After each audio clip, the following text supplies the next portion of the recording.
I'm sorry, but we may need to excuse the absence for Councilmember Beauchamp. She has not joined yet. So move. Second. We have a motion and second. Did she request it?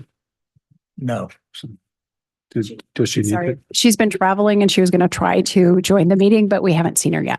Okay, we have a motion and second for an excused absence for Councilmember Beauchamp.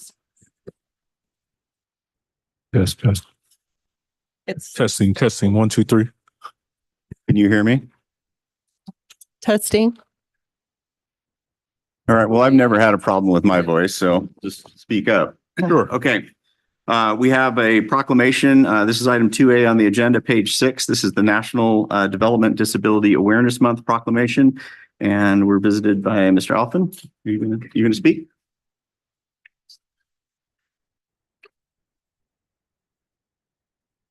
Yes, I'm Rusty. National Developmental Disabilities Awareness Proclamation. Whereas in 1987, President Ronald Reagan recognized Developmental Disabilities Awareness Month to increase public awareness of the needs and the potential of Americans who face developmental disabilities and provide the opportunities they need in order to live productive lives and to achieve their full potential. And whereas developmental disabilities are defined as impairments in physical learning, language, or behavioral areas, which include autism, spectrum disorders, cerebral palsy, attention deficit hyperactive disorder, entail or learning disabilities, or hearing loss, visual impairment, and other developmental delays.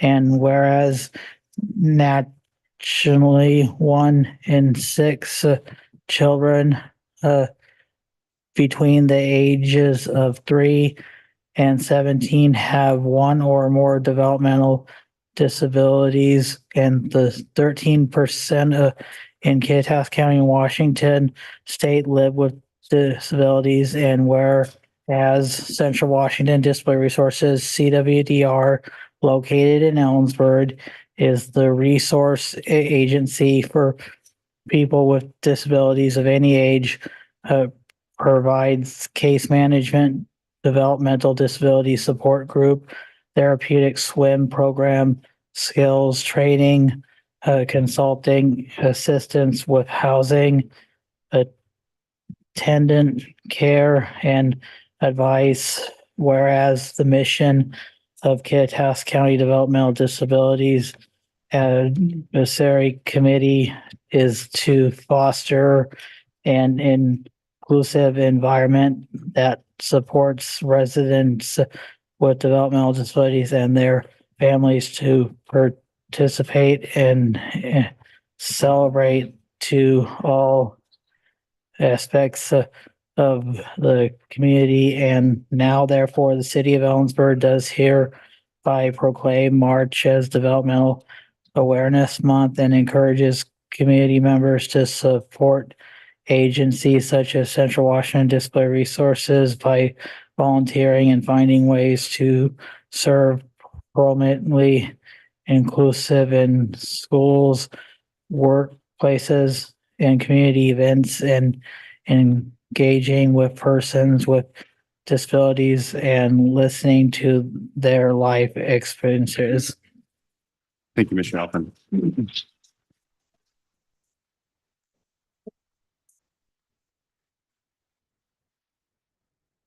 And I got out of order here, but let's go ahead and do the first proclamation. Let's do approval for the first proclamation first, and then I'll go back and we'll deal with. You What's don't that? need to, you don't need to approve that. So let's go back and deal with Councilmember Beauchamp's request. I forgot to vote. So do I need to make another motion? No, there's a motion and a second to do an excused absence. Is there any discussion? Hearing none, all those in favor signify by saying aye. Aye. I too will vote aye. Opposed? Okay, that motion passes. Sorry for that. We have item 2B, which is the Natural Gas Utility Workers Day. We have already signed that proclamation. We're not going to read it publicly. We move to item 2C, which is page 8, and this is Transgender Day Visibility. And Ms. Foreman?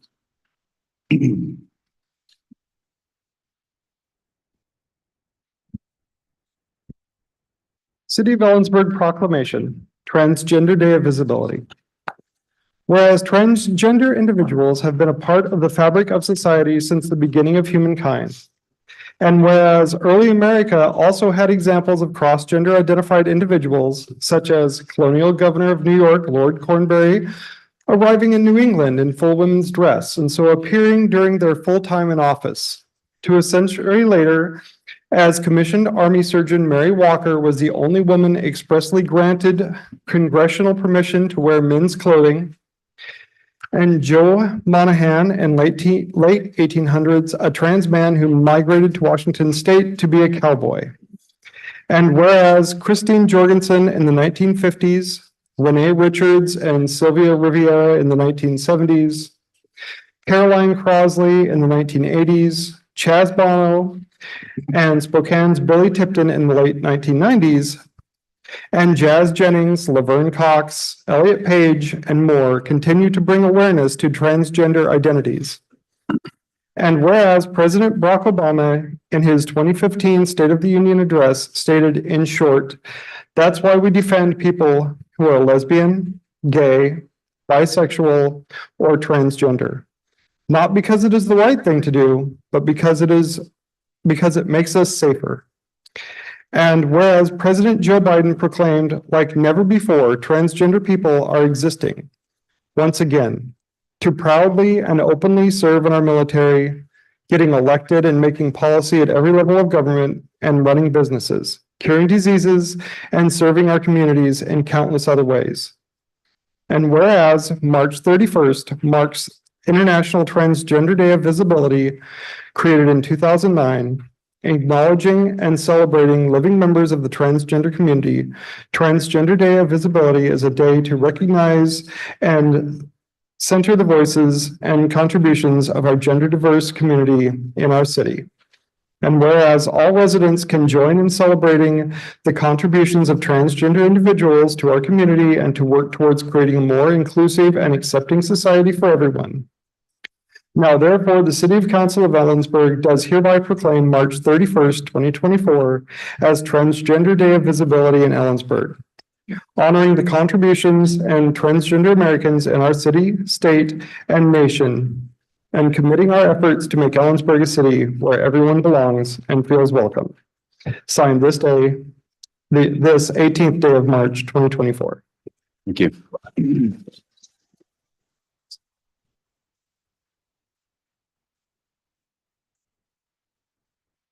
Thank you. Under item 2 proclamations, we do have the opportunity for public comment, and we are having feedback issues with the mic. So you guys are going to need to be a little bit patient with us if we have to slow things down. Public comment. Okay, moving on. We have no awards or recognitions. We'll move to the approval of the agenda. Motion to approve is presented. Second. Motion second to approve the agenda as presented. Is there any discussion? Hearing none, all those in favor signify by saying aye. Aye. Aye. I too will vote aye. Opposed? That motion passes. We'll move to item 5, consent agenda. I move consent agenda approval. Second. We have a motion second for consent agenda approval. Is there any discussion? Hearing none, all those in favor signify by saying aye. Aye. I too will vote aye. Opposed? That motion passes. Petitions, protests, and communications. Item 6A, this is a recommendation of appointment to the Planning Commission, page 31 in the packet. So good evening, Council. Heidi Barron, Sternaway, your city manager. You have before you a recommendation that came from a subcommittee of the Planning Commission to appoint Michael Bune, who I believe is here tonight, to the vacant position, and that was left by Councilmember Delano Palmer. So the recommendation is for appointment to the Planning Commission for the unexpired term.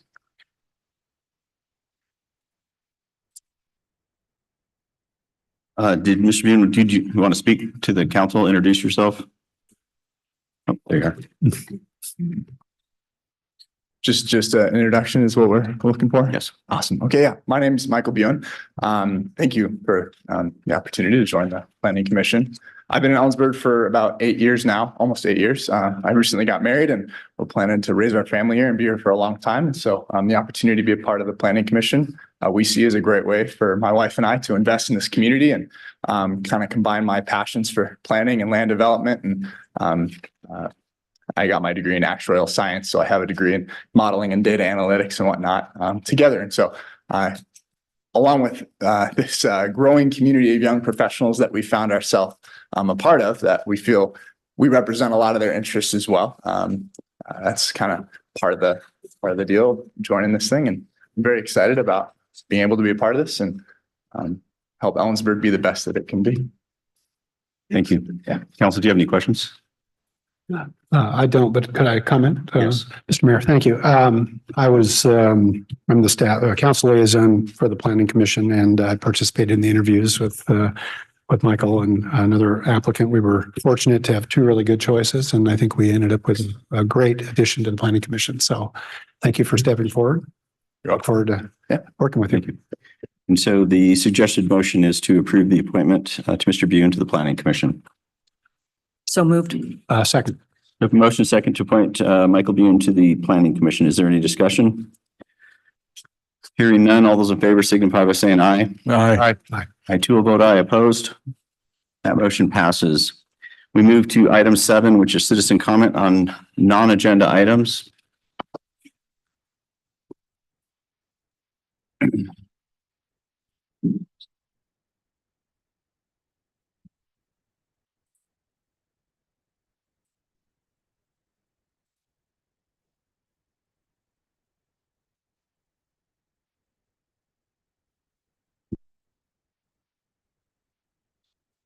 Okay, so this is an opportunity, and there's maybe some people who are on this list that will wait for a little later in the agenda here. So this is an opportunity for members of the public to speak to the council and to the audience on issues over which the council has control, but that are not currently on the agenda tonight. So potentially there's a couple of people who we might hold on to here. And so I'll just go through the list. Your comments are limited to 3 minutes. Please don't disrupt the proceedings. If for some reason I interrupt you, don't take it personally. We want to stay on task. And we'll limit the total on this item to 30 minutes unless council feels that we need to move on.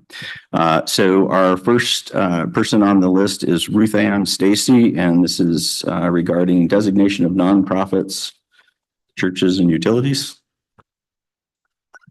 Mr. Mayor, I have a handout that I've been asked to distribute to the council and to the staff.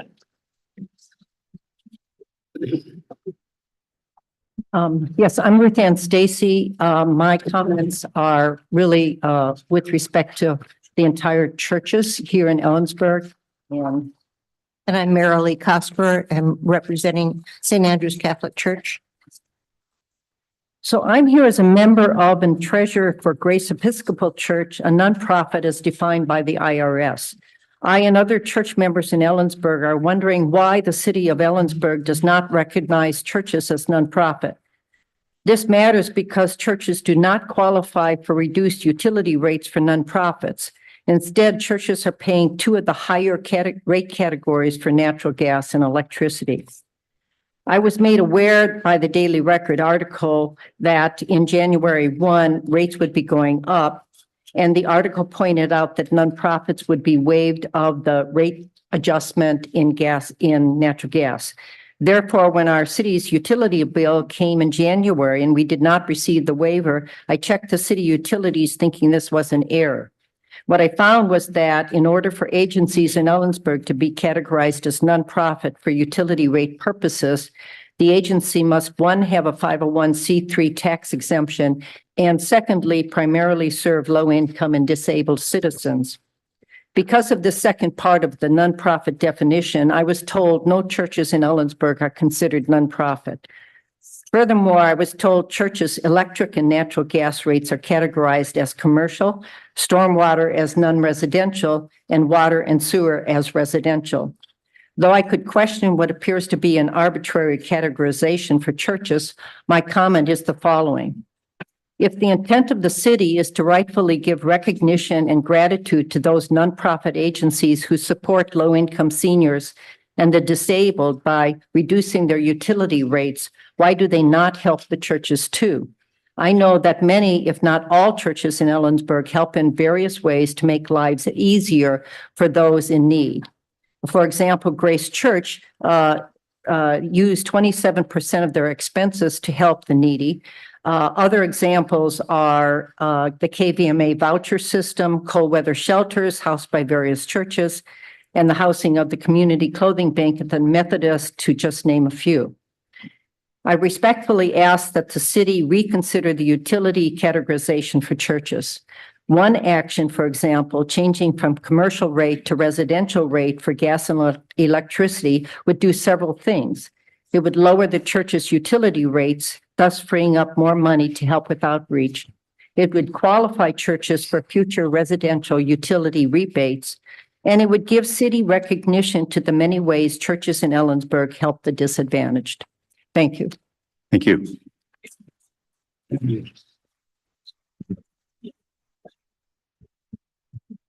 As Okay. an addendum to that, Ruth Ann brought this subject to the Ministerial Association meeting this last week, and that's how I became aware of it.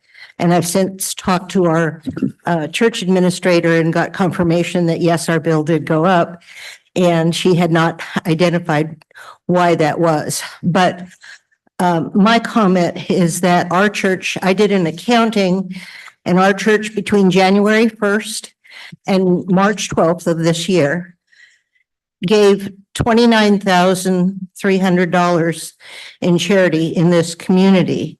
A lot of that with the disabled and senior citizens. And that amount has elevated because in some ways, Hope Source has run out of money in their grants for energy assistance just recently and housing assistance. And so they're referring all the needs to the community churches. And some of the smaller churches and even some of the other large ones have just a monthly budget that they can pay out. And we've been fortunate with some extraordinary donations to be able to do a little bit more. But we feel that with what we're contributing to the community, that we should be getting the nonprofit status in our billing. And again, it can allow us to do more. So thank you for your time. Thank you.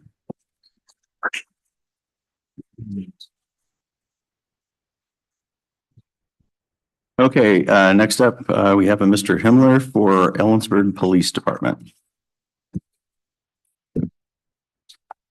Hello, City Council. My name is Heinrich, and I live here in Ellensburg, Washington, and I was hoping to talk about the police department. Sorry. I would like to start off with a quote from President Joe Biden. Whites will be an absolute minority in our country. That is the source of our strength. In 2019, Officer Ryan Shane Thompson was shot and killed while a second officer was shot and wounded by an illegal Mexican immigrant who is here on an illegal expired visa.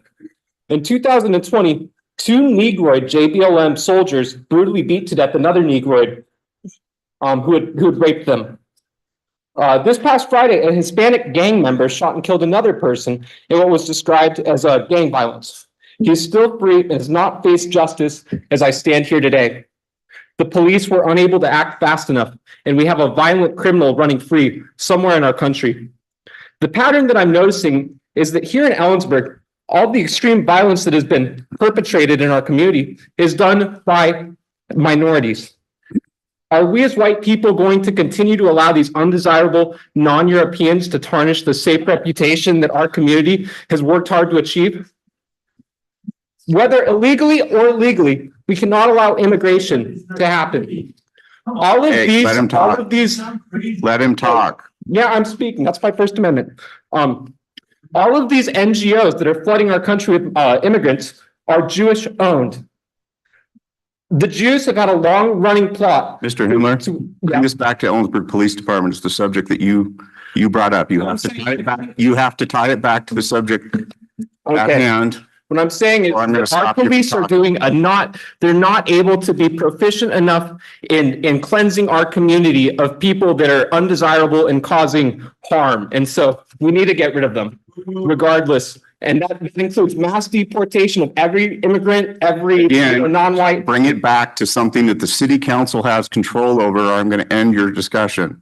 The Jews have had a long-running plot to sit there and bring immigration, race mixing, infertility, the LGBTQ movement, all to eliminate white people. This has been a long-running plot Do we have ever any since the people here? 1890s. Yeah. Um, Bring 'em out. if you don't believe me that Jews want to Not following genocide the white people, take Operation Susanna, for example.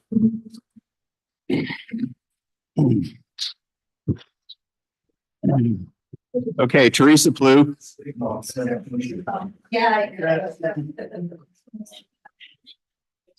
Teresa Plough. Just there. She's there. Yes.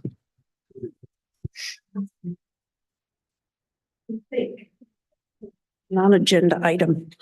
Okay, I'm going to make a recommendation and I'll do it during a non-agenda item. This has to do with a proposal of, and I don't know if we would bring it through a city council member to be able, as a recommendation to put on your agenda.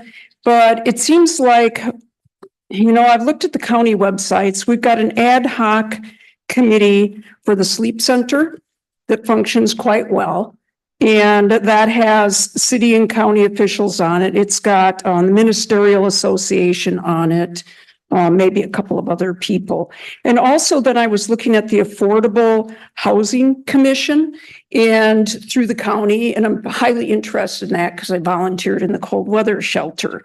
And I'm interested in the sleep center that's rolling out. So I was there. They have people like a former homeless person who's now sheltered. I believe they have vacancies open for the public to be involved. And so I was thinking, a suggestion of perhaps on future park development in the whole plan that's going out over the next 6 years or whatever. There seems to be that process with the public that gets really gnarled up and tied up. And perhaps there could be some creative energy and thought put into creating such a committee and have on there people like,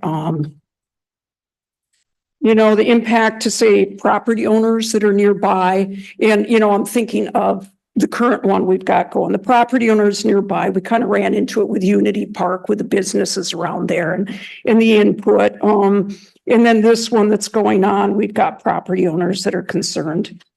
Maybe a couple of public representatives, city and county for sure. And like specific for one that's going to be on the agenda later. Maybe somebody not from the Legion Board because you've carved out a sufficient agreement with them, but just somebody who knows the history of parks.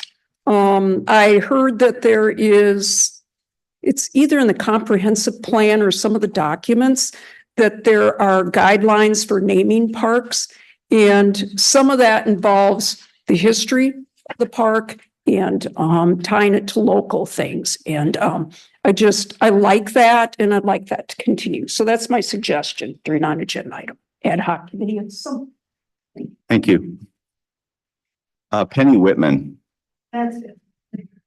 Got it. Jeff Whitman. Angie Lang. Jennifer Patterson. Karen Van Orman. Marilyn Adams.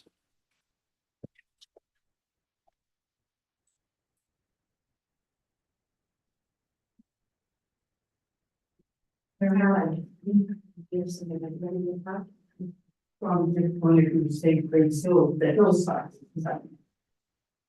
Is that considered? Can I speak? It's going to come up again, but you can. Well, I'll say my pieces. Okay.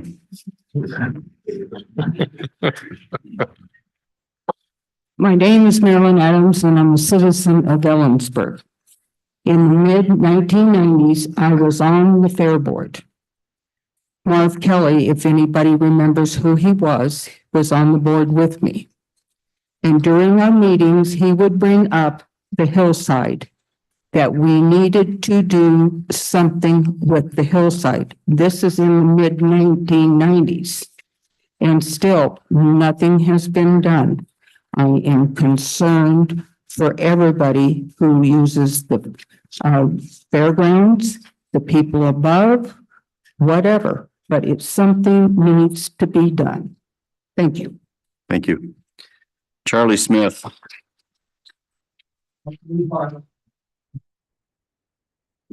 Landa Hanson.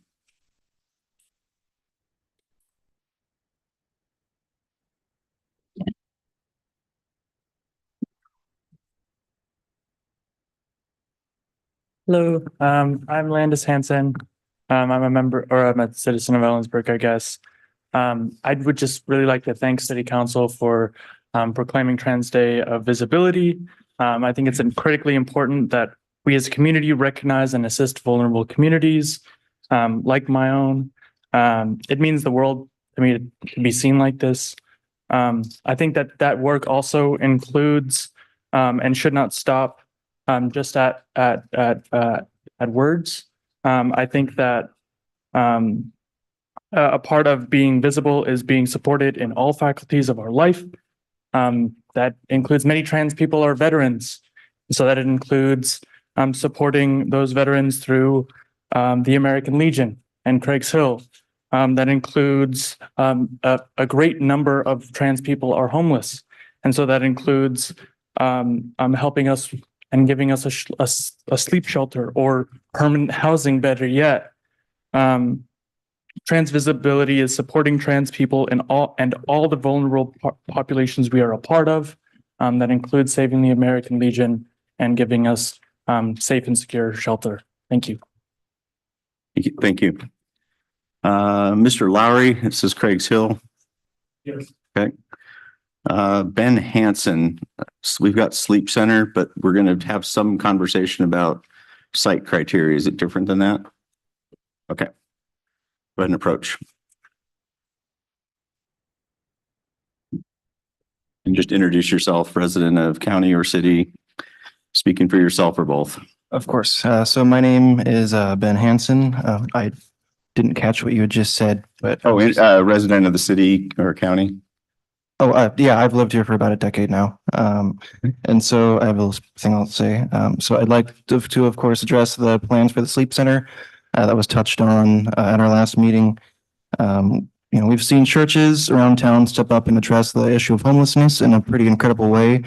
And of course, I have a lot of respect for those actions that support those, or that support some of those in our community. But what I do struggle with is the opposite, which is threatening people's housing and adding fuel to the sort of fire of homelessness. And so some time back, there was low-income housing near the fairgrounds that was taken down for more parking. And these kinds of actions are, taken against people who are vulnerable to become homeless. And so I think that actions like that kind of fuel homelessness in our town. And when we are trying to find solutions, we need to, look at the city council to kind of, or the city of Ellensburg rather, to fix the issues that they create, because homelessness is not a natural phenomenon. It is something that comes out of policy and the failure of policy. And so I look forward to whatever policy comes forward to support the homelessness in our community. Thank you. Thank you. Rhonda Griffin, it says Reed Park, correct? Reed Park, yeah. Okay. Joshua Stewart. And Rose Massey. She's on. I think she's outside. Here she comes. She's on. I'm waiting for everybody else to get up. It's Reed Park. No, this is non-agenda items. You signed it. Okay. Okay. Anybody else in the audience who did not get a chance to sign up? Put it on, it's not necessarily well, it is kind of related to Reed Park, it's the hillside. So Rich, is that Reed Park or is it County Park? Kind of hard to tell. Go ahead. This is major entertainment, you guys. Okay.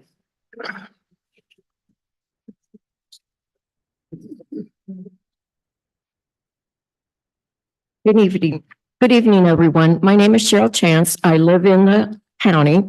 And a month or so ago, Mark Cook had a meeting for everyone to help discuss. They need help wanted. Kittitas County Hazardous Mitigation Plan. There were 2 city council members there. I was glad to see that. And they're working right now to update the hazardous mitigation plan. They're looking for us to have community resilience, long-term vulnerability, and risk and disaster resilient assessment. So there is, if you go to the Public Works website, or you can scan here, I can leave this with someone, you can scan it and get right into the assessment so that they will know exactly where they're going with the FEMA and the hazardous mitigation stuff. So in a basic plan from the Kittitas County Comprehensive Emergency Management Plan, this is on page 11 of 16 that was at the meeting. It says mitigation activities. County and city agencies should develop mitigation plans to establish interim and long-term actions designed to eliminate hazards or to reduce the effects of hazards that cannot be eliminated.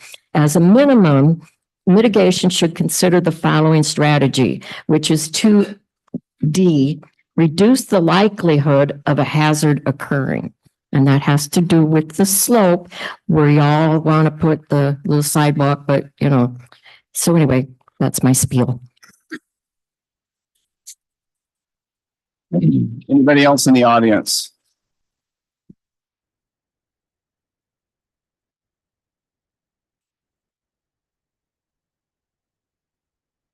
Jessica Carricker, resident of Ellensburg. I didn't plan on making a public comment, but I also didn't expect that crazy conversation about what EPD has done. And I wanted to come up because I've had some thoughts on it, because we've watched social media be a firestorm the last few days on a lot of inflections on what they think is going on or happening, or listening to the airwaves and making a lot of assumptions. I, for one, want to thank EPD on record for everything they've done, and especially having their hands tied behind the back because the suspect is a minor.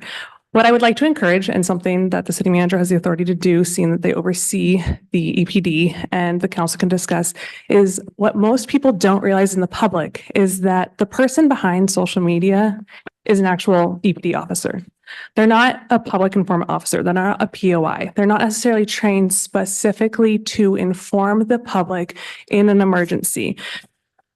I would encourage that, God forbid this happens again and we have an emergency where information needs to come out at rapid fire, that either the city of Ellensburg uses the POI that is on staff for the city of Ellensburg, or the person, the officer behind the messaging who is expected to put out that kind of social media presence, has the opportunity where the city police officers are funded to go out and get training on how to correlate to the public what's going on, what can be shared, why we can't share that information to help ease. Because most people don't realize when they say we believe this to be a specific event, that they're not saying that the public's not at risk. Obviously you can't say that indefinitely, but that was a big scare. People are still terrified to this day. They think that being at large, they can't safely walk to Safeway and get groceries because he's still out there, and they don't understand the RCWs behind being a minor and why you can't, and that a judge at the end of the day gets to rule on if they're going to be tried as an adult or as a minor. There's just a lot of information that would help the community feel calmer if we had a POI at EPD, even if the officer sitting behind the desk making those social media posts had the opportunity to get training so that they better understood how to communicate with the public. Thank you. So just for clarification, we're talking about a PIO, which is a public information officer. Is there any other comments? Okay, before we, actually, we got a little bit of time here. Okay, item 9A is proposed ordinance 4939. This will be second reading, electrical utility franchise agreement with Puget Sound Energy. There will be an opportunity for public comment. This is page 36 in your packet.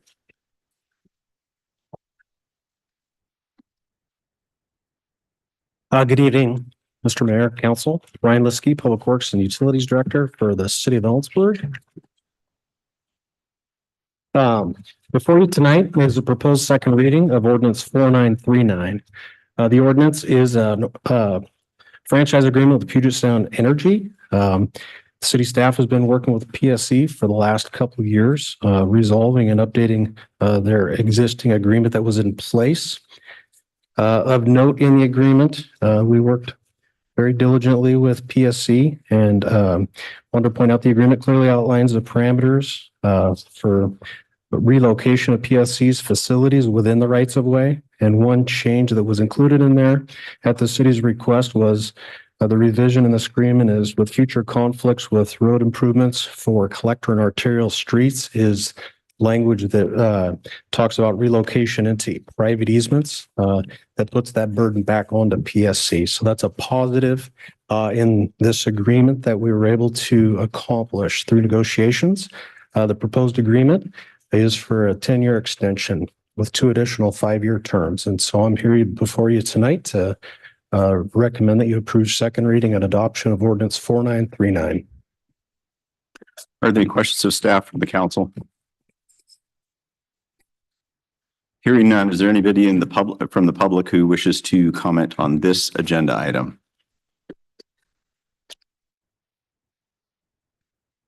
Be online? Okay, council.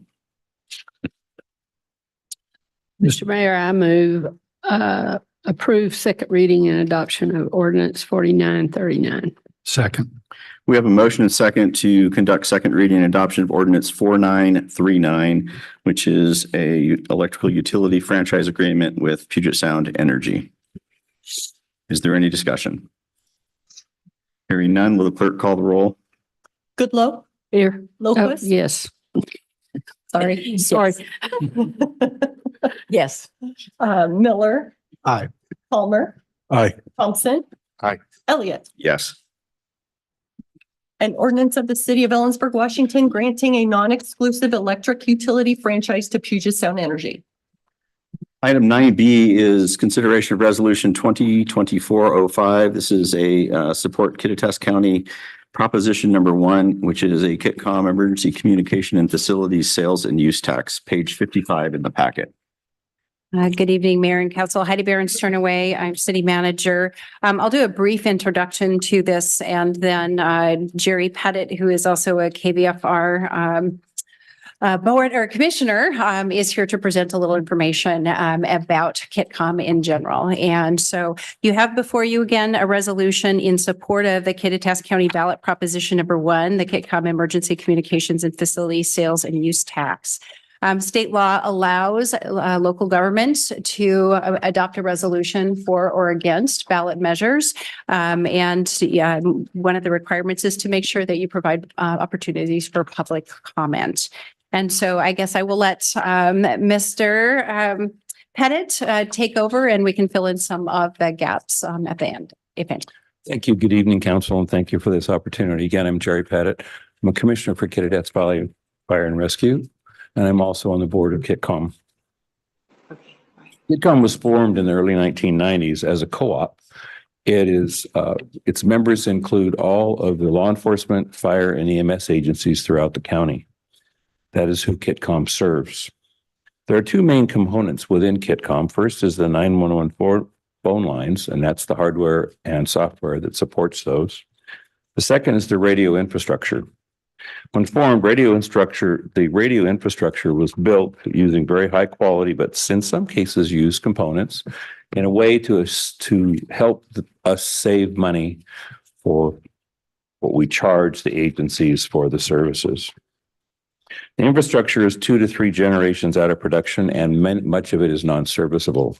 Currently, what happens in some instances is the staff goes out on eBay and tries to find components that are used and out there somewhere to be able to help maintain the system. Last year, as a result of what we were trying to accomplish and trying to determine what we needed to do, we asked the Homeland Security to come in and do an assessment of vulnerability and any possible signs of failure. And thankful we did that because it actually supported the issues that we felt were in place as we needed to move forward. So KITCOM is stressed due to 3 issues right now. First one is the aging equipment, which we're talking about tonight. The second one is staffing, of which everyone in the country now has staffing issues, and we're struggling to maintain enough staffing in order to continue KITCOM to operate and do our phone line answering and dispatch services. Currently, we're making that work. And we really thank the staff who are involved in doing this because they work extremely hard, a lot of overtime, and they're very dedicated. The third one is we're looking for to replace George, who who left last December, for a new executive director to operate KITCOM. Rich Elliott, our current mayor, has been acting as that for the last few months. And currently, starting today, we have someone else who has come in as an interim as well in order to replace him, to take a little stress off of Mayor Elliott as well. So regardless of what we choose to do, some people have suggested regionalization, and that's not a bad idea. However, we are responsible for the infrastructure. Regionalization would be operations. That's the operation side, not the infrastructure. We have the system up by the airport, which is our dispatch center, as well as multiple dispatch repeaters throughout the county. Those all have to be maintained. They all need help in order to get them back up to a place where we need to have them working properly. So as a result of this, we established a Citizens Advisory Committee. And there are a couple of people in here who are on that committee, and thank you for serving on that committee. One of the questions they asked was if we had done a study to determine what that would take. So we hired an engineering firm to come in and take the study or the assessment from Homeland Security, as well as the information we already had, in order to determine what was potentially needed. Well, they came in and they actually did their own assessment, as well as using the Homeland Security assessment. And they actually determined we needed quite a bit of work. So the estimated cost in order to do what we need to do is $19 to $21 million.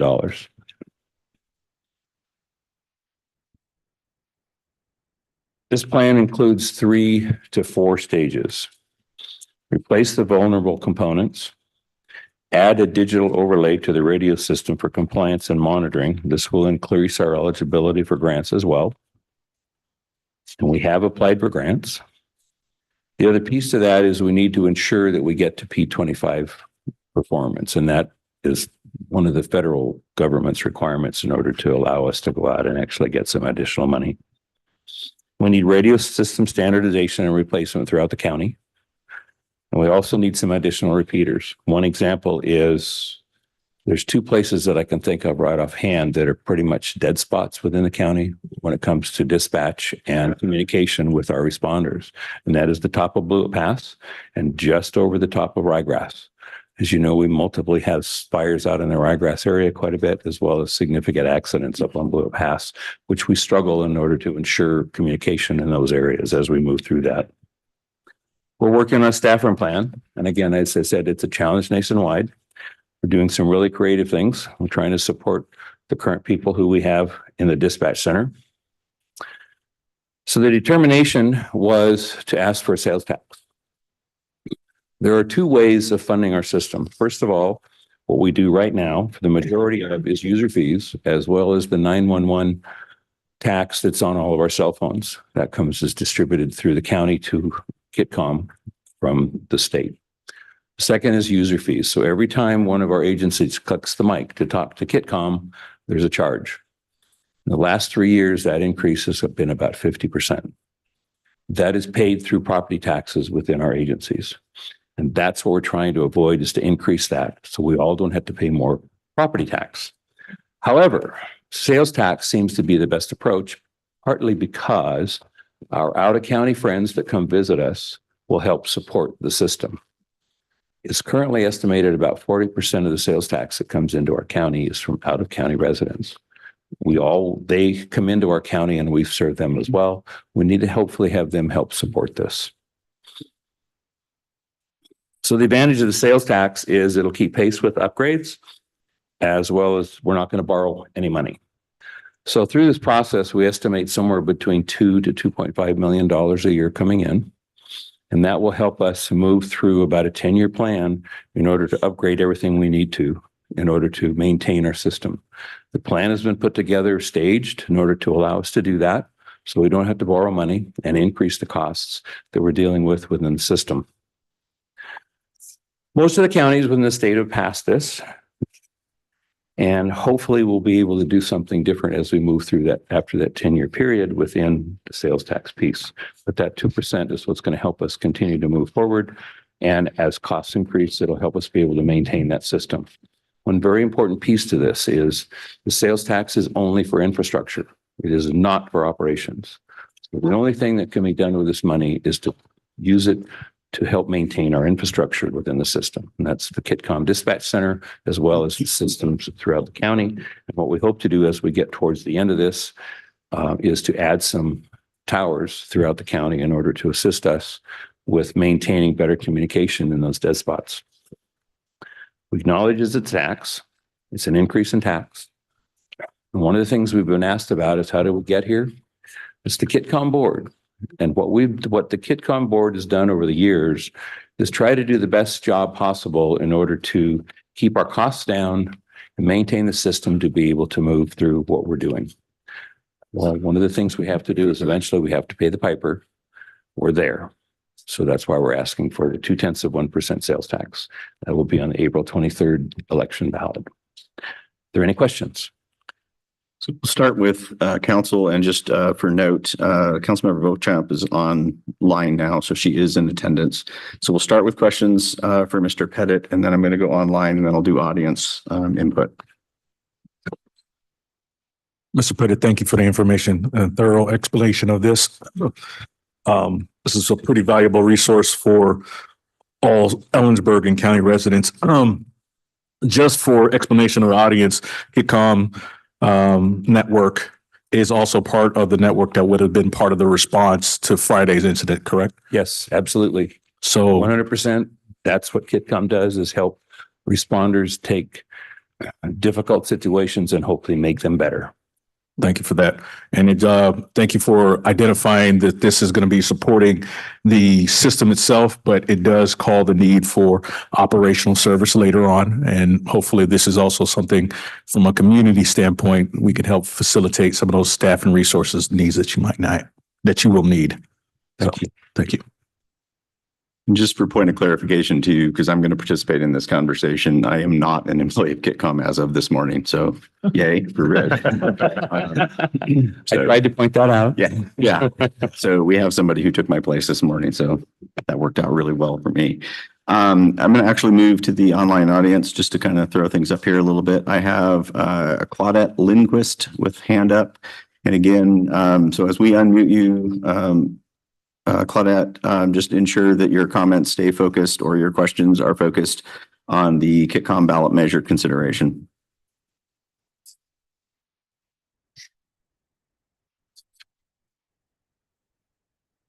I still show her or him or muted. Hand went down.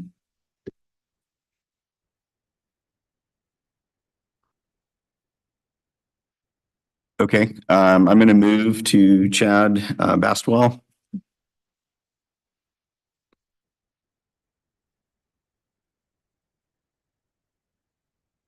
I'm still showing mute.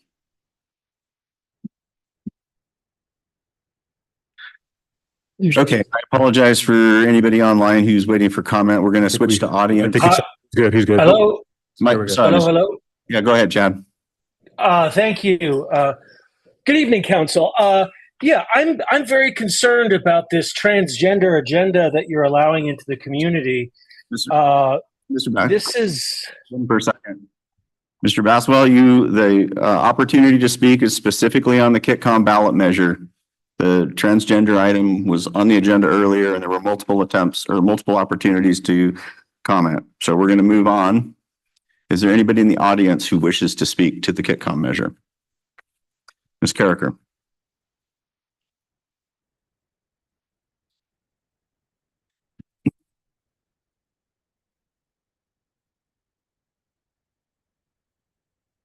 Jessica Carricker, resident of Ellensburg. I served on the KitCom Citizens Advisory Committee, and I am concerned on how this tax is being pushed to the public. It was a narrative that I was concerned when we met since July of 2023 that this was going to be used as a scare tactic in the way that we were communicating. There is no sunset clause in this sales tax. So once the 10 years is done, this tax remains. If you are familiar with any of the taxes that we currently have for the sheriff's department or for the jail, those all have sunset clauses when they were first initiated to the public that we would vote them through. And if they worked and the money was spent wisely by the sheriff's department and the jail, that we would again put it back on the ballot and revote for it and then keep it there. This tax doesn't have that. So after this phased approach, which the dead zones that we talk about being on Blewett and Ryegrass aren't even approached until 2030 on this plan that's proposed, is a big concern.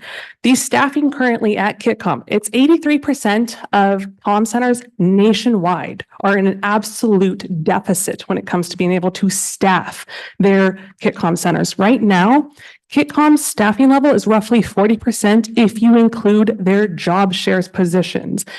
I begged to talk about grants, federal grants, local grants. We didn't ever actually get in and discuss them. Last year, ARPA was funded $300,000 to specifically update the P25 compliance so that they had more access to federal grants. In the contract from the county that funded the $300,000, it specifies for upgrading the consoles to allow for P25. And to make it simple, P25 is digital. So we mainly operate in Kittitas County on analog. The CISA report that the federal government did has to come in as a hybrid approach because not all agencies are willing to update their systems from analog to digital because they don't want to spend the money, can't spend the money to be able to update. So this system can't actually be completely brought up to the national standard currently because part of our 17 agencies that subscribe to KitCom don't want to do it. They can't afford to do it. Additionally, Patty Murray's office funded Kittitas County Public Safety Answering Point First Responder Inoperable Communications Project upgrade to public safety radio network and purchase of equipment to inoperable communications improvements. Kittitas County, Washington, $2 million was awarded last year for spending on this year. If you go look at Senator Murray's office, it's linked on her congressional direct spending accounts list. There's federal funds out there. We have to work for it. There's options. As a person that wrote the con that you'll see in the voter pamphlet, I support KitCom. It absolutely has infrastructure needs that need to be met and upgraded. However, there are funds out there that can be addressed if we're spending the money wisely. And at this point, we can't even get to half staffing. That's all I have to say. Thank you. Is there anybody else in the audience who wishes to speak? Okay, council, do you have any questions of anybody in the audience or? Yeah, go ahead. You want to go first? I'm good. Okay. Thank you for the public comments. Those are good and valid concerns. I would suggest that we do evaluate whether or not we add a sunset clause if that's in line with some of the other legislation that we put out. The other part of this that I would say is that if there is additional funding, federal funding, state funding for those kinds of things, if a measure of tax is passed for this, that at any point during these phasing, if we get federal or state funding, that they can offset that tax, therefore reducing the amount of tax that is needed to be able to fund the KitCom upgrades.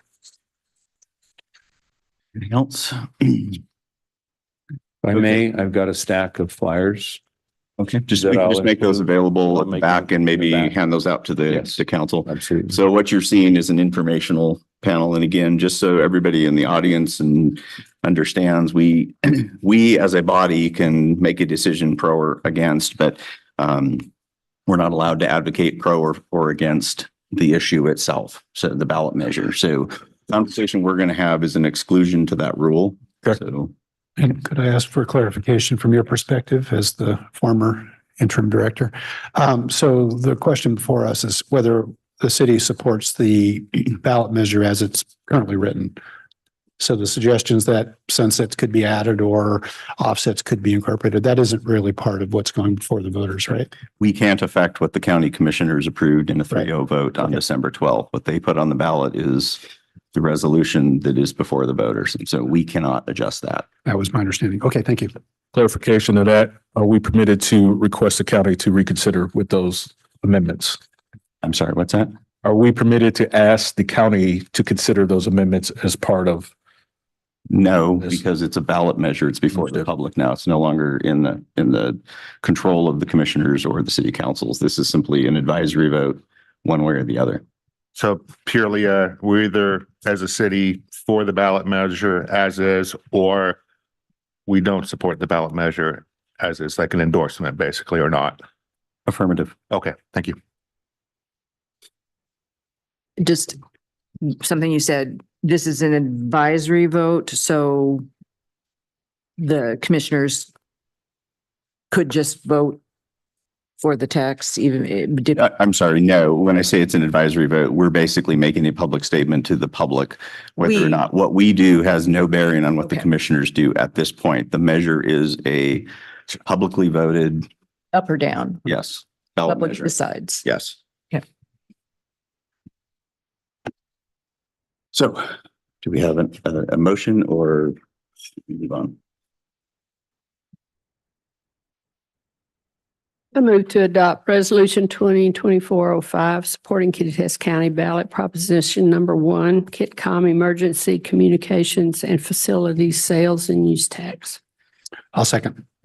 A motion and second to support resolution 2024-05 to support the Kittitas County proposition number 1, which is a KitCom emergency communications and facilities sales and use tax. Is there any discussion amongst council? Hearing none, all those in favor signify by saying aye. Aye. Aye. Aye too.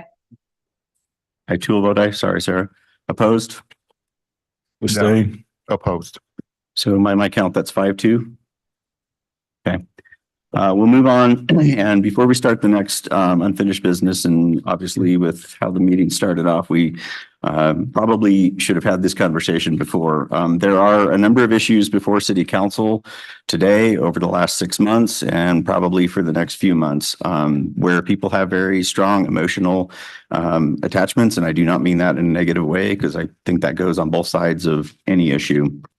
But as we move into the next 2 items, I would ask, and I will manage the meeting, hopefully consistently in accordance with the principles that everybody's going to be given a chance to talk. If you don't agree with what they're saying, comments and derisive conversations, those kinds of things in the background are not going to be tolerated, as they would not be if the situation were vice versa. So if I intervene, that's why I'm intervening. We're going to give everybody a chance to talk. Okay. So can we hold clapping to a minimum? I understand people want to voice that support, but it is disruptive and slows the whole process down. And but up to you. Okay. I'm going to stop you from clapping, but okay. Item 10A is the Reed Park Master Plan. I'm going to go for a little while. It's going to get warm in this room, and I anticipate this is going to take a while. So if we take a break in a half hour or so, it is not to disrupt the flow of the meeting. It's to legitimately get the room to cool off a little bit and give everybody a chance to get a breath or use the facilities. So I'm planning on doing that in roughly about a half hour.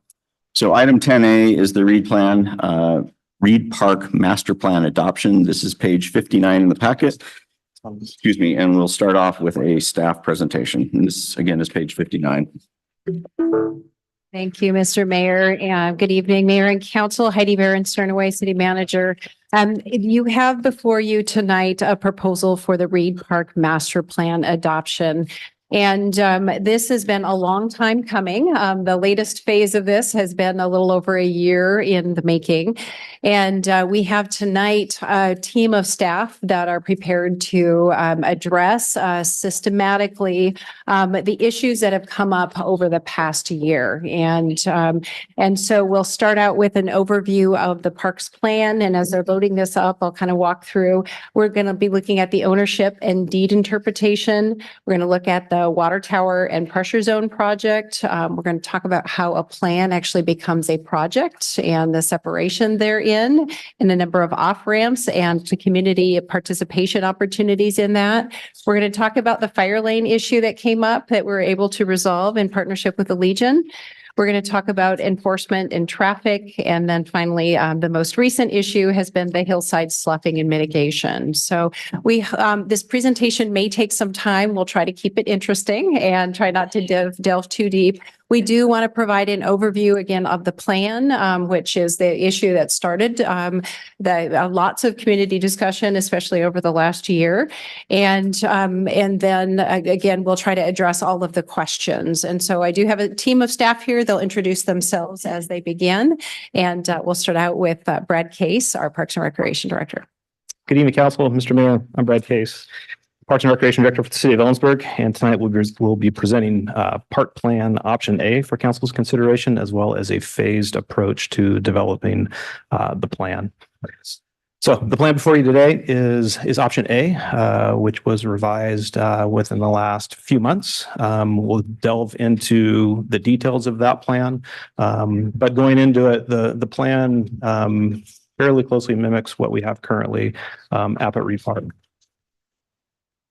So bordered by homes on the south, rodeo grounds and hillside on the north, the unique configuration of the park, along with the rich history of Reed Park, has created a very complex set of challenges in the development of this master plan. Creating a new plan for the existing park is in some ways much more difficult than designing a park on a blank canvas. Reed Park was dedicated to the city in 1933. There is over 90 years of history, 90 years of memories, and generations of use. Over the last 12 months, we've been reminded how important this park is to our community. Part of that age-old tradition is the attendance is for those in attendance inside the Ellensburg Rodeo to turn and wave to those camped watching the festivities from Freeloader Hill. Throughout the planning process, we were mindful of the importance to preserve this tradition. In addition to all these factors, the American Legion has been operating out of the Vista House since 1930, offering a wide range of special events and activities for our community members. Early on in the park planning process, we developed a goal that we would always refer to back to. And that goal was to develop a master plan focused on improving park safety by expanding non-motorized access opportunities to and within the park, while maintaining existing park elements that make Reed Park unique to our community. We believe the plan presented this evening successfully accomplished this goal.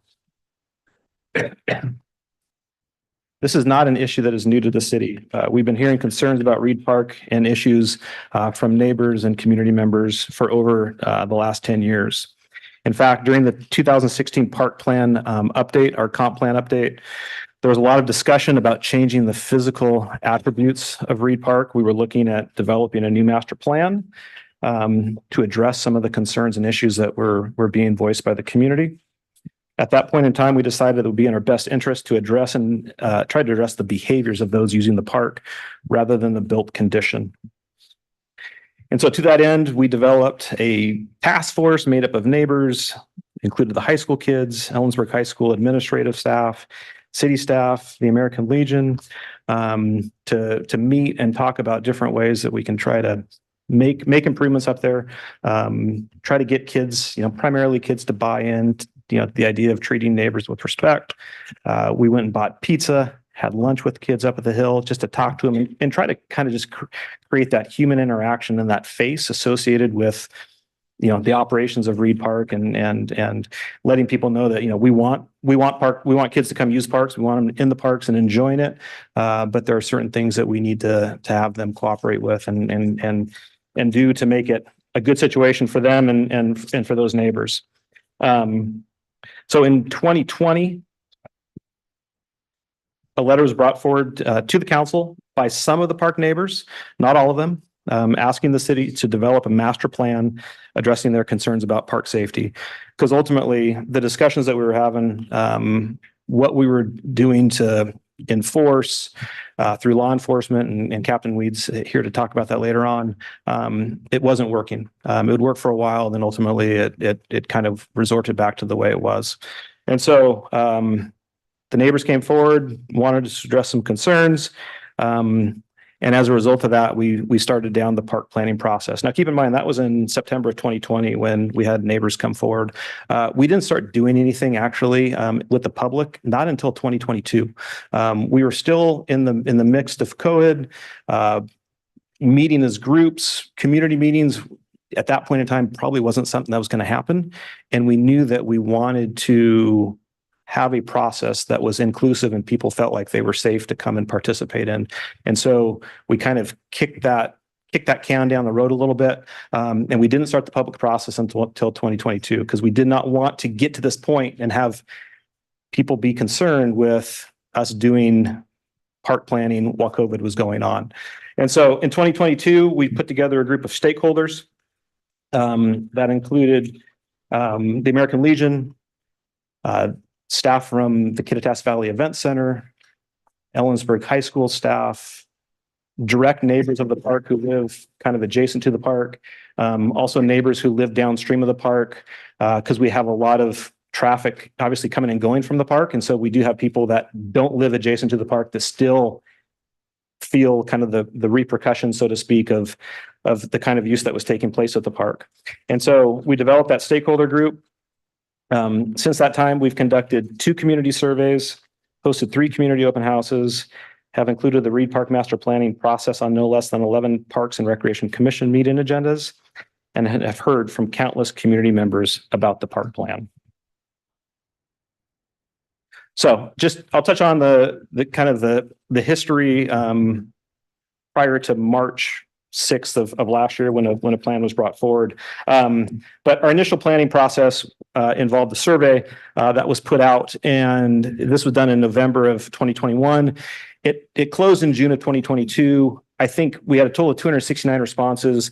We had, I think, around 250 responses within the first month of the survey being open. And really, this one, we wanted to kind of capture and hear how people use the existing park.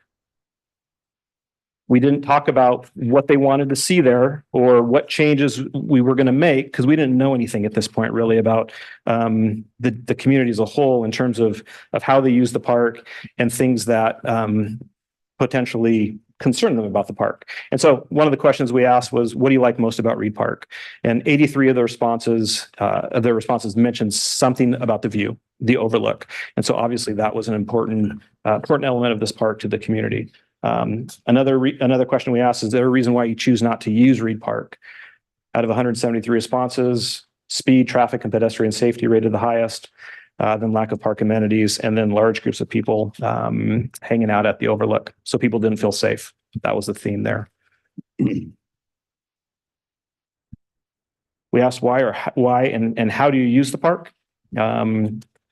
Majority of the responses use it for walking, running, bicycling, some type of exercise.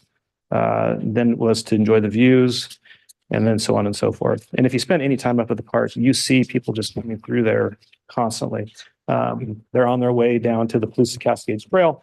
They're using the park as the destination from an exercise standpoint, but you see people coming through there at all times. This was an interesting one because I think a lot of people view Reed Park as the place that you go to when you have people from out of town come and visit you, and you want to give them a viewpoint of the city, show them what kind of the valley is all about. But as you can see, there's a lot more people that use it weekly, daily and monthly than just when people have visitors in town. And so it's a very popular park because it's unique in its nature. And then the last one we asked was, how do you access the park? Majority of the responses were by foot, followed by car, and then bicycle. So after we gathered that information and we had discussions with the stakeholders, we developed 4 master plans that we brought forward to the community at a November 16th open house in this very room. And kind of how these are laid out is option A is essentially what the park is currently. There's a restroom added to the facility, but in terms of the layout and the parking, it's almost exactly the way it is now. And then as you kind of work your way up the alphabet, so to speak, the changes become more drastic. And so option B is eliminating virtually all of the existing overlook parking and replacing it with grass. And so we floated that out to the community, those different options. We conducted that open house where the floor plans were presented. And the results from that discussion, the top two plans that rose to the surface were, of course, option A, which is keep it similar to what it is. And then the other option was option D, which is completely basically blow the park up and start over. And so those were the two that we moved forward. Options B and C really didn't gather a whole lot of interest. And so we proceeded with those two plans. We had a second open house in this room. And then based on all of that input, we decided that option D was the preferred plan. And back in March 6th of 2023, we presented the park plan to the council for the first time, and we had a room like this at that meeting, and the council elected not to act on the park plan as it was presented, but referred it back to the Parks and Recreation Commission to mitigate the impacts of the community, mitigate the impacts of the impacts to the American Legion. And so that is what we did. I'm saying from everybody outside, we cannot hear you. We really need to speak up. Maybe go a little slower. We can't see any of that. And so we can barely even see your captions with the phone. Thank you. Is there any chairs in? Is there any vacant chairs? It's a couple of front meetings. There are a couple of chairs inside if a couple of people want to move up, and we will do our best. So keep going. Okay. I'm gonna have my chair tonight. Next chair over there. So, so we took a little bit of a pause after the March 6th and developed four new plans.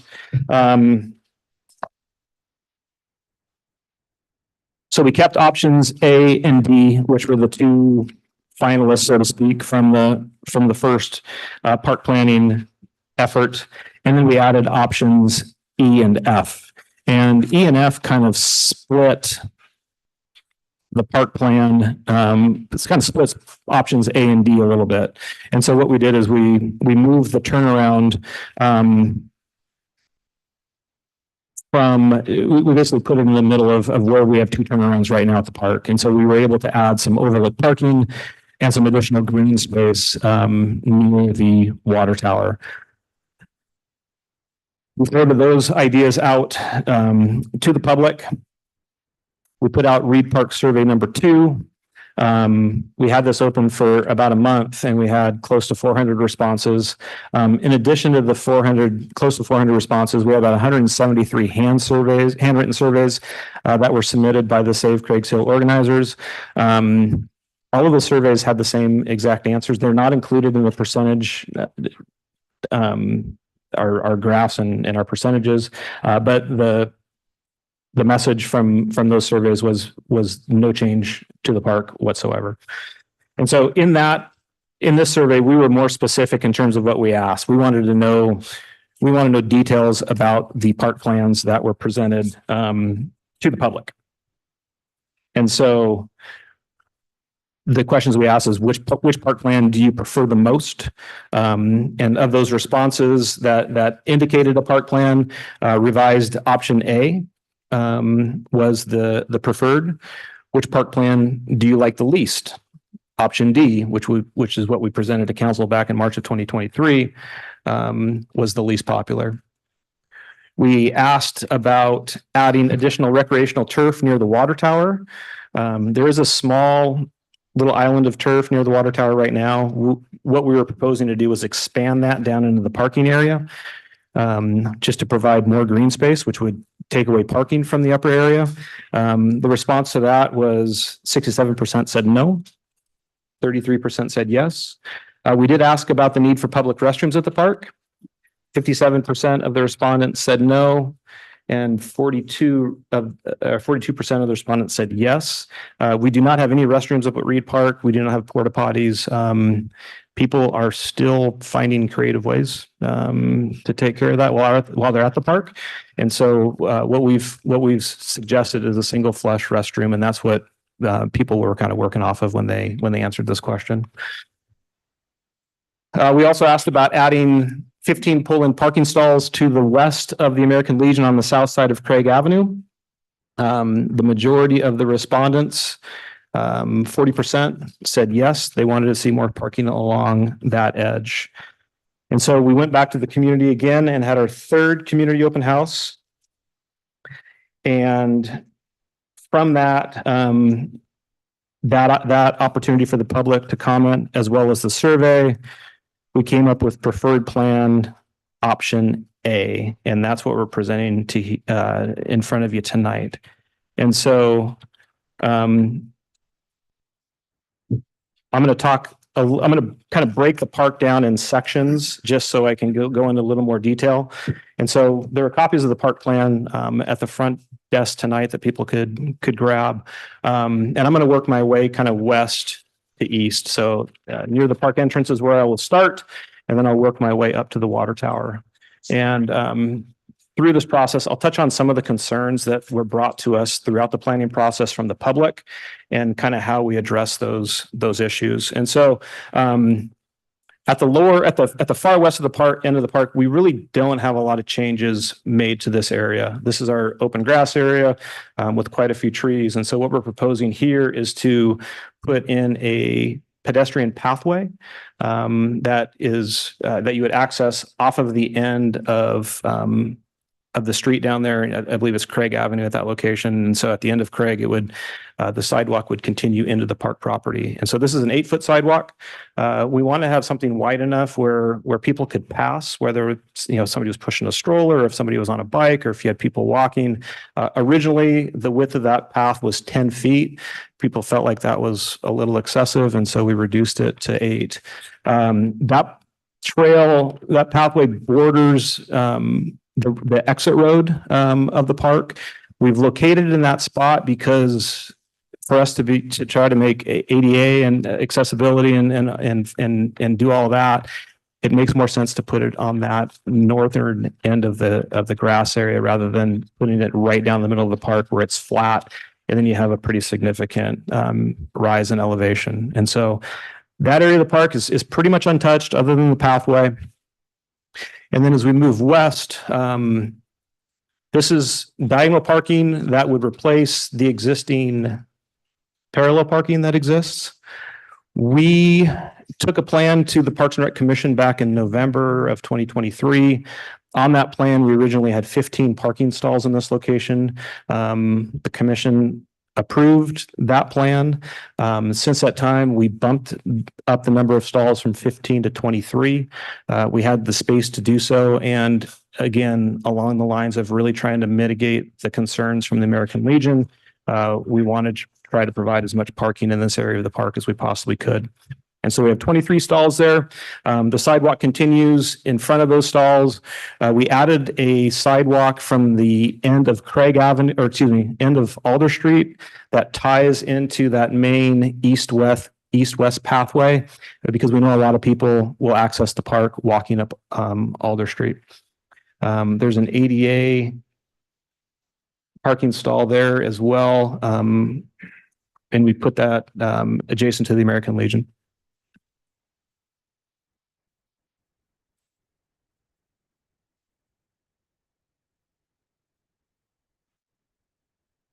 So our next section, we have circled the orange kind of rectangle box reflects the restroom facility. Originally, we had the restroom west about 100 feet or so, kind of more in front of the American Legion building. We heard concerns from American Legion staff as well as patrons that the restroom in this location was a safety concern for them, just in terms of leaving the Legion late in the evening time and the potential of having people in and around the bathroom area and some safety concerns with that. And so because of those concerns, we shifted the restroom further east to try to alleviate that. We have some seating areas there next to the restroom as well, kind of a concrete plaza area. And then we have a crosswalk that leads to the other side of Craig Avenue.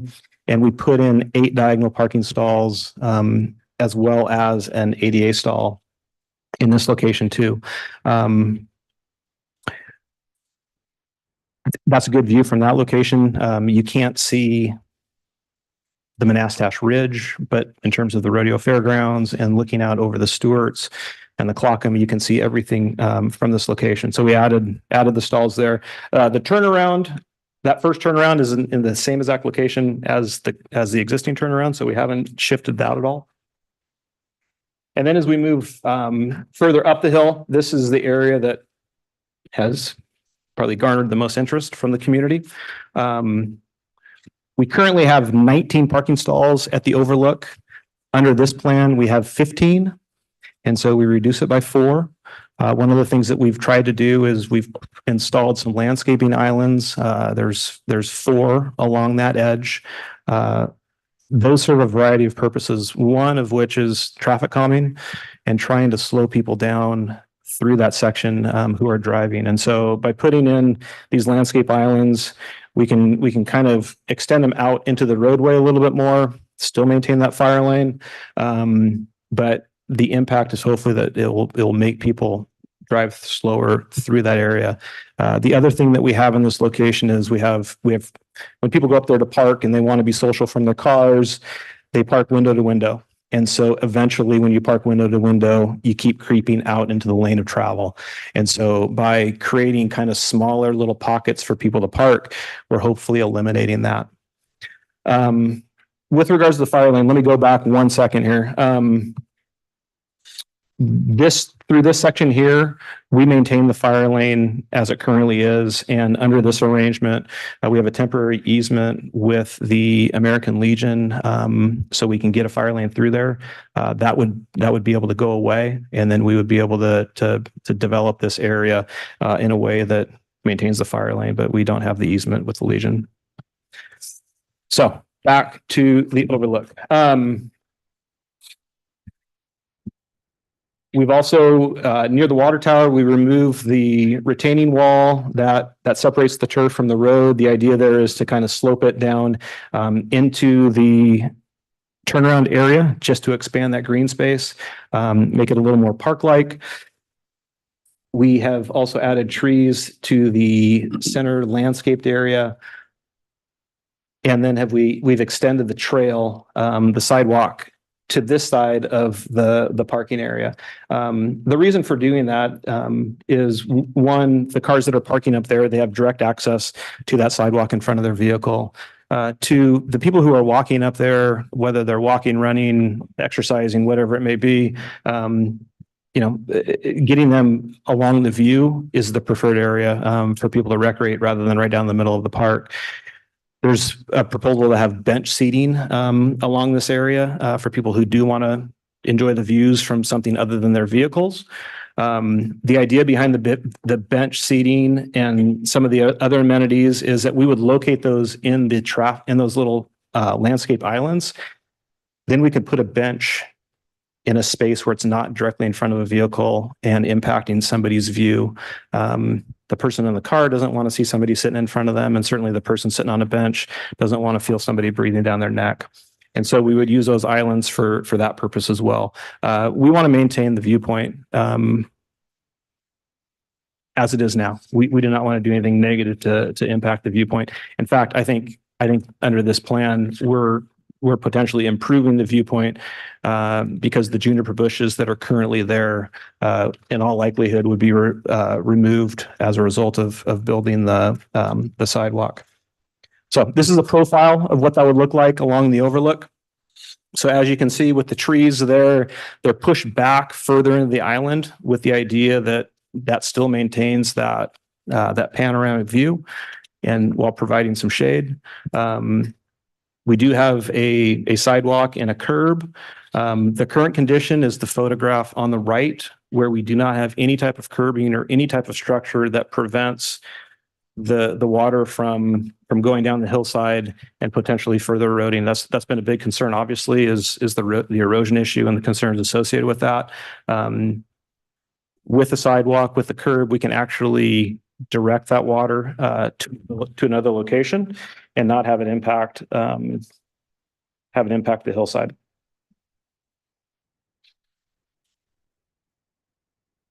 Concerns have been raised about overnight camping during fair and rodeo. Under this plan, that activity would still be able to take place. The Field and Stream Club had a representative on the stakeholders committee and has reviewed the plans and isn't concerned with what we're proposing and how it's going to impact what they're doing. And so the sheer number of vehicles that they park up there may change, but they would still be able to continue to provide that opportunity for people to overnight camp.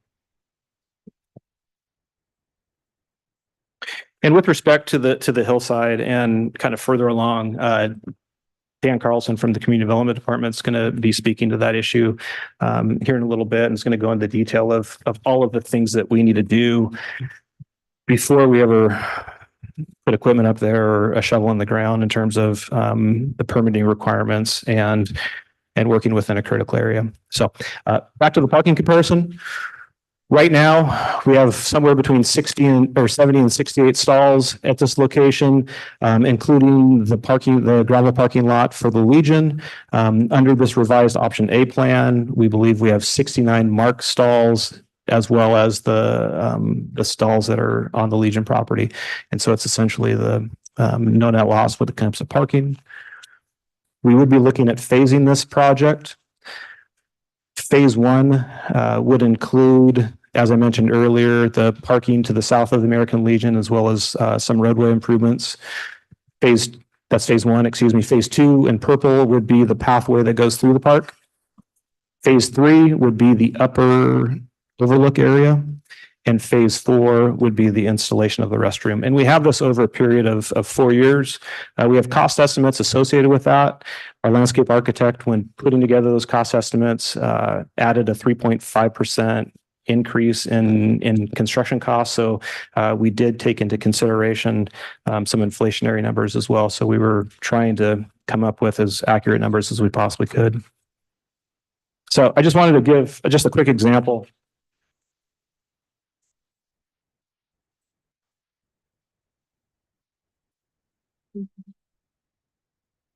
So at your September meeting in 2022, you adopted the Park Master Plan for Unity Park, which is what we're doing here tonight is the adoption of a master plan. After that master plan was adopted, we weren't able to get out to bid on the project until October of 2023. So a whole year elapsed from adoption of plan to actually going out to bid. And during that time, we're putting together the bid specifications for that park development, which goes into very detailed drawings and accounts of how we're going to construct the park and what it's going to look like. And so full year elapsed. We went out to bid. We broke ground on the park at the end of February. And so, this is a marathon. This isn't a sprint. And by adopting the plan tonight, it's just kind of the first step in the park development process. So this is an example of just the drawings that are included in this packet that I'm holding right here. So with that, I'm going to turn it over to the city attorney, and he's going to talk about ownership and deed. So just an idea. People are fading a little bit. What are we talking about for your section, time wise? Probably certainly less than 10 minutes, maybe 5. Okay. You give me the signal when you want to cut it. Okay, go ahead. Okay. Next slide, Brad. So I wanted to give a little bit of background on the deeds that help form the park. This is a picture of the one on the left is the original subdivision called Lee's subdivision from 1888. The one on the right is the county's deed to the city for the park. Next slide, please. I know this is kind of small font, so this is the history of the deeds for this park, and most of them are just to provide some historic context. The three dates that are important in terms of the park itself would be January 5th of 1933. That was the county's deed for the city, and it's important to note that wasn't the entire park. That was really for about the upper 2/3, starting just west of the American Legion and then going all the way up towards the water tower. There were two subsequent deeds from the Reeds. The first one was in April of 1933, and the second one was in 1937. And those two were really for the lower third of the park, which would be below the Legion all the way down to the park entrance for what was called Hutchinson and Chapin's subdivision. It was a subdivision that was carved out of the original plat of that area. Next slide, please. So in the Reed's deed to the city in 1933, there really weren't any restrictions on it other than obviously it had to be used for park purposes. And that if that purpose was ever stopped or somehow the city attempted to sell it for some other use, the land that they had deeded to the city would revert to them or their heirs or assigns. Legal terminology, which means it would go back to the family or who's ever there now. There was the county to the deed requirements from January 5th, 1933, the one we just spoke of.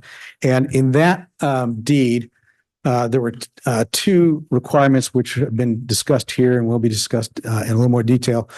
But one was that, you can go to the next slide, that nothing shall be erected or permitted on the hill slope, which will prevent view of the arena by persons charged admission to the park. So it wasn't a blanket prohibition, but it was because of the use of the park now being made by the Field and Stream Club and persons using it for that purpose before them.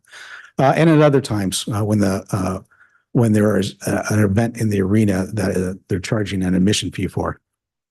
The second was that parking places shall be provided between the Vista House, the Legion, and the reservoir, the water tower, to be designated by the county engineer and orders of the county commissioners. Now, both of these provisions, along with a description of the land and some other provisions not relevant here, were put into city code at that time in 1933.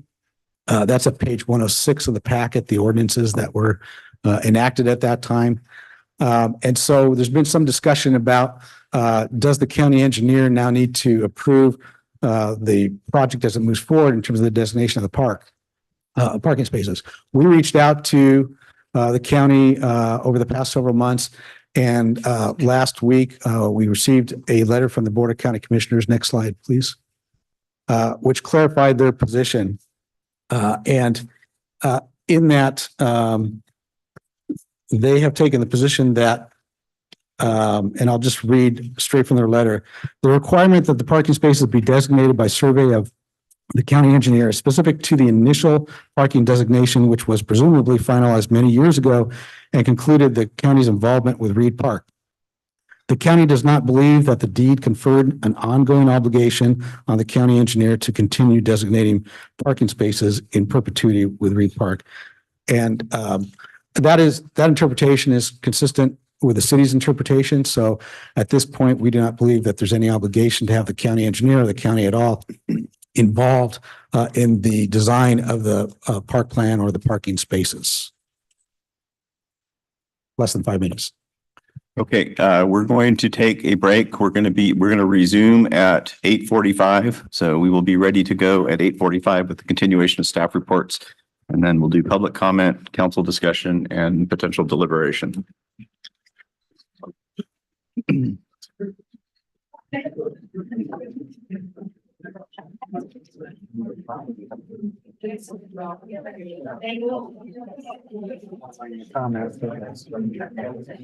Stepped in a little bit here. Reaction. I think it was, gave it a chance, so that was good.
Yeah, no, that.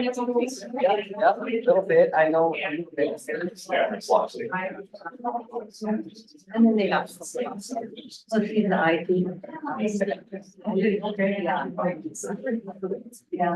Yeah.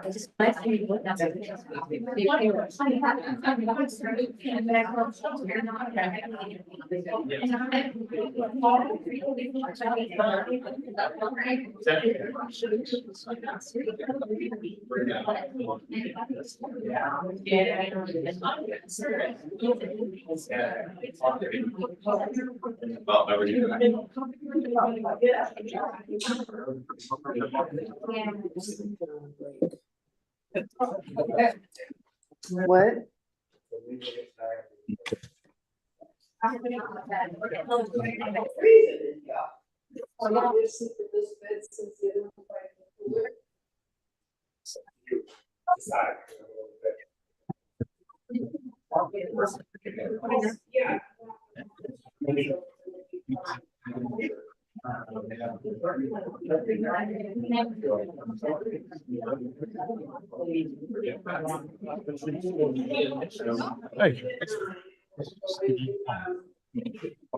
Yeah, you had a great question. The commissioners, it's the first proposition that Dallas County has ever done. Written by the.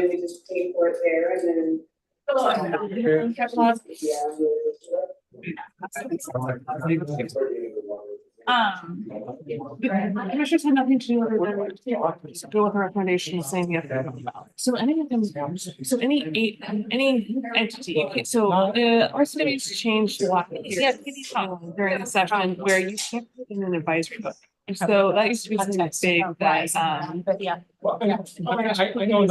they used to put on advisory votes. They never really mattered. So they actually done away with it. So I can't go, I want to challenge the fact that the commissioners passed sales tax for mental health. But then don't forget, in October 2021, they passed it. They passed on the suicide. They were going to put it in schools. So this year in January, they funded 3 entities. University and Conference of Health. Not a single penny is spent back into our local schools. Nothing that they said they were going to do when they passed the tax actually happened for our local community. I appreciate that information. Just so that you're aware, how I act on, how I work is I work on transparency. If I don't have enough information, you don't make it a decision. That's it. I did write them on, you'll see me in the voter paper, all of that. Thanks, Mark. All the information is like money and I use that. Your phase 1 is looking at maybe there's a paper and I think read the documents that went out and I didn't show that the other one. Understand. And I don't know if that would help. I think all the was something tonight. And so like, so like. Best that I do whenever I'm in any situations is give my personal experience and whether or not I have enough knowledge to speak on that particular item involved in that. We'll look into it. More in this on this plan and, you know, the fact that we have so much agencies all around. Actions that was on it. It should be heard, it needs to. Right. It does need finesse. But you say occur. My bigger concern with this is that if we're already going to the point of sourcing parts on eBay, and I know this, so I've done this because I'm in charge of construction on Capitol University, and we're doing the same thing for equipment that's running out. Pretty soon we have a massive failure in police. Legitimate.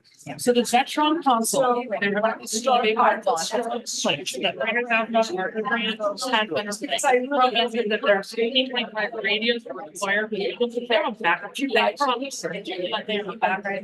So those EV cards that are worried about them, that's what we mean, at the call center and the close to. So that's the transparency that I want. So. And there's some more information I gotta get. I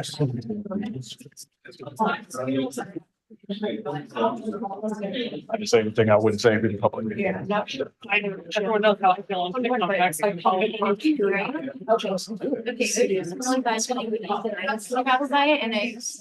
No, I stare them down. I don't care. I don't like that from Texas. Alarming, and I said before that. Yeah. I'm not worried. I just stare them down. Remind me, the Courtney and then Affordable Housing Commission, but specifically the presentation that we went. Just goes in perpetuity. That's that board loses me. Yes, that's what it was. I mean, I obviously don't want 911 system when you call. I left it, I had it in my booklet and I forgot it. Don't like, I know. Yeah. Thank you, Courtney. Yes. No, I didn't think we would lose 911. That's one of those services that's.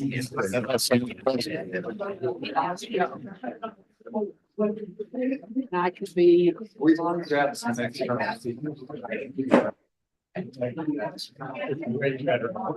do the Facebook posting. Well, it was, but we decided. It's better speakers and I don't know if it's got. Sam's working. Haven't said anything I would say. Yes, Usually a parent. I actually worked on that, but I had one call, I was like, board, I'm gonna go ship that. That's something. 15. That's if you count on the parents will be. It's kind of hard to show.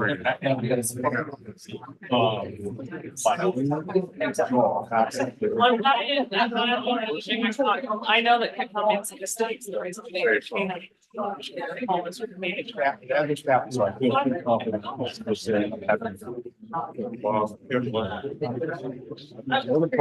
know that.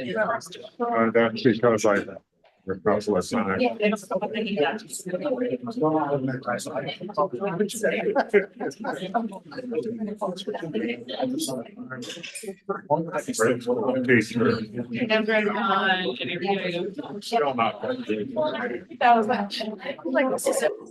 Because they're not articulating the fact that when they're saying that.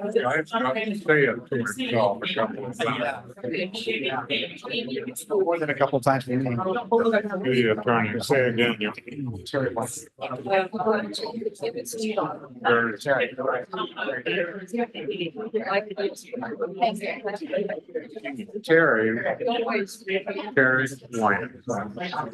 My boss. Yeah. I do. 1 minute warning.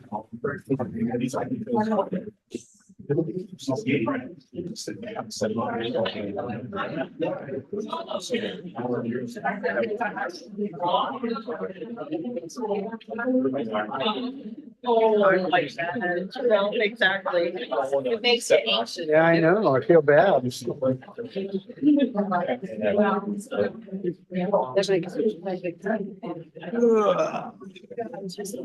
see that. Sure. It's a flip phone. It's my new phone. Yeah, it's pretty slick. I had to get it. My old one was dying on me, so I had to, whatever. This is cool. Yeah, that's the second generation of this particular design. The first, they told me the first generation administration, it started to decrease, like they I actually saw one, I think on display somewhere like Best Buy, like a year ago, and it looked, I said, well, that's weird.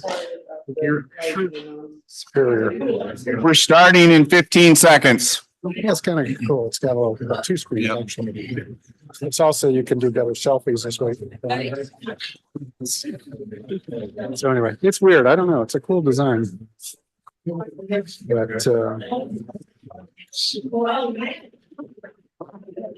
External. So people sit outside, they could come out there and look at it. Just a logistics thing. If you're too warm in here, there is seating outside and they've improved the sound with some external speakers. We're going to start now with a presentation by Ryan Liskey, Public Works. Thank you, Mr. Mayor. Can we please be quiet in the audience? Yeah, just to have a little bit of info for you guys this evening. A little bit about Craig's Hill Water Tower. It was constructed in 1960. The tower is constructed of steel, sides, bottom, and top.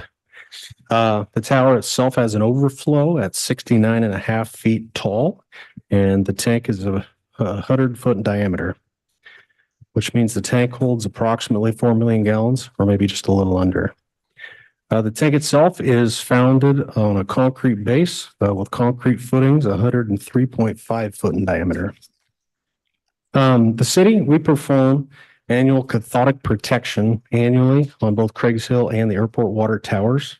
Cathodic protection includes a DC current that's induced into the steel structure, and it's basically a way of protecting the integrity of the steel.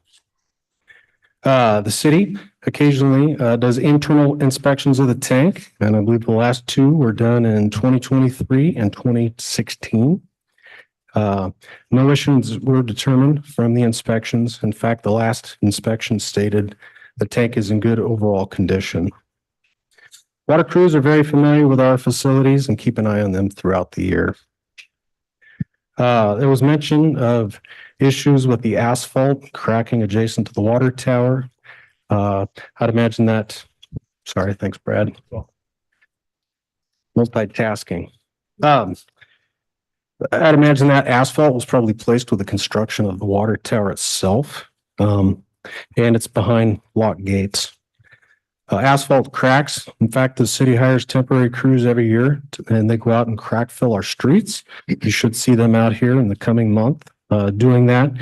Preparation for the bituminous service treatment that we'll do on our streets this summer or chip seal project. Brian, can you go back 2 slides? Just very last one. Just explain the photo. Oh, I'm sorry. Yeah, that's a photo from inside the tower. They sent a robot in there and did an inspection. I believe in the past, we've actually sent people in there with scuba gear, with external breathing devices, but that does an inspection of the tower in the bottom. Thanks.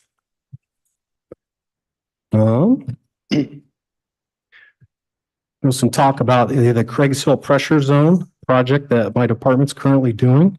I just wanted to point out that this is actually a great project for the homes and structures located on Craig's Hill because it'll boost their domestic water pressures as well as increase fire flow availability for the fire department should a fire start.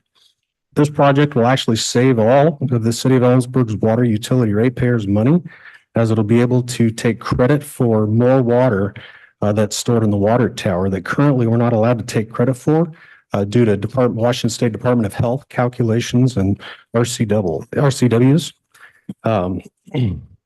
Instead of having to possibly build another water tank somewhere for storage. So that's a good thing. It's a good thing for our ratepayers. That project did go through the city process of designing and permitting. One item that took place during the design process was the completion of a geotechnical report. And the report provided guidance for the foundation work and retaining wall that will be constructed as part of the small building that's going to be constructed up next to the tower that will hold the pumps for this pressure zone. This project will provide about 1,500 gallons per minute of fire flows through a hydrant. The Craig's Hill Pressure Zone project was delayed a bit recently, waiting for some supplies and materials. I think some spools of pipe, some exact pipe lengths that were required to be buried and constructed as part of that project. But underground work should be completed by the end of April, and building construction possibly in June. There's still some lead time issues with pumps. I think the generator may take some additional time. There'll be a backup generator up there should power be lost, that will maintain reliability of that pressure system. And yeah, supply chains still continue to be an issue. That is what I have. Dan Carlson? Mr. Mayor, may I ask? Just real quick. So we haven't been stopping for questions, but real quick. On your discussion about the asphalt around the water tower, could you speak to the notion that it's lateral and it's not vertical and that's why there's no concern? Well, yeah, I mean, in my looking at it, it's level. I mean, it's likely really old asphalt, 1960 asphalt, and there isn't differential settlement in it. It doesn't appear to be mounted or anything. And so I'd imagine it's just oxidized asphalt that's been baked on by the sun every summer since So that seems to indicate there's no shifting up there underneath the water tower. It wouldn't appear to me, no. Okay, thank you. That, could I add also, that would also be consistent. One of your slides notes that in March this year, an inspection was completed on the water tower foundation and there's no sign of structural. Yeah, we just walked around the outside, looked at the concrete base and didn't see any cracking or issues that we're concerned with. So based on what we know, there's no evidence of. To my knowledge, there's no evidence of integrity of the tower being a problem. Thank you. And just because it's kind of counterintuitive, the issue with the fire flow is that at low pressure, our trucks have a hard time using water. We can actually cause damage to the pumps.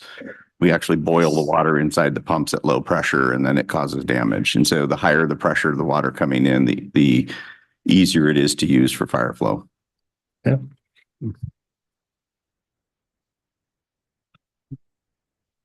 Mr. Carlson. Sorry.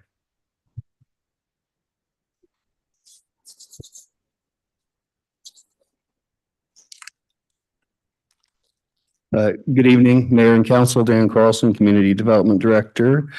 I'm going to talk a little bit about how a plan becomes a project. And Brad had held up earlier the example of the Unity Park and the plan, the master plan versus the number of drawings and the technical details that are involved in a construction project. And that's what I'm going to spend a few slides here going through that. On this slide, a lot of the concerns that we have heard about impacts of the park development on the hills, on surrounding properties, on the property itself are more related to a project than to a master plan. So we put together this timeline. At the left side of the slide there, you see the starting point, and that is the master plan approved by council. And that really is the starting point as far as a project goes. So if the plan were to be approved and once the project is funded and budgeted, then we would go up to where we're showing start of design and permitting on this slide.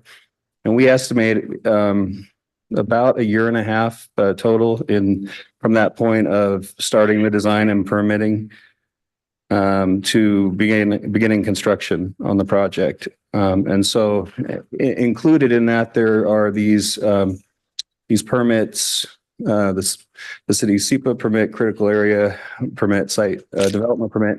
And so I'm going to talk a little bit about those permit requirements and what the standards are and what's involved in those.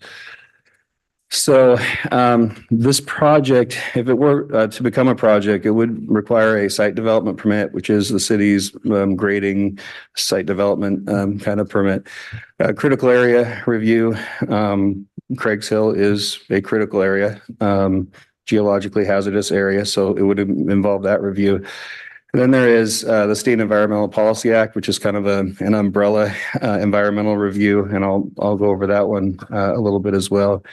All three of these permits would, according to our code, would have to run concurrently, and they all are what's called a type 2 process. So a pre-application meeting is proposed. So that would be the first step, and it would be even kind of before the design begins. It's a chance for for staff to comment on a project, provide regulatory and procedural feedback, and that feedback informs the design and preparation of permit applications and those kind of things. So the first permit is the site development permit. This is required by Ellensburg City Code. This is applicable to activities involving removal of vegetation, excavation, grading, earthwork, and the standards are in place to protect the public health, safety, and welfare. And some of the ways that's done that is reviewing these permits for stormwater and erosion control impacts, reviewing to protect sensitive areas and to prevent damage to property and people through excavations and fill. The site development permit has requirements and standards. There are standards related to slopes, how steep cut and fill surfaces can be, standards associated with stormwater and erosion control, the preparation of the ground, removal of any kind of unstable material to prepare it for any fill, and then maximum dimensions for fill. And then I did mention these would all run concurrently as a type 2, but that requires mail and newspaper notification and a 21-day public comment period. So chance through all of these review process for additional public comment on the project. The critical area review is required by Ellensburg City Code as well. This does apply to anyone that's altering a critical area or buffer. And that includes any person, group, corporation, government agency. Those are regulations that the city would have to follow. I put a screenshot of the best available science report from 2007 when the city developed its critical areas ordinance. That report did identify that Craig's Hill is a geologically hazardous area, and it would be subject to the critical area ordinance. There are general requirements for the critical area review, namely that a critical area report that's prepared by a qualified professional has to be submitted. And then it has to incorporate best available science to evaluate the project and its impacts. In addition to those requirements for geologically hazardous areas, require a geohazard assessment.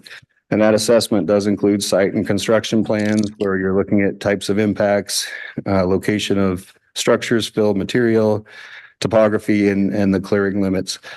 It includes an assessment or requires an assessment of the geological characteristics, which would be surface or geology, hydrology, soils, vegetation, hazard areas, those kind of things, overview of field investigations and data and test investigations. And it would have to include an analysis of the proposal that basically that analyzes the project for its impact to the hazard, to the subject property, and to surrounding properties. And the code is really clear when it comes to alterations of geohazard areas, that these cannot occur unless, really kind of two key things here is that the threat of the hazard cannot go, either has to stay the same or be less than the pre-development. So post-development can't be any more hazardous than pre-development. And then also that the alteration has to be certified as safe by a qualified engineer or geologist that's licensed in the state of Washington. And so that's what that review is going to ensure. And then just real quickly about SEPA, State Environmental Policy Act. This was a law that it was adopted in 1971 to address environmental issues. A lot of those now are addressed by critical areas ordinances because they've been adopted under the Growth Management Act. But that does still stay in place as another tool that agencies have to look at environmental impacts from projects. The way it works is it's really the action to approve the site development permit and the critical area permit are subject to this SEPA review. SEPA starts with a checklist where that has questions about different kind of proposals, locations, the elements of a proposal, earth, water, those kind of things. That checklist is submitted to the local agency who reviews it and circulates that to the public, to other agencies, to tribes. And that eventually leads to the city making or the lead official making a threshold determination in terms of significant impacts or not significant impacts. And the state law says that the city has to include that environmental consideration under SEPA in the decision making for the underlying permits, so the critical areas and the site development permit that we talked about. So that is, I think, covers those three permit reviews. That puts us, if you look on our timeline, about at that where that arrow is, entitlement and permitting, and that's still prior to that 90% design and open house project bidding and then beginning construction. Dan, can you talk about that timeline on the SEPA itself, that those review periods with the public and the tribes, as far as the duration of the actual SEPA typically? It is well, they're grouped together in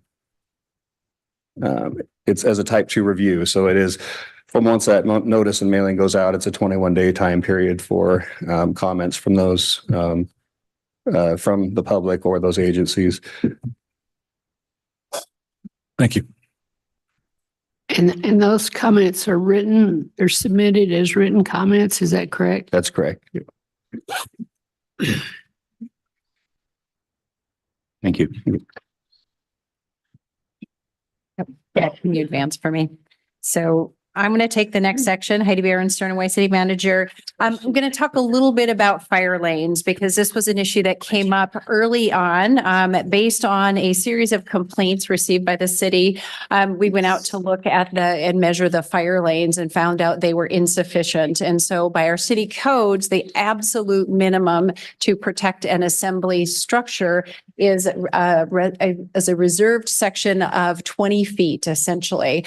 In this case, the placement of the American Legion building, it can only be protected on basically two sides from fire protection. So it's very important to have that 20-foot reserve space. We met with the Legion over five meetings between April of last year and December. We were able to come to an understanding about the reason for a fire lane, the purpose it served, and the requirements. We also looked at ways that we could do no or low cost improvements in order to maximize the amount of parking, because if we would have needed to mark the fire lane based on the current configurations, there was a significant loss of parking potentially. So we had some really great conversations with the Legion and were able to come to a resolution that was actually a pretty creative solution. So what we did, and you'll see this on the part that's northeast of the Legion facility, we actually remarked those areas and remeasured. We took out the bollards and the cables that people were parking up against so people could park deeper into the park. So we were able to retain some of that parking. And then we worked with the Legion to preserve a portion of their gravel parking area. We'll be in the process of actually of measuring that out and marking that once it warms up here and we have some good weather.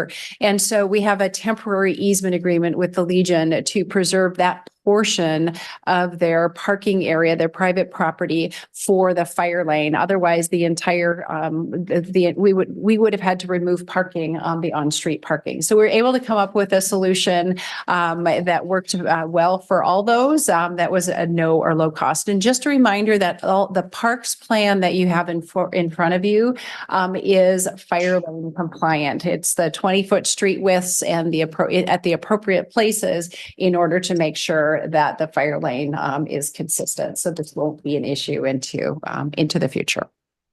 Okay, next slide. All right, I believe we have Captain Weed.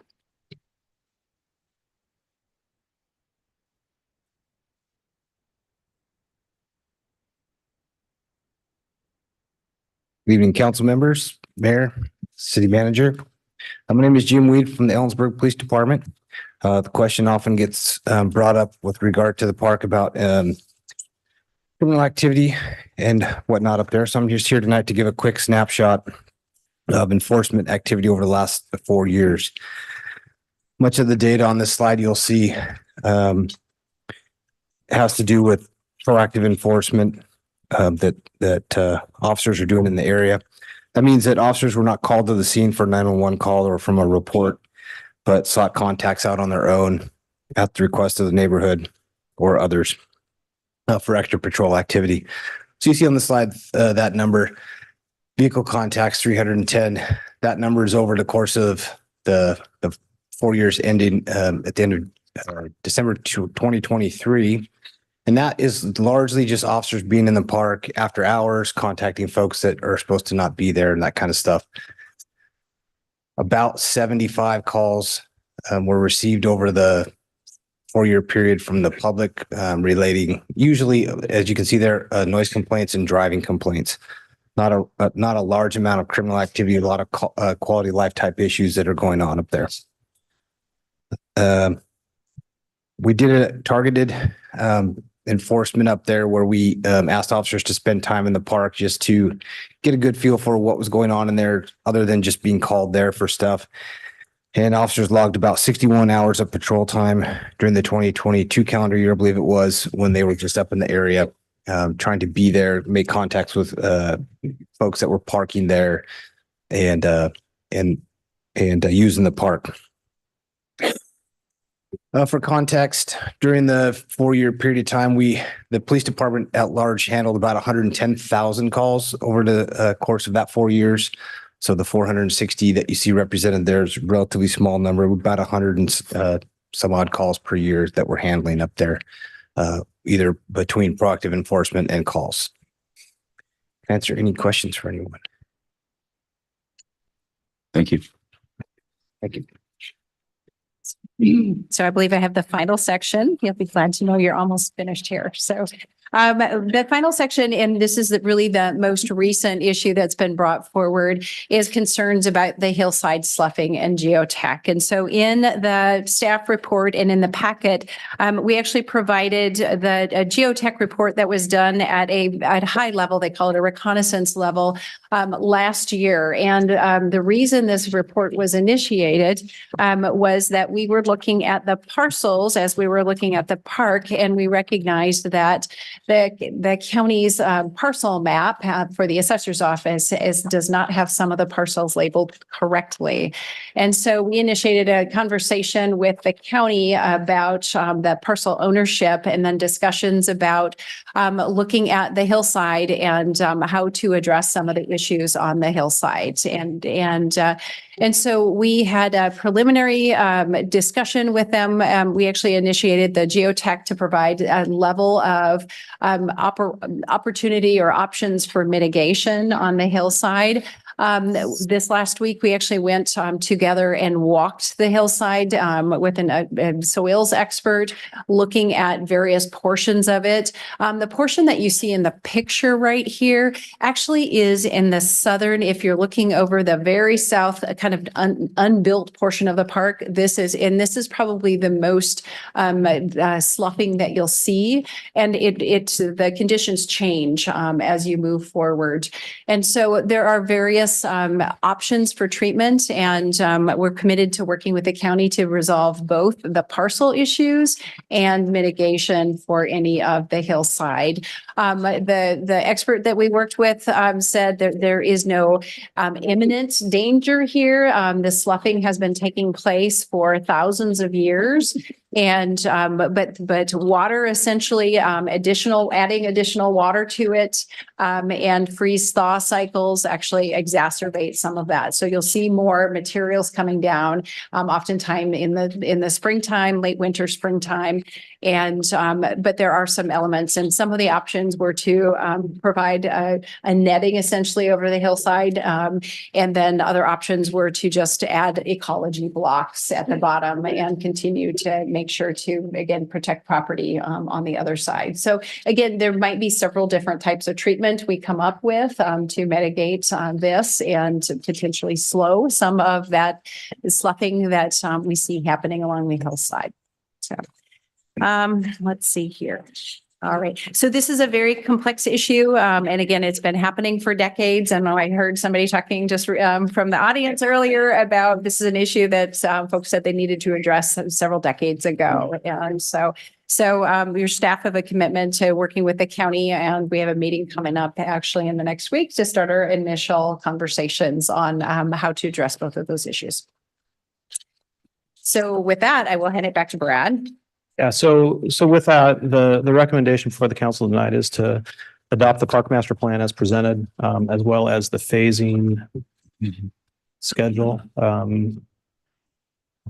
It's important to point out that in your packet, there is a letter from the Legion dated February 14th of this year, indicating their American Legion Board of Directors, indicating their support of the proposed plan, which was kind of our charge after the March 6th, 2023 meeting to mitigate those concerns.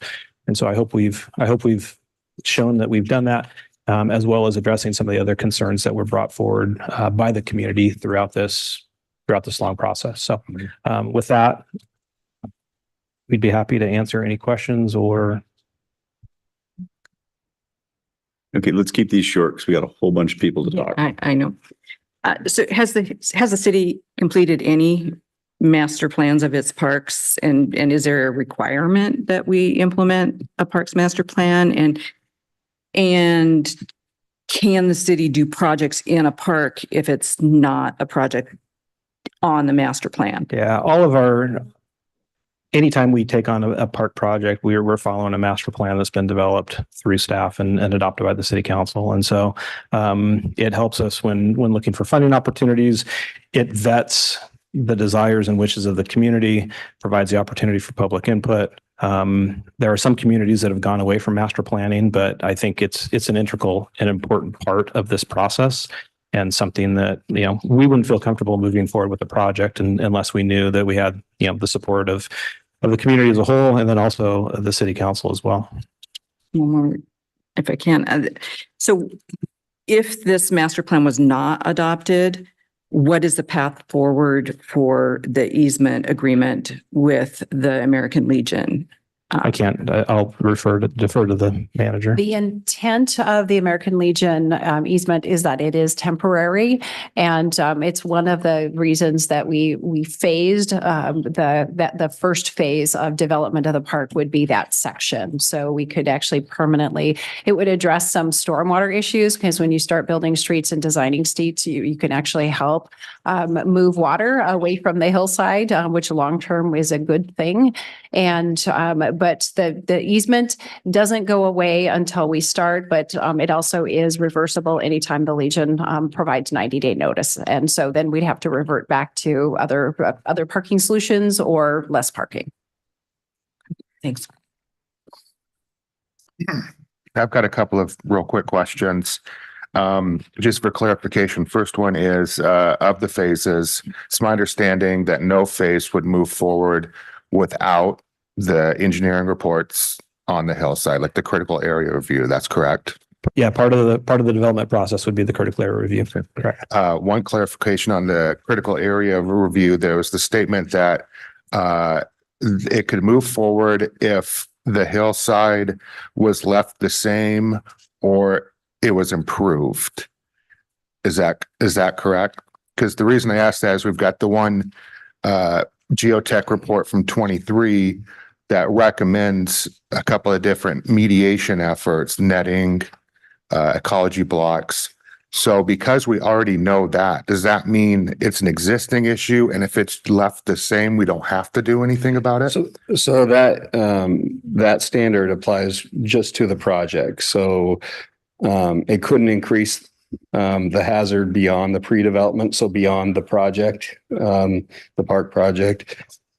And, the alteration has to be designed so that the hazard is either eliminated or mitigated to a level equal to or less than pre-development conditions. So it's talking about that, the condition of the property before the park project. But part of it said within like 200 feet of the project itself, which would contain the hillside, correct? Right. The hillside is the critical area, so Yeah. including work within 200. So just for clarification, because I know there's a lot of questions around this specific area, we do the engineering report, and it says that as of the point in time of the engineering report, what we're going to do on the hill, on the top of the hill, wouldn't change the side of the hill. But if we already have an issue on the side of the hill, how does that get worked out? Does that make sense? According to this, the project just couldn't make it worse. In terms of addressing the existing, if there was an existing issue, I may not have the answer to that one, but this would be for the project itself. It just couldn't make that hazard any worse than it was before the project started. So just as an analogy, we could build a shed next to a fire, but as long as the fire doesn't get bigger, the shed could still be built. As an analogy, of course. According to the wording of it, is that correct? It's just as long as it doesn't get worse from where it is, it can move forward. I think there are, like I said, there are some other parts of that standard that it had to be certified as being safe according to a qualified engineer or geologist. And there are other parts of the review of the site development permit, but this was specific to the geohazard, to the hill impacts. Okay. If I can add to that real quick, is this that with any of those critical area surveys, including SEPA's, just for common knowledge for everyone, it identifies the risks that could happen outside the area of the project so that those things can be addressed later on or within the body of the project if the project is amended. So it's intended to provide more information. That is why you go into those surveys for the critical areas, the SEPAs, because it's a revelation of additional information. That's why it's sequential in steps. So it informs you if there is a bigger problem or a smaller problem or a problem that you'll be able to address with the project scope currently. Just wanted to give that up. Could I throw in real quickly, very short, since everybody is, I just wanted to mention, just to emphasize the point on the SEPA review, that when we're talking about a geological hazard assessment, it really keys into the design. So the retaining wall that's adjacent to the sidewalk along the edge is critical to that assessment. So I just want to make a point that there's considerably more information that will be developed that we do not have today that will go into that decision. That's all I want to say. Okay, I'm going to start in with community public comment, and I'm going to go in the order that people signed up. I know this wasn't the original sheet, but that's one of my few powers as mayor, to make these kind of decisions. So Teresa Plew, you had a comment. Did you also want to talk about Craig's Hill?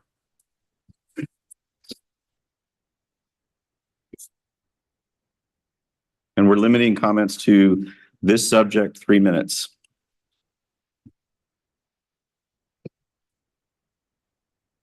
Don't let me forget them. Okay, Teresa Plew, I live in Kittitas Valley. I'm going to speak about the geological hazard site reconnaissance that Heidi said is a high-level reconnaissance, and I'm going to be reading from it and straight from the report, since some people probably didn't catch some things in here which I think are relevant. This is a reconnaissance. Let's see. For instance, let's see, I'll just start where I started underlining earlier today. The author of this said, we understand that during significant rain events or freeze-thaw cycles, Erosion of surrounding matrix soils allows the release of sloughing and gravel and other settlement from the bluff face and the deposition of this debris onto the access road surface or behind the ecology blocks. So it's moving beyond the ecology blocks. It should be noted that the occurrence and level of groundwater seepage at the site may vary in response to such factors as changes in season, precipitation, and site use. So site use kind of caught my attention. Perhaps what we're doing on top of the hill could be interpreted as site use. I don't think that Brad's, it's a great idea to slope it away from the hillside, but just sloping that asphalt, I don't think will take care of the problem that's going on in that hillside. Let's see. Page 3 at the bottom, the reference geological map describe the materials exposed in the slope face to be, or to include Thorpe gravel,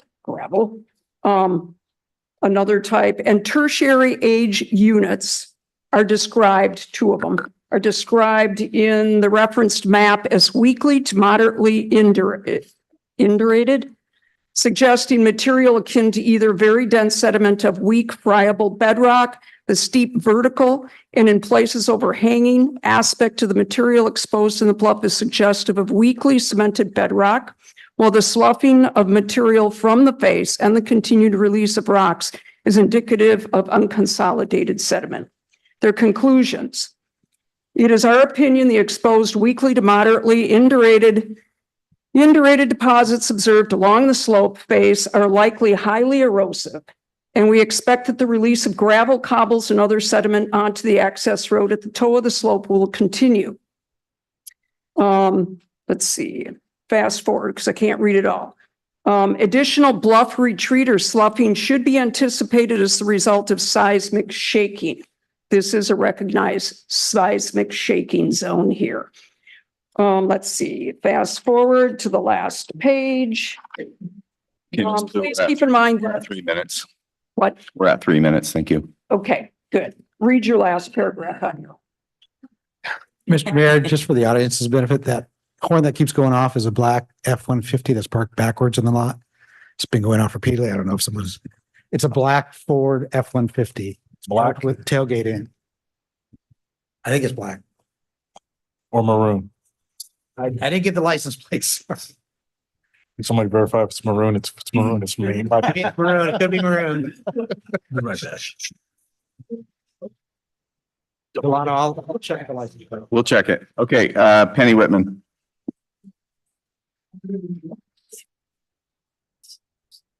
Right, I know.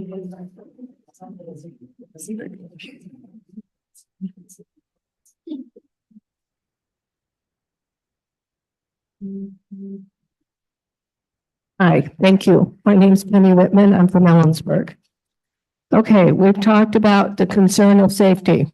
We all have that same concern. I'm still waiting for a town meeting to discuss Reed Park and Greg's Hill. Jeff and I have been involved with the American Legion for years, from 2006 to present. He was up there as the commander until 2021. During that time, we finally met with the police department and the high school principal, the city and the parks department to discuss things that were going on up there, which we had already approached, trying to get our speed controlled, trying to get everything under control, which eventually led to us going up and talking to the kids on the hill. So that's what we did. Jeff went up, he handed them flyers, he talked to the individuals. So we tried to explain to them that there were older people coming out of the building, and we just wanted to make sure that it was safe for everybody, including them. We didn't want them to have to live with something like that for the rest of their lives. So we did do that, and we were up there, and it was done before the park closed at 10 o'clock because there were still people going up there. We didn't see the police department up there much. So my question is signage for the park hours. Officers present, what hours are they going to be up on the hill?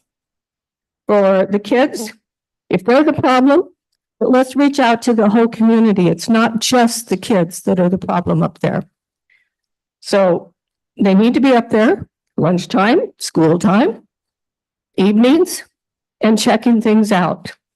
So we want to keep in mind that the Low County improvements adjacent to the steep slope is always a risk, and the slope may fail or continue to erode in the future.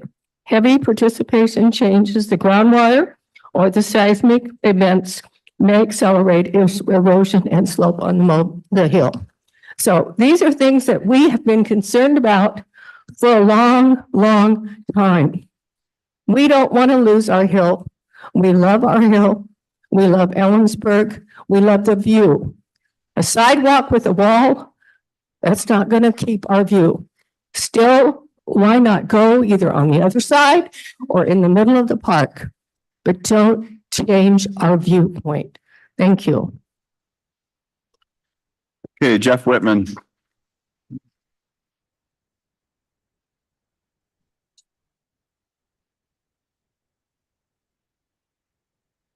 I'm Jeff Whitman, lifetime resident of the city of Ellensburg.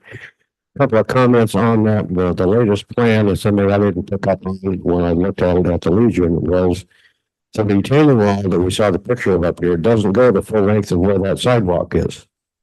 It goes part way and then there's no retaining wall and then it picks up again toward the end of the hill. So I don't understand why the retaining wall doesn't go the full length of the sidewalk on that exposed edge. A couple other just quick comments, and just for anybody in the room, I played on that hill, you know, a long, long time ago, probably close to 75 years ago. I haven't been up there for probably 50 years past the water tower. If you want to see the view of the valley, walk up that little gravel road that goes past the water tower, walk out on the end of that hill up there and take a look around, because you can see everything from Badger Pocket to the Monastiche with a totally unobstructed view. If you wanted a place to put some grasses and trees and some picnic tables, believe me, that would be the place for a walk-in park. Couple other quick things. If you want to secure that hill, I think in your own brochures there, you have a gravity retaining wall. That's what you have to do to slow down the erosion coming down off that hill. So the blocks that interlock, they're not like ecology blocks, it's stacked blocks that interlock with each other. Each lip sets over the back of the next. So it's self-supporting with whatever the erosion is comes in behind it.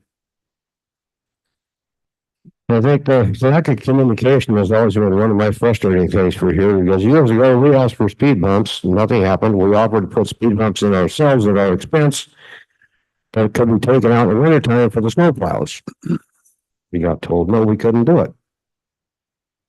I worked on getting dead tree parts removed up there for years, but never get it done. Now we have a stump that's called Burl. Some of the club members named it Burl.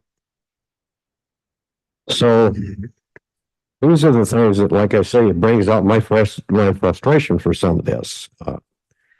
Like I've talked about this a number of years on a water meter up there. I also we proposed a letter that we don't care if our water meter stays on the other side of Reed Park. So for those of you who don't know, the American Legion water meter is all the way across the road on the other side of the park. If you would write us a letter saying that you expect we would take the responsibility to replace our water line if it breaks the water meter to the post, we don't care. That's why we want it back on our property, because we're responsible from the water meter to the post. Okay. Case report. I want to elaborate on this quite quickly here. I went through and I marked everything related to Reed Park as far as okay, Mr. Whitman, we're going to move on and we'll come back if we have time at the end. Take me 10 seconds.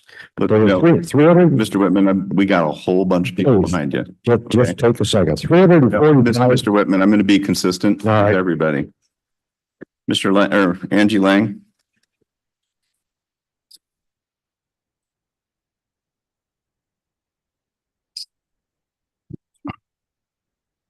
Angela Lang, Ellensburg resident.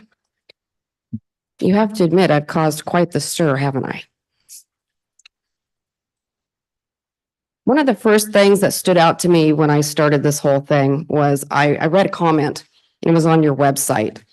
And it stated, "We recognize that the unique nature, because of the unique nature and historic significance of Reed Park, it will require a comprehensive public outreach and participation process." I don't feel that was reached. November 11th, 2021, page A3 in the Daily Record. It says, "City in the process to create a new Reed Park master plan." Nowhere is it specified that it's on Craig's Hill. One of the other ways, or I should say the main ways that they advertised this survey was a flyer that was put in the park on the fence.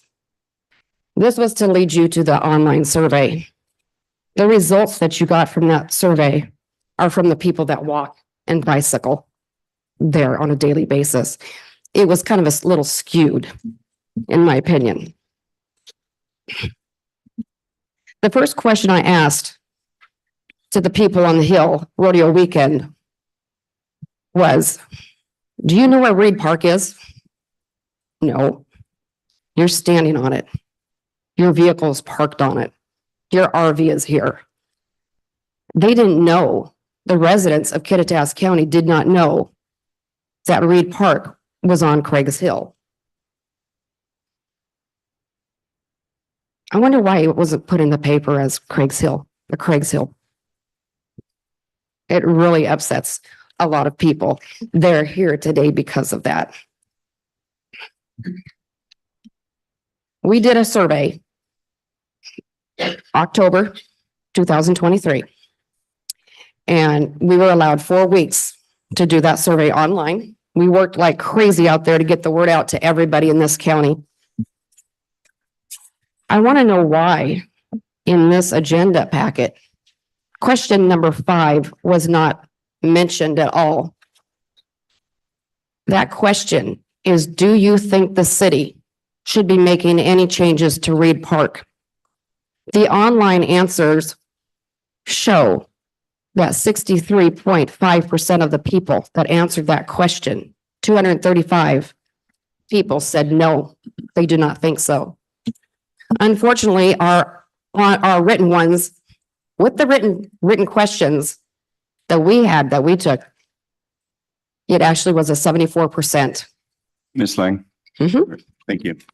I think I got one. And Mr. Smith, just online, we'll get you after I get through the signed up people, so you don't have to wait forever. Jennifer Pattison.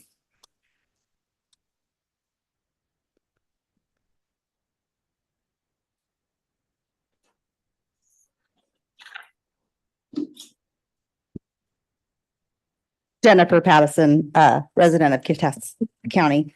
Good evening, council. This entire process has been an eye-opener to me, and by the looks of it, to a lot of people in this room and in this community. I ask you to remember who elected you to sit in the seats that you currently are occupying. You are all in a place to represent the community who elected you or whom you will be asking to re-elect you. The people in this room, are they in the minority of this community? If so, if not, where are the letters of support from this project for the other people? I would love to see an equal number of people who support this project in this room. There has been an opportunity to have town hall meetings, and apparently the city does not want to have a true conversation with its community stakeholders. Part of being a leader or in a leadership is to compromise. We have seen little effort on compromise. Why not a path through the park? Why does it have to be along the edge that is on an unstable cliff? This whole issue could have gone away if the Parks and Recs would have just taken the community concern into consideration and came back with a revised plan. If the city thinks going from an 8-foot sidewalk to a 6-foot sidewalk in the same area is a compromise, and it didn't even ask the constituents. A compromise does not mean you get to make a suggestion and implement it without a conversation with the stakeholders. I have looked at the current plan on the diagram of the park. I am concerned with what type of barrier you will be using alongside the walking edge along the cliff or the hill slope. There is no rendition or mock-up of what you have in mind. So you have these ecology blocks that you're putting along there apparently to hold up and stabilize it. So are you going to have a railing or something? It doesn't even have to be, can't be a railing, it has to be a barrier to stop people from going from beyond the sidewalk and going down the hill slope. I see that on your plan here that in phase 3, I see pipe and handrail in phase 2, but that's the lower part of the park. So I looked around and I see at phase 3 in your estimate, in your cost estimate, that's where I found that there's railing or pipe railing, handrail is in the estimate. It's not actually on it. There's one arrow to where a spot where there's pipe railing. So I look around and so then I don't see anything for that other one. So that leads me to go, that means your cost estimates are going to be entirely off. And I know we're going to be way off anyways, because we're so far into this project. So once again, I express to you that I do not believe you're representing the public. Your sole purpose is to advise your constituents on what you want, what they want, and support the issues that they like, and take issues with what they would like you to do. No matter what the project is, each of you has sworn to represent the people. Ms. Patterson. Thank you. Karen Van Orman.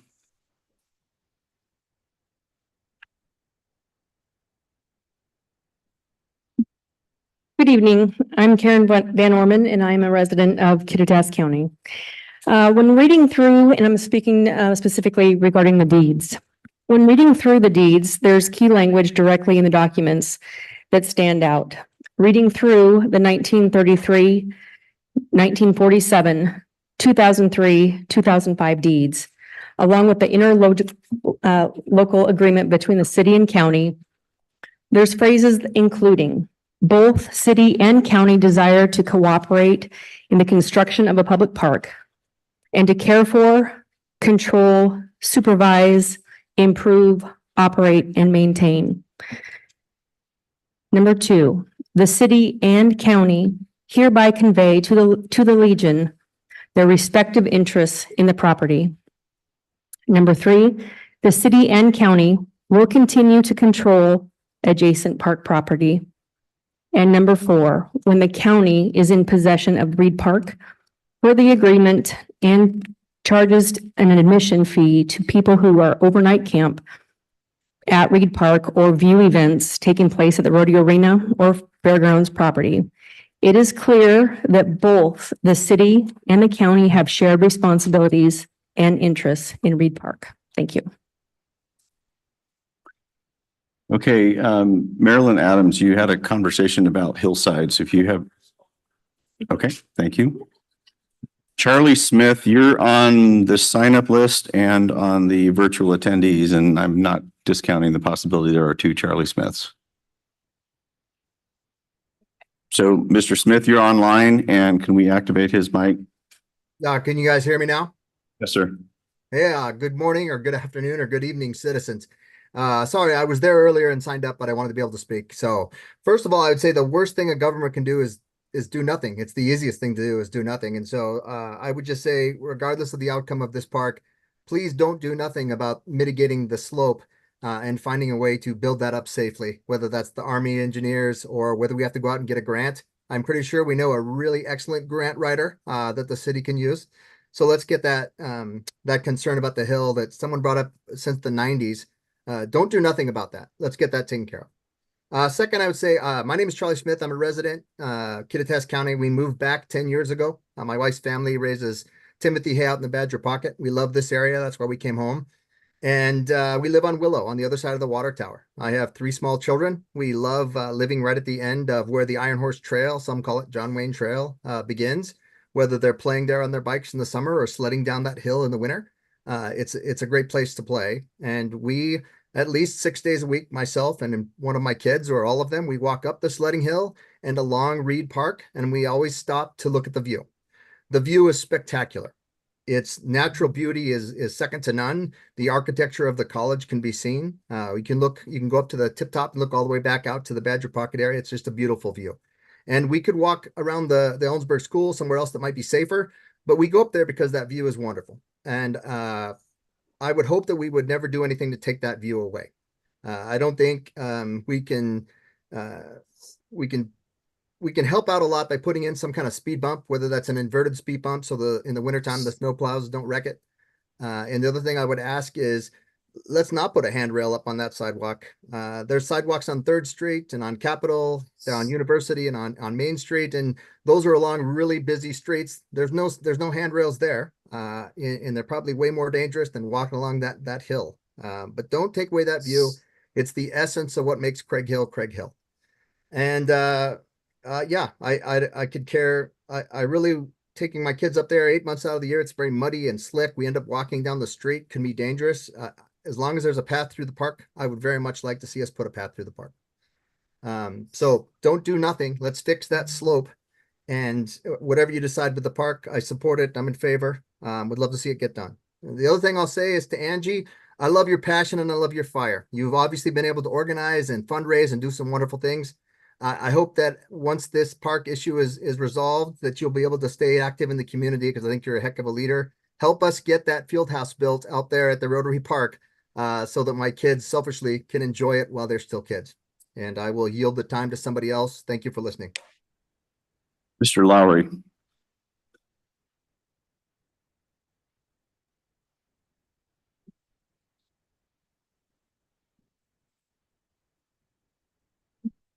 I appreciate the opportunity to address the council, Mr. Mayor, other members of the city here tonight. I think I'm going to take a little different tact than, and I'm going to stay out of the weeds. I think I'm going to try to crystallize the issue a bit, at least in my mind. I've attended 3 council meetings now.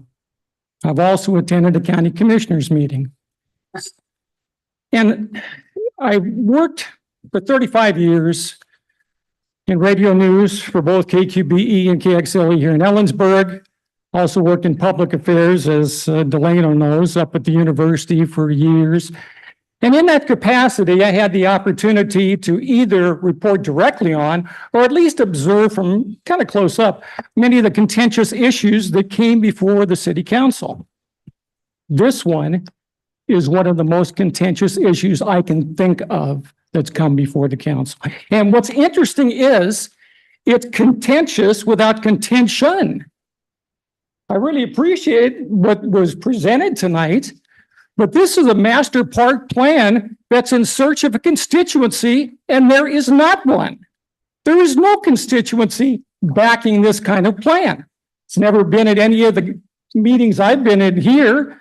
I haven't seen it in the paper. I haven't heard it. It is simply a plan without a constituency. Now, saying that, I've never been a politician, but I will say this. I don't think the Reed Park Master Plan is a Craig's Hill worth dying on. And I'm saying that rhetorically. I don't want to be misconstrued. I mean that in a political sense. I want both of you to know that, okay? I don't think it is a Craig's Hill worth dying on. I would say it would be better for you to acquiesce to the will of the voters, the will of the taxpayers, the will of the folks who have put together all this documentation opposing this plan. Take that to heart and realize this plan is not for the betterment of Kittitas County. It's not for the betterment of the city of Ellensburg. This is money that could certainly be used better for parks and recreation, needed facility improvements and enhancements now, not on what I consider to be a boondoggle. Thank you.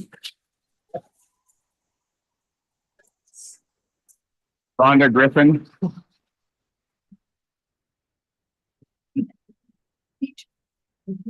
Rhonda Griffin.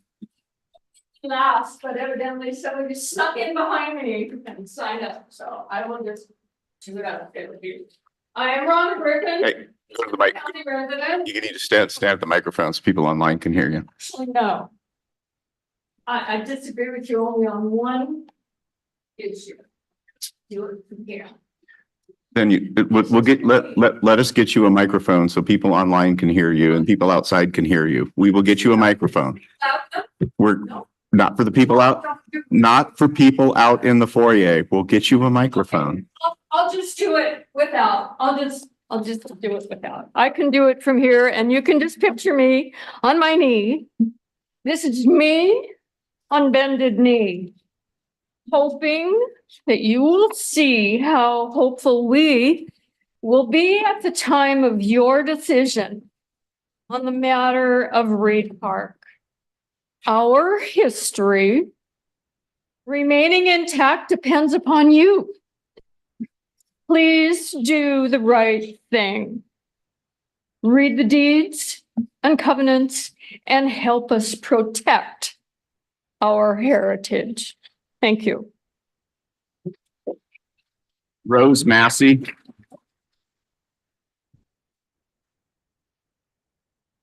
Rose Massey.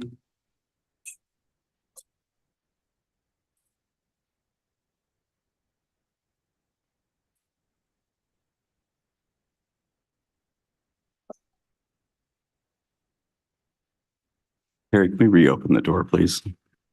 Rose Massey, I'm an Ellensburg resident, and I'm going to have a statement to read. On June 14th, 1923, the townspeople and farmers began construction on the Kittitas County Rodeo and Fairgrounds. One of the 8 projects completed was the quarter-mile road down the slope of Craig's Hill. B.F. Reed played a big part on that construction as he gifted his hill slopes lots to the county. According to the National Register of Historic Places, this was a huge community project which shut the banks and local businesses down. Over 500 men showed up to start construction that day. The hill slope bleachers were constructed as well. It is noted in the 1998 National Register of Historic Places that the hillside bleachers were removed due to continual erosion. The proposed sidewalk is to be laid directly above the section of the hill. Is it wise to build something on an unstable hillside? And I, like the other ones, would like you, as representing us, the people, to do what the people want, in which the majority of us don't want it touched. That money can be used for the parks that exist, to replace their rotting equipment. Joshua Stewart.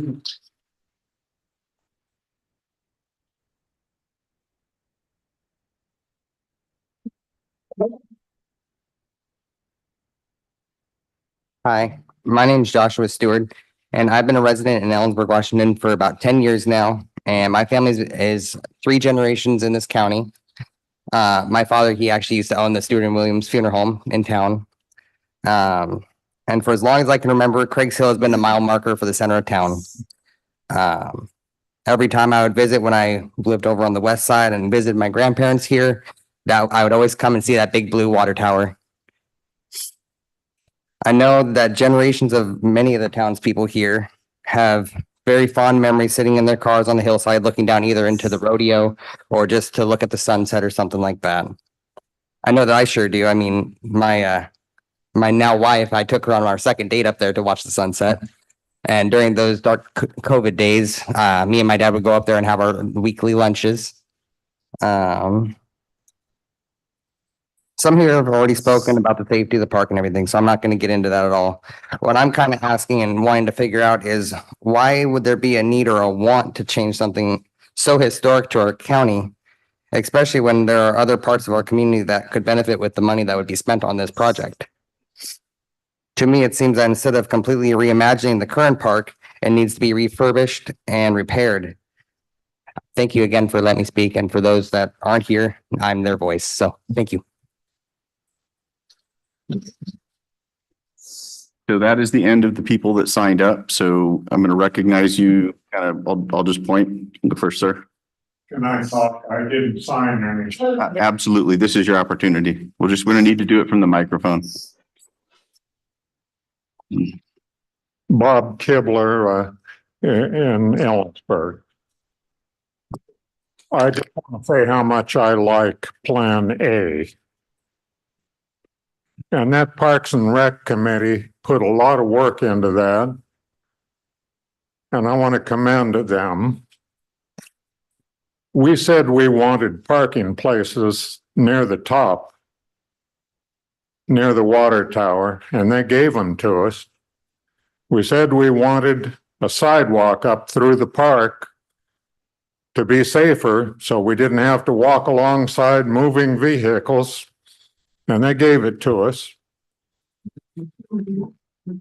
No comment. It's a heck of a Please. good improvement over what we have now, and I would just want to say thanks to everybody who helped make it be so. Thank you.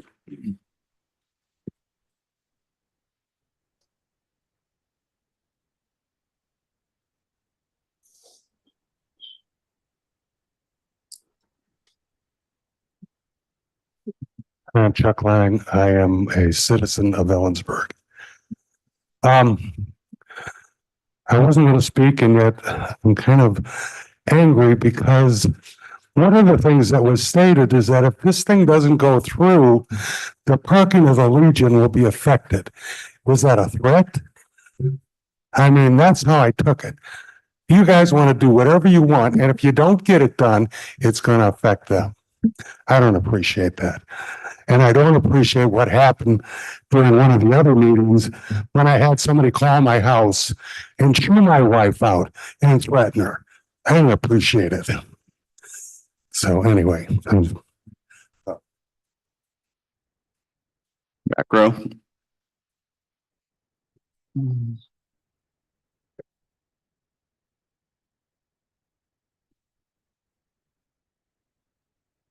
Hi, I'm Linda Warren. I'm also a Ellensburg citizen, and I'm new to this. This is the first time I've ever been to a city council meeting, but I've read all the newspaper articles, all the things that have been put out by both sides. And honestly, I do not understand what you guys are objecting to. I don't. You wanted more parking. You wanted the parking to stay. The American Legion is happy with what was worked out. We wanted sidewalks for safety. They're giving you sidewalks. And you need to have the hill mitigated because of the geotech.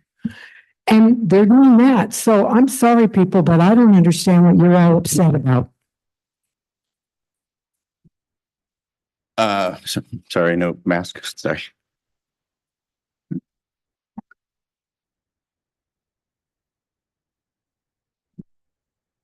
My name's Courtney Garzone. I'm a citizen of Ellensburg. I just agree. I think that the city council has done a really great job in making contingency plans and working with the community to decide on compromises. And I think that as a pedestrian, I love safer ways to walk through parks and enjoy them. And I think that anytime we can make a really lovely walkable city more walkable and safer for pedestrians, it's a really good opportunity for everyone. And I kind of agree that I don't quite know what all the issue is because everything has been met. And so there are a lot of us out there that do agree that this is a wonderful plan. And just because a lot of people show up wearing matching shirts doesn't necessarily mean that we also don't exist and have a different opinion on the matter. So I appreciate all that you've done. Back row.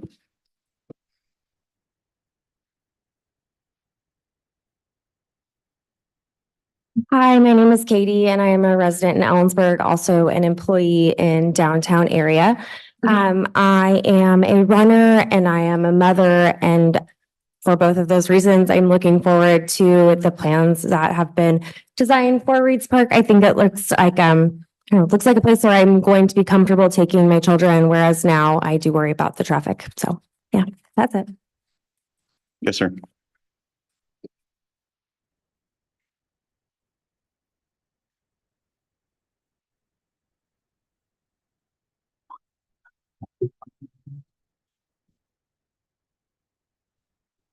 Brad Haverhill, resident of Ellensburg. I am the broken record. You actually talked about the two codes that you're blatantly violating to put this park in. And then I read the bottom part of the people that did the geo survey. All they said was it was from their visual taking of what they saw, they had no real report. they ended their report with that hillside needs to be seismically tested and core holes drilled in it. And for anybody that's in the geological world to sign off on it, that has to be done. So it's a parking issue. I kudos to the parking that you've given us below the Legion. I think that's great. The upper end doesn't need the trees, doesn't need the sidewalk, and doesn't need the retaining wall. I think you'll find when you go up there and try to do the retaining wall, that hill's going to come down, and who's ever operating that piece of machinery is going with it because it's not that stable. So kudos to the A part that benefits us, and shame on everybody for wanting to destroy history in this valley. Middle.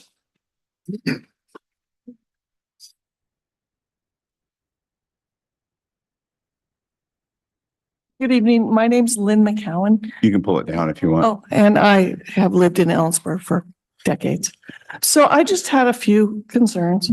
One is similar to what Scott just said, was if you put the sidewalk up along the top and the wall, and then you have trees that are planted there that are going to need to be watered, won't that additional water up there create a problem if at the base of the hill there's decay? I mean, what's going to happen if down there isn't addressed? I realize that's a county land, so maybe there's a conflict there with the city and the county. And secondly, on the incoming road, when people drive into the road, into the park rather, they're driving on Craig Avenue.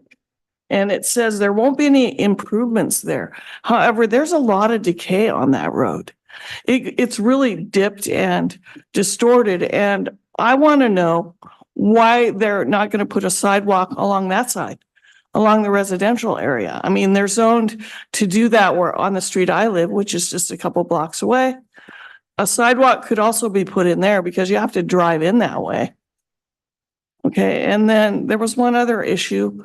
And that was, when the trees do get really big that they intend to plant up there and the roots go way down and they need to be taken out or pruned, won't that also dislodge the hill? Just that's all. Yes, sir.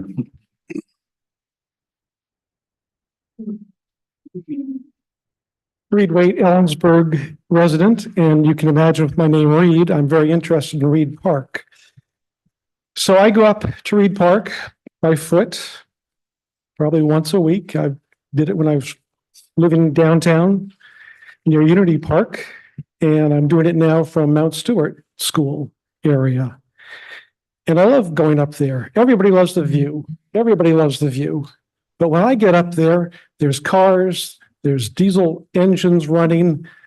To walk around there, I can't enjoy the view because I'm looking out, cars coming in, cars backing out. Putting the sidewalk in, make it safe and welcoming. And I would hope that Reed Park could have a view with a park-like setting, not a parking lot setting. Thank you. Yes, ma'am.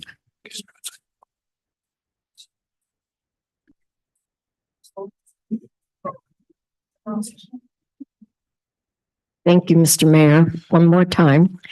My name is Cheryl Chance. I live in the county. And last time I spoke a few minutes ago, we were talking about the sloughing off of the hillside. But now we're going to talk about the price of this plan. And the price is 2.2 something. And I guess my question is, well, let me state something else first. My husband worked for the county for 8 years, few years for Kirk Holmes, and then the rest of the time for Mark Cook as the construction manager for Public Works for Kittitas County. My question is, when he worked for the county, they had the money before they went out for a plan. Okay, they had a grant writer who part of her job was to oversee the airport, but she also wrote grants. They would not, as far as I understand it, they would not propose a plan without having the money. Why does the city come up with these grandiose ideas and then chase the money? That's my question. I'm confused.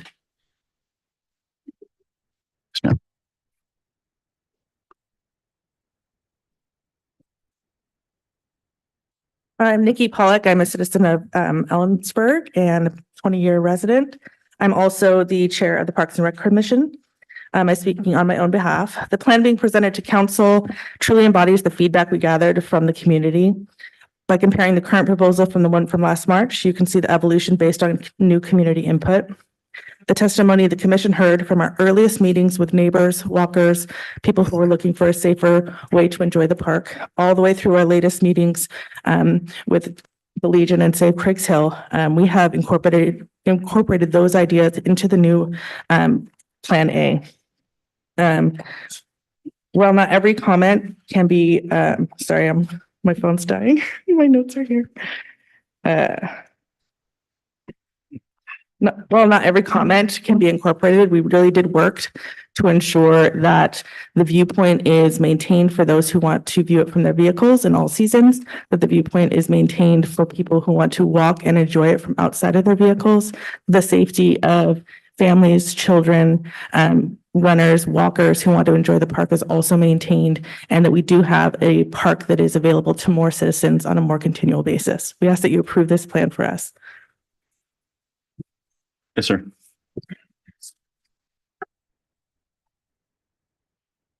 All right, Jeff Whitman, up again. Anyway, just very quickly, what I was trying to say before, I went through that 4-year police report on contacts on the hill that were just specifically Reed Park. They made 345 contacts. 283 of them were after the park was closed. And that's all I got to say. It just seems a little off base to me that 62 contacts were made during the hours that the park was open. Kind of off skew, isn't it? 283 were after the park was closed. Thank you. We're not going to do any repeats until everybody's had an opportunity to speak.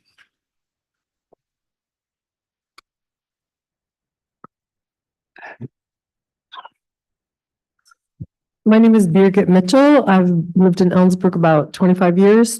I want to say that starting in about September of 2004, or 2023, no, 2022, through April of 2023, I had occasion to be looking after my friend's dog. They live immediately at the base of Poplar, where 5th and what is it? 4th, right there, like on the other side of the fence, basically. It's that house where everybody used to always park a million cars, okay, back in the day. But they stopped doing that. But at any rate, took the dog up to Craigs Hill every single day. So what point am I getting to? I'm getting to that within that whole time, I never heard a thing about Craigs Hill having a park proposal, okay? Until last fall, I heard something from the town, I like to call him the town information source. And that would be Daniel, who works at the bookstore. His mom owns the bookstore, Debbie, and can't think of what her last name is right now. At any rate, so I want to just say that I do not think, this is my point, that the dissemination of information about this whole plan was ever adequate. Like when the guy got up here and said, oh, we had, we advertised all these different proposals and this was where we got all this feedback. It's like, I was up on Craigs Hill every single day for like most of 8 months. Okay. And I'm in Ellensburg. I run an open mic at Old Schools. I am very aware of many things that go on in Ellensburg. Okay. And I just think, what? Where was all this information? Where were all these surveys? I don't think that they were as well disseminated as you think. Okay. I don't think that was true. Greetings,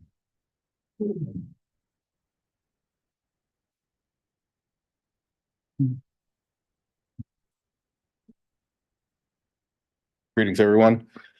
I'm Tyrell, resident of Ellensburg. I think I'm the only person here that is able to say I live on Reed Park. I'm also the only one here that's exposed to some of the issues, and I'm not up here with an allegiance to anybody. I'm not a member of the Legion.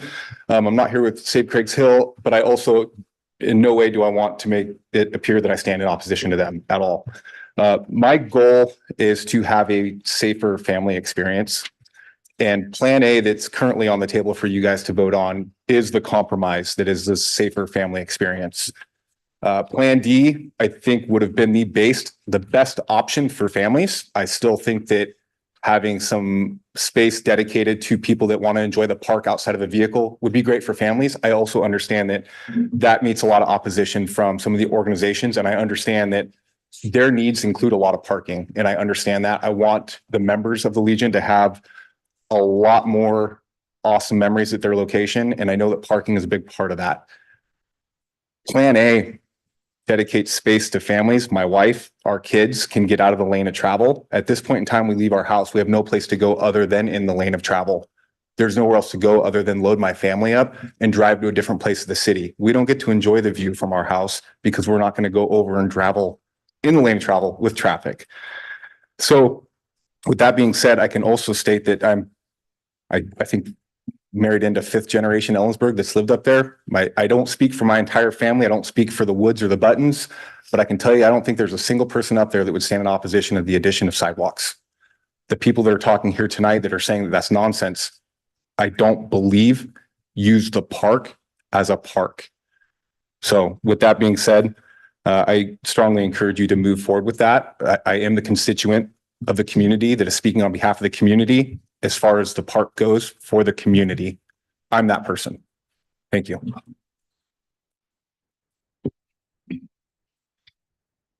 And yes, ma'am.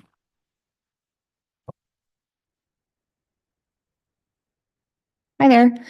My name is Kelly McDonald. In the beginning of this meeting, you brought up a couple proclamations that whether it's mental health or transgender rights or anything like that, I think it boils down to being in inclusivity, including and accepting people of all walks of life, where they're at, whatever their disabilities or not disabilities are. I think that Plan A and what you guys are proposing with this park and the sidewalks going up and having the view to the hill really promotes inclusivity. I think people who are disabled, people with families, people who are elderly and don't have the confidence to be out in traffic or be by the cars, I don't think they maybe feel safe where they're at right now. And I think, we're building a park called Unity Park. We're trying to bring a community together to where everybody can enjoy and experience something that the city wants to provide. And I think that giving everybody the opportunity by having those sidewalks and those walkways out where every single person could go enjoy the view that is historic to the city is really important. I don't envy your situations or your positions, but I sure as heck respect them. And I appreciate your time. Thank you. You repeat? Hold up. Anybody else wants to make first time comments? Okay, repeats are limited to 1 minute.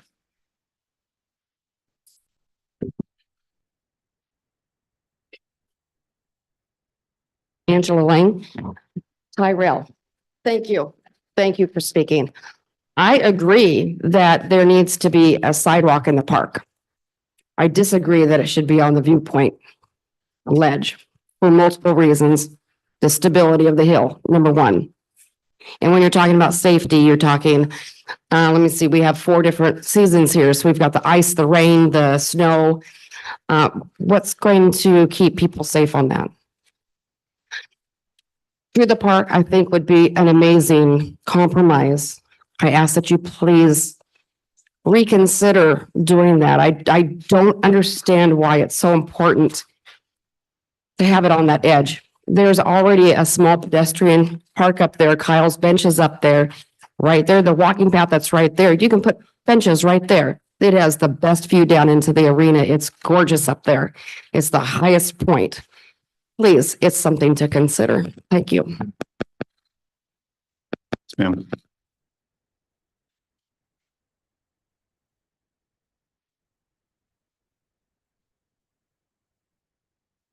Penny Whitman, Ellensburg.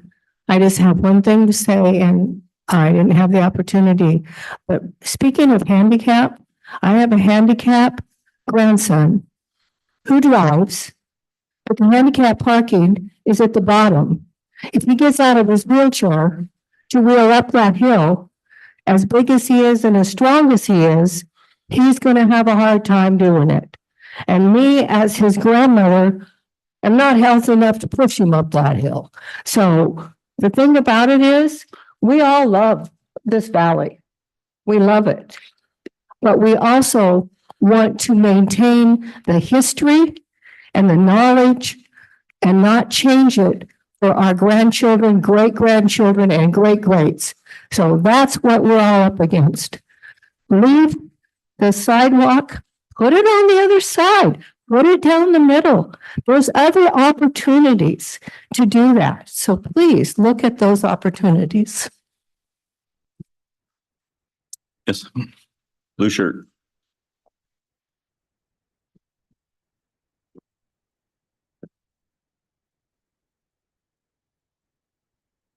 Teresa Blue, I'm just going to take the opportunity to finish that little reading at the end of the report.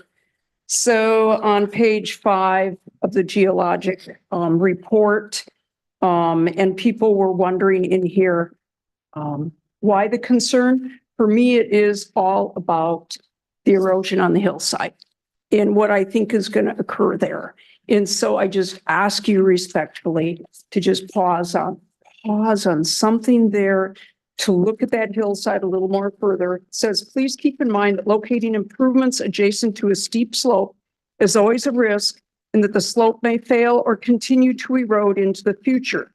Heavy precipitation, changes in groundwater, or a seismic event may accelerate erosion or slope movement. Closure, because of our limited scope and the limited visual windows into the slope, there was much that we were unable to observe. They weren't able to observe it in the reconnaissance. And that's why I say high level, I don't know. I think we'll say here that. Okay. It's actually not the longest meeting so far. Okay. Council. Not done. No, we're not even close. Okay, council. So if you have specific questions for staff or any of the information that was brought up, let's ask them now, and then we'll begin deliberation and potential vote. So save comment until after questioning? Not until there's a motion. Are we going to do comment? Got a motion on the table. Questions? I'll make a motion. I have no questions. Okay. Staff. Go ahead. I'll move to adopt the proposed Reed Park master plan and proposed phasing plan. We have a motion and second to adopt the proposed Reed Park master plan and proposed phasing plan. Now we're open to discussion. I'd like to speak to the motion. The motion and the second get first crack. And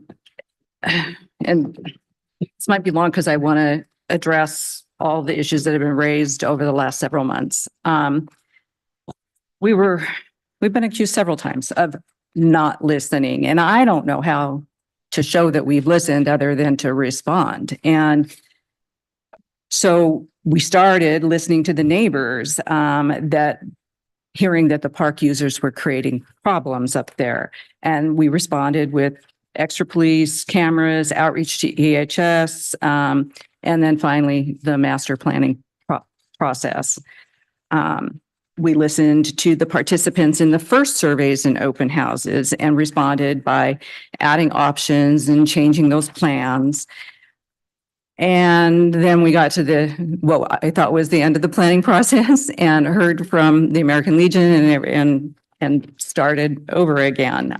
We listened to the concerns of the Legion and the Saves Craig's Hill folks, and we responded with changes to the plan. And I think that we have arrived at a better plan. And I thank everyone for their input and getting involved. We have importantly arrived at a no net loss of parking. The viewpoint is retained. We narrowed the sidewalk, we moved the bathroom. We listened. Sometimes when people disagree with me, I feel like I'm not being heard and listened to, but sometimes it's just a disagreement. And it is our job as council members to do our best for all residents. And we need to balance the needs and desires of the different groups. And it is sometimes hard to tell who is representing the majority and who is the more passionate minority. But that said, we've heard that we should spend our money elsewhere. Adopting this master plan does not guarantee that we're going to allocate money to the projects in the near term. And to Cheryl's point, there's a difference between a plan and a project. We always fund projects before they're designed. So this is a plan, this is a vision, this is the big picture of what we want to see.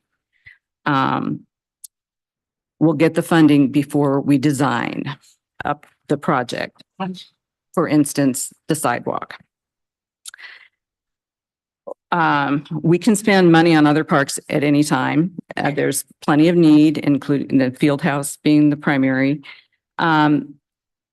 But if there is not a master plan, we can't meet the needs of the multiple park users, and we can't, including the American Legion and that fire lane parking. And that's not a threat, but it's a consideration that I need to make as a council person.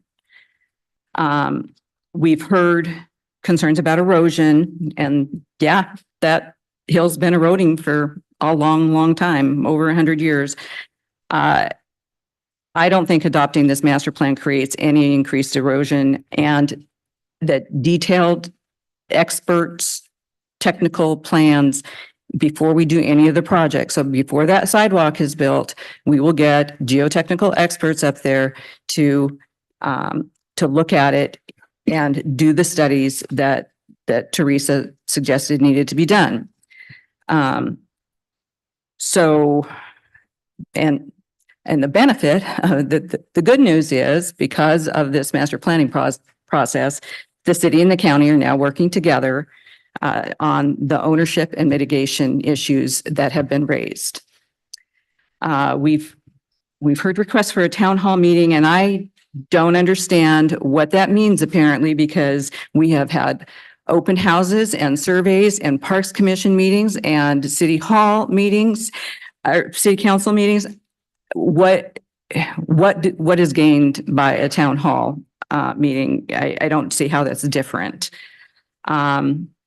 We've heard that the trees will block the view, or watering them is going to cause a problem. Again, geotechnical process at the time of the project development.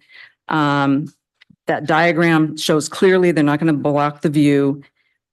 We've heard don't change anything. And to me, that ignores the needs of the pedestrians.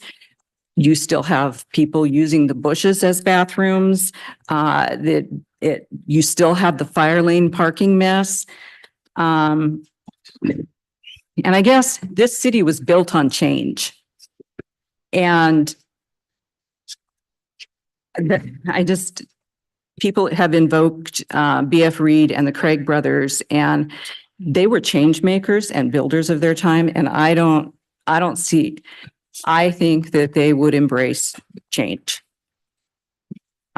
They would not have they never in their lifetimes said, we're not going to change anything. They built stuff. We've also heard some false narratives. The city is going to put the American Legion out of business. The city wants to put the American Legion out of business. Other motivations that were completely off base of why the city was embarking on this. That the neighbors are elitist, that the cities and the staff are the enemy. And that might gain support for the anti-park plan movement, but it's not conducive to constructive dialogue. And in my opinion, not conducive to democracy. I've heard privately from residents who like the changes, but won't get up and say so publicly because they don't want to be the target. They don't want to feel the wrath of the Save Craigs Hill folks. And I'm sorry, but that's real.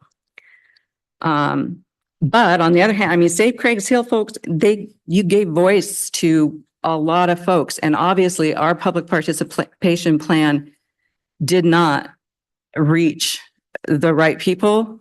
It didn't, and I don't know how to do it differently.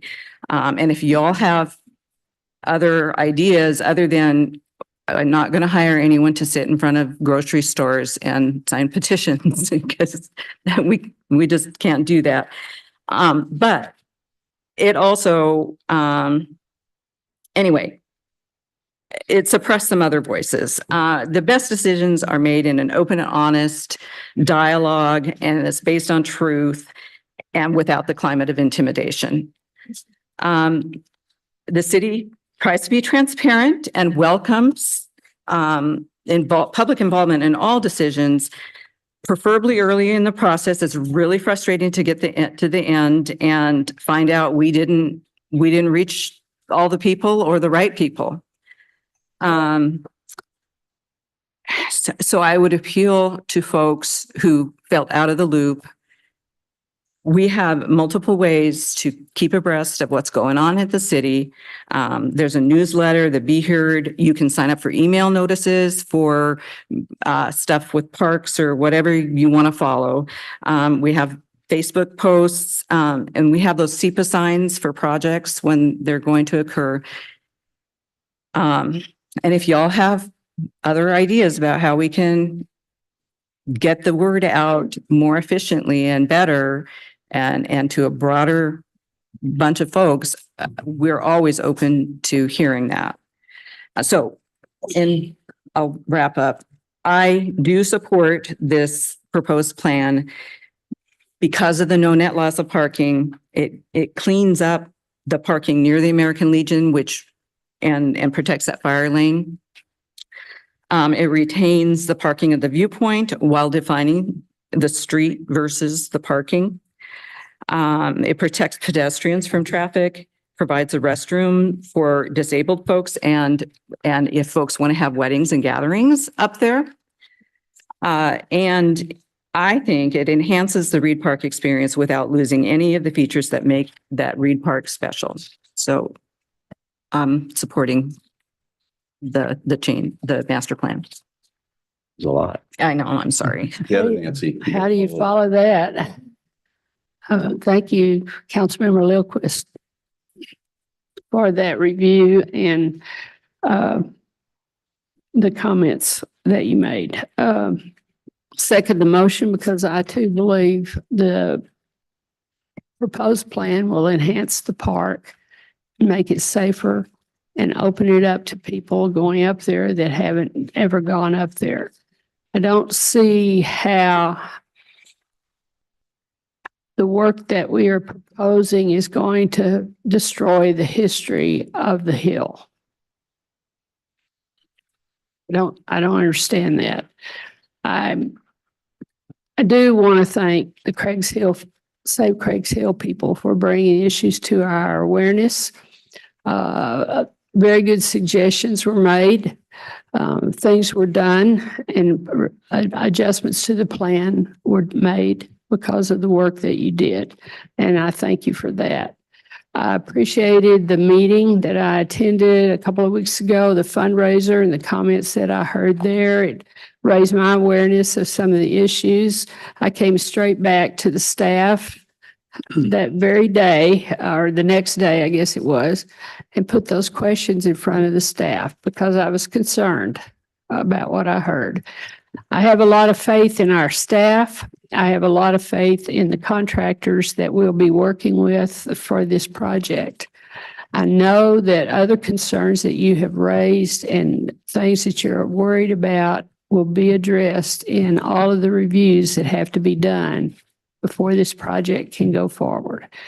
So I trust that good judgment will be made by our city staff, and I have complete faith that that will happen.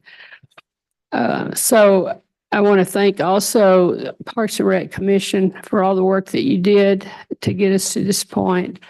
I appreciate the comments that were made in support of the plan, and I thank you for that. And I do believe there are a lot of people out there that will support this plan, that do support this plan. So I will be voting for the motion as well. Councilmember Wojcik. Well, I don't know if you can hear me. Am I talking too loud? If we can do it briefly, I'm not sure which staff member this would be, but the thing that I think is being raised the most is why the walkway has to be out on the edge. So can we have an answer to that? Why it can't go up the middle of the park? You did.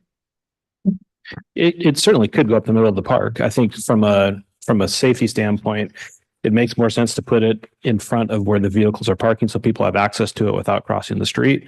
From a recreational value standpoint, walking along the overlook and having the view and having benches and seating that allows you to take in the view, which is the most important part of that park. From a pure recreational standpoint, it makes all the sense in the world to put it on the overlook and not in the middle of the park where you would be looking at the back of trucks or the back of vehicles and not seeing. So, I mean, put yourself in that situation. If you were walking through the park, where would you rather sit to look at the view? Can I add to Brad's comments, which is there is an ADA issue associated with this as well, which is for cars that are parked that are bringing up people that are disabled. I think there's going to be one stall toward the bottom of that. Yeah, it's not on the plan. We could certainly add an ADA stall of the overlook parking that somebody referred regardless, to. if someone's coming out in their car and they have mobility issues, since we're making park improvements, we have to be ADA compliant. To be ADA compliant means that the abled and the people with disabilities have to have equal enjoyment of the park's features and facilities. So if someone can come up there and park, they also have to, and there's a sidewalk that they can't access from the parking area, then we're not compliant.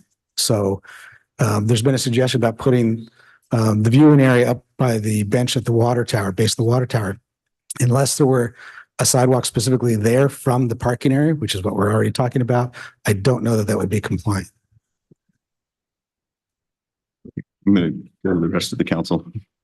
Okay, Sarah done? Oh, are you done, Sarah? I am. Thank you. We'll start at the end, Josh. All right. Well, first I want to thank any group of citizens that self-organize and engage in the political process. This is your First Amendment right. It's your right to organize, to petition your government.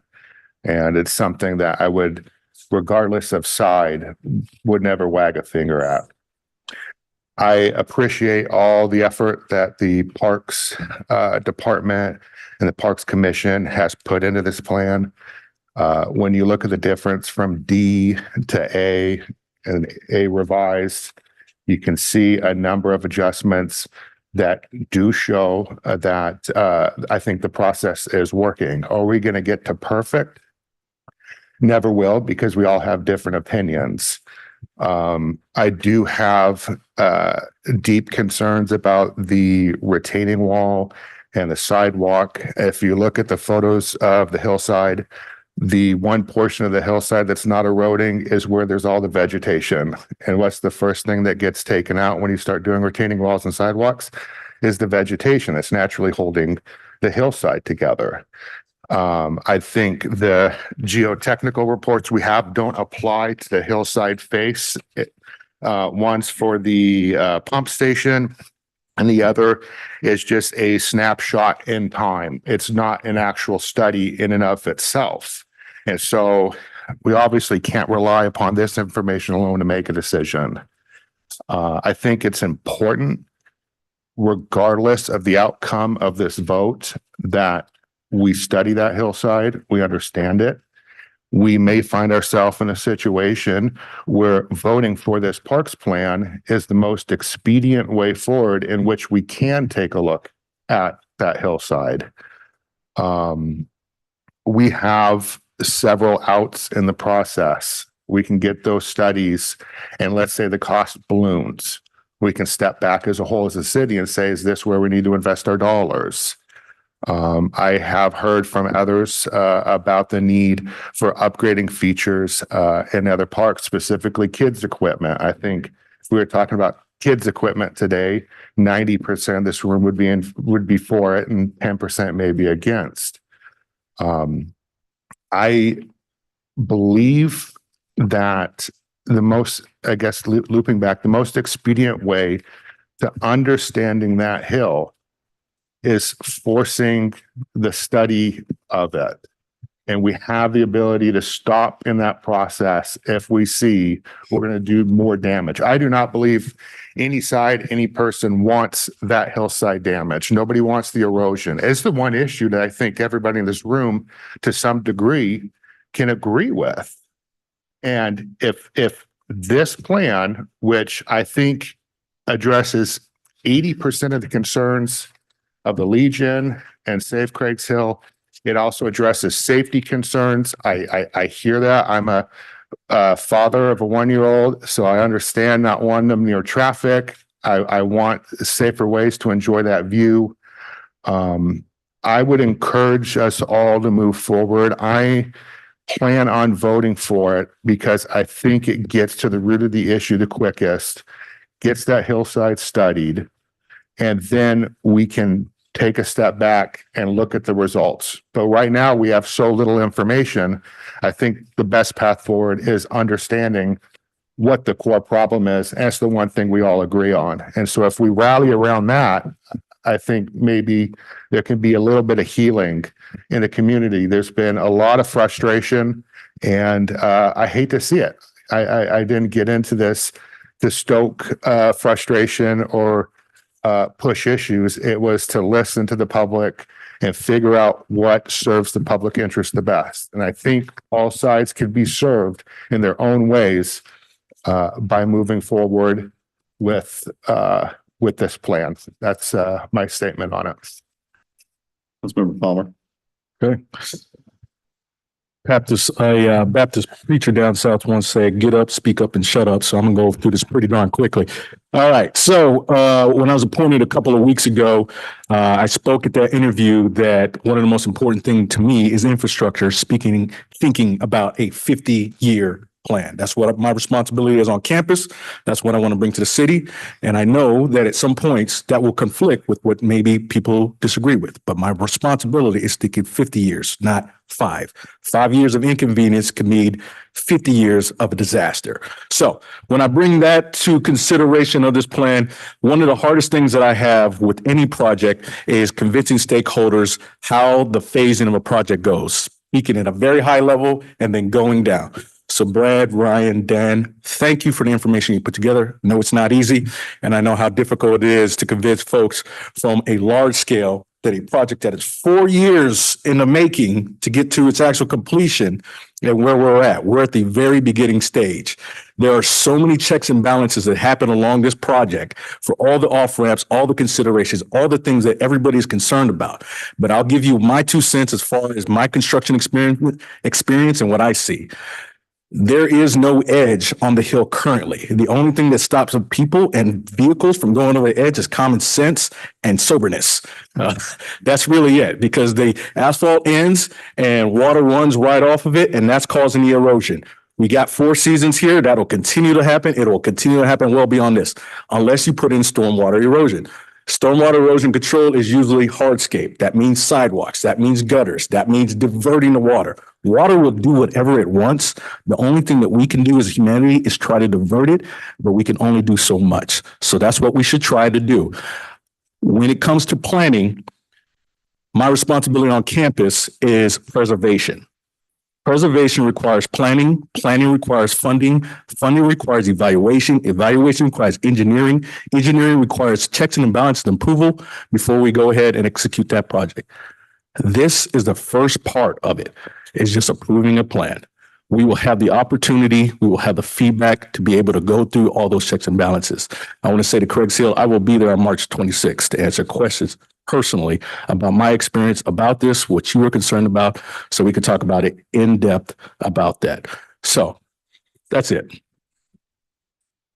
Councilmember Miller. Thank you. Wow, I think a lot's been said, so it's nice to be able to sort of take that in and try to absorb it. I guess the first, I would like to echo the sentiments of other council members and thank the folks, Angie and her folks, for organizing and bringing these items to the fore. I think it's safe to say that we've through hindsight's always 20/20 in my business. You know, we look back, so man, we could have done that better.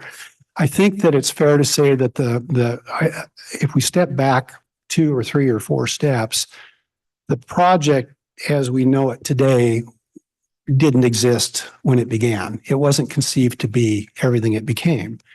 And I think,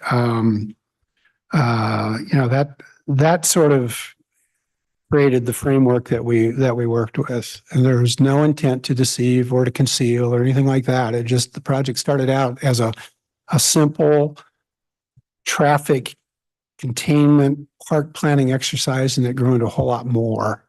And I think that the focus that was brought, particularly over the last year, and we're almost exactly a year ago from when the last option was presented. And I think that I will say, and I've expressed this to staff throughout. I would say 2 things. First thing I would say, as we see tonight in the report, is that staff and our consultant team have been working diligently on these issues this year. The refined option that we have, option A today, is quite a bit more refined, better, more detailed than it was even a year ago. And that was a lot better than the option that was floated around 6 months before that. Having said that, though, in hindsight, again, 20/20 is perfect. One of the most frustrating parts of this year-long process for me, and I suspect other council members, is sitting here every meeting, and I commend you for your diligence, and without any of this being on our agenda, with the one exception of the fire lane. Citizen comment in the public forum over the last year has been limited to citizen comments and non-agenda items. 3 minutes.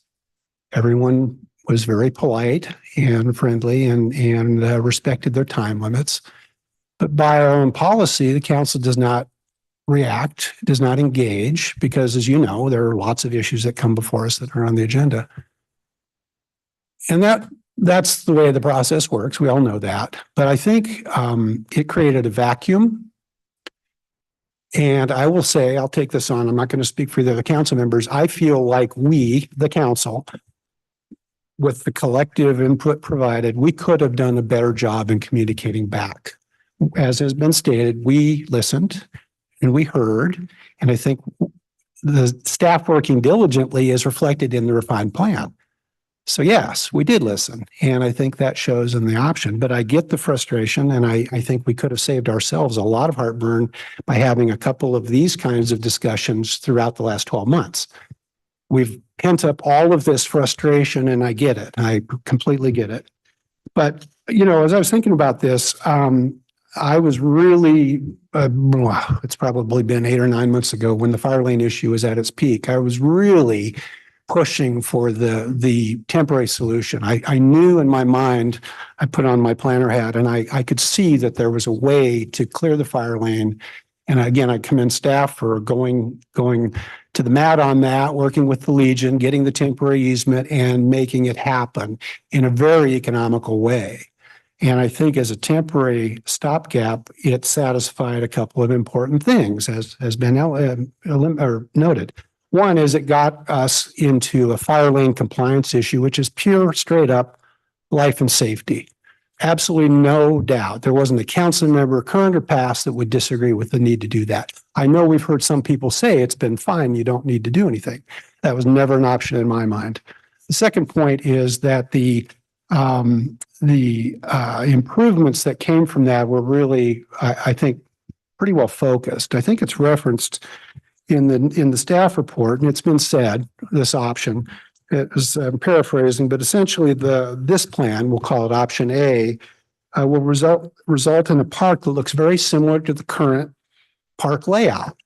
And it's been said, and we can sort of go back to some of the early, I think it was the reference to the second survey, and it was a large number of people said, don't do anything, do nothing, leave it alone. And I've heard that. I've had individual conversations with folks, and I'd say, well, do nothing. Well, what does that mean? I don't think that typically meant don't do anything with the hillside, like protect it or contain it. But it was sort of like, if it ain't broke, don't fix it. Well, then you say, well, what about, because I live down the hill, I walk through there, and I will say not having a sidewalk is an issue. The comment earlier made about safer family experience was spot on. It isn't safe to walk through there, especially in twilight when cars are going through and you're trying to maneuver between the cable and the road. And when a car is coming, you have no choice except to hop over the cable with your dog in tow and get out of the way. Okay, well, doing nothing doesn't solve that. And so, okay, hard no, don't do anything becomes, well, no change, but a sidewalk would be okay. But then a sidewalk would be okay, but if it's only in the middle. And I get the whole edge issue, and I don't pretend to understand I get it in concept, but I'm not the engineer. I'm not the geotech expert. I feel confident that when it comes time, and I would say my point about this is I'm a planner. My day job is I'm a planner. I do airports, right? I see things built from my concepts, but I'm not the engineer. And in my world, in the real world, in planning, design trumps planning. Planning is a concept. It will fuel the vision that creates the design. I can come up with a great idea, but if it doesn't work, the point earlier made about stormwater, erosion control, stabilization of the hill, all of that gets factored in. So I'm not prepared as a non-expert, source expert, to say a retaining wall is stupid. The putting a sidewalk that might contain that hillside is dumb. I'm not going to say that, but I do believe that when the design is implemented and the evaluation of the geotech, the retaining wall, and the sidewalk is incorporated, it is going to have to work in order for it to be built. I don't want to see anybody's backhoe go over the back of the hill when they start excavating. Obviously, I don't think anyone does. The other thing I was going to say, and so I was thinking back a month and a half, 2 months ago, knowing that this was coming, I thought, well, I've been pretty critical internally of our concepts I've been a kind of a pest, I think. I would think staff would probably agree with that. I sort of raise issues that are sort of like, yeah, we got this, and I'm confident that they do. But it's just the way I think of it. So I came away with about 4 or 5 themes, and I was thinking, okay, what are they? What are the boxes we need to check? Legal. I'm satisfied with our attorney and the county attorney's folks that say the deed conveyance is in line with what's being done. I'm satisfied. Again, I'm not an attorney, and someone might challenge that, but from a council member's perspective, I'm okay with that. Geotech, yeah, we've got some preliminary sketchy reconnaissance geotech, but it essentially says the same thing. The hillside, including the water tower, are not jeopardized right now. There is a sloughing issue. It's been documented. It can be managed, but it isn't going to be materially affected by reconfiguring some facilities on top of the hill. With the possible exception, and it was raised at one of the coffees with council a few weeks back, is like, just don't plant more trees up there because you're just going to have to water them. And the more water that's in the hill is going to just contribute to that saturation. A fair point, but again, I'm not the soils expert. I'm going to say, okay, when the analysis is done of the geotech, that should be factored in. The Legion, I think it sort of, I took an interesting position on the Legion early on because my observation was when the parking issue and the fire lane came forward, it was like, well, gee, why didn't we think of this sooner? Well, because until the fire marshal identified it as an issue, it wasn't an issue. So it's like, okay, all right, that's fair. Now we know. Now that we know, we have to be in compliance. Also fair. But I think the Legion has come along, with the process and in the end supports the option. So again, I'm satisfied with that. I know there's a range of opinions within the group, but I'm satisfied with that. And I would say that I think there's a lot of criticism initially. I think there's a lot of, I think we do a good job of talking past each other. I think that's sort of my take on this city. Okay, we're out there. We got a great idea. We're talking. The opponents are saying, no, no, no, no, no. Crazy idea. What are you doing? I think we're all just doing we got to pull it together as was mentioned earlier. But I think the notion that the Legion could have said something much sooner was sort of, I kind of discarded that thought pretty early because the question I ask is, when did the Legion learn they were going to lose parking? Remember before the fire lane issue came up, it wasn't an issue, but I go back and look at the concepts that were developed a year and a half, 2 years ago. There's no parking on the downhill side. And all the parking that was informally developed over the years wasn't depicted on the plan either. So why would the Legion folks even have thought that their parking was going to be affected? That's a side issue, I guess. But I think in the end, again, the work that was done as a temporary stake and then in the concept has dealt with the parking, the no net loss. And I wasn't just looking at the number of spots, but the proximity, particularly convenience to the Legion. I think this concept gets us there. So I feel okay on that. And then the vista and the view, I think it was a year ago when folks were saying, hey, this green soft park planning idea is great, which is typically the world of park planning, green space and that kind of thing. But we need to recognize, I maintained at the time and still, that the vehicle access to the park to access the vista is a key part of the park. It's a complete component of the user base. And I think we've maintained that. I was walking around last night, and I'll wrap this up. I know you're in a hurry to get it to the end here, but Just FYI for the audience, we're going to go well past 11 o'clock, 5 okay, road. 'Cause we have I'm a just couple about of other done. issues. Just about done. So a couple things. I think we've beaten the vehicle parking issue to death, right? I think we have. But when we talk about information and we talk about perceptions and sentiments, I was walking through my neighborhood last night and I ran across something I read and I thought, oh, that's really interesting. I'll just read it real quickly. City Council and Parks and Rec wants to take away your ability to park in your car and enjoy the views at Craig's Hill. Well, I think we've demonstrated that's not true, and it hasn't been true for quite a long time. Yet that sentiment is still floating around the community, populating opinions. And I think it's when we talk about talking past each other, that's an example. The last thing I would say is I was on safety. I was walking through the park last night and I was looking at the concept in my mind and I thought, as is stated, the concept isn't really going to change the park. I was walking through there and I was envisioning it. Yeah, a path would be great, but the functions of the park are intact. There isn't one thing I can think of that will be lost by implementing this plan. Reconfiguring parking here and there, you can have an opinion, pro or con, but it doesn't destroy the park, in my opinion.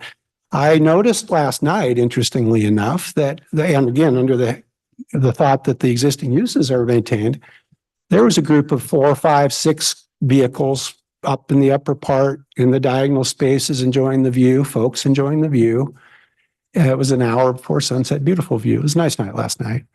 And I happened to notice that about half of the cars backed in, and about half of those were pickup trucks or SUVs with a lift gate. And they were right up against the bollards and the wire. So in my mind, there's nothing really preventing someone from falling out of one of those and tumbling down the hill. That isn't a safe situation either. The fact that there were half a dozen empty cans of something outside those vehicles might suggest that maybe not everybody is paying attention to that. So that's really all I was going to say, but I think the points that have been made, safer community experience, pedestrian access, ADA access, maintain the vista view, protect the hillside. That's really, I think, what we all support. So I'll stop there. I'm saying nothing except this is a roll call vote. So we're taking roll call. Are you ready? You're ready? Yes. Beauchamp? Yes. Goodloe? Yeah. Yes. Lowquist? Yes. Miller? Aye. Palmer? Aye. Thompson? Aye. Elliott? Yes. That passes. Okay, we need to take a vote. We have something that is no less emotional and important to the community in the homeless issue, and we have an executive session. By council rules, we have to vote to go past 11 o'clock. I am inclined to get this done, and we'll take our medicine tonight. So I need somebody to make a motion that says we're going past 11 o'clock. Motion, let's go past 11. Second. Motion second to take the meeting past 11 o'clock. Any discussion? All those in favor signify by saying aye. Aye. Aye. Rachel will vote aye. Opposed? That motion passes. We're going to move on to so just so the audience understands this, what we're going to talk about are the criteria and the process we're going to go through looking at alternate locations for the sleep center / housing facility that was discussed.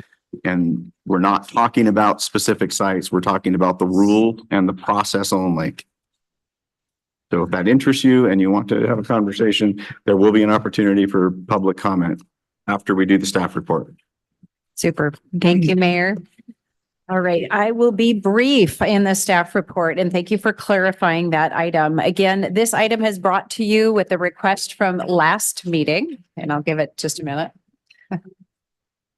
Hey, Rich, can you make that so the room clears so we can hear about it? Yes. Thank you. I'm going to say something while the room clears that is like something that is a thought to me that nobody has thought about at all in terms of the ADA and disability compliance. Not on the agenda? No, I guess it's not, but Then we can get to next meeting. but you're gonna have already voted on.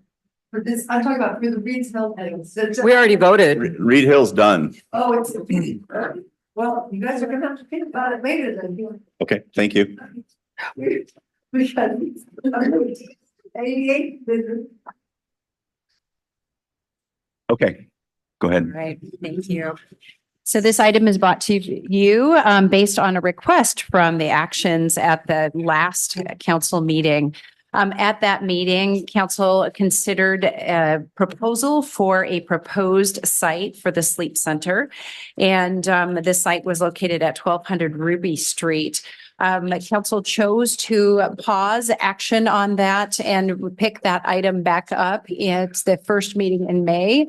And staff were to bring back to you at this meeting a proposal on how to evaluate alternative sites. And so essentially the request was, can we crowdsource other potential sites for a sleep center?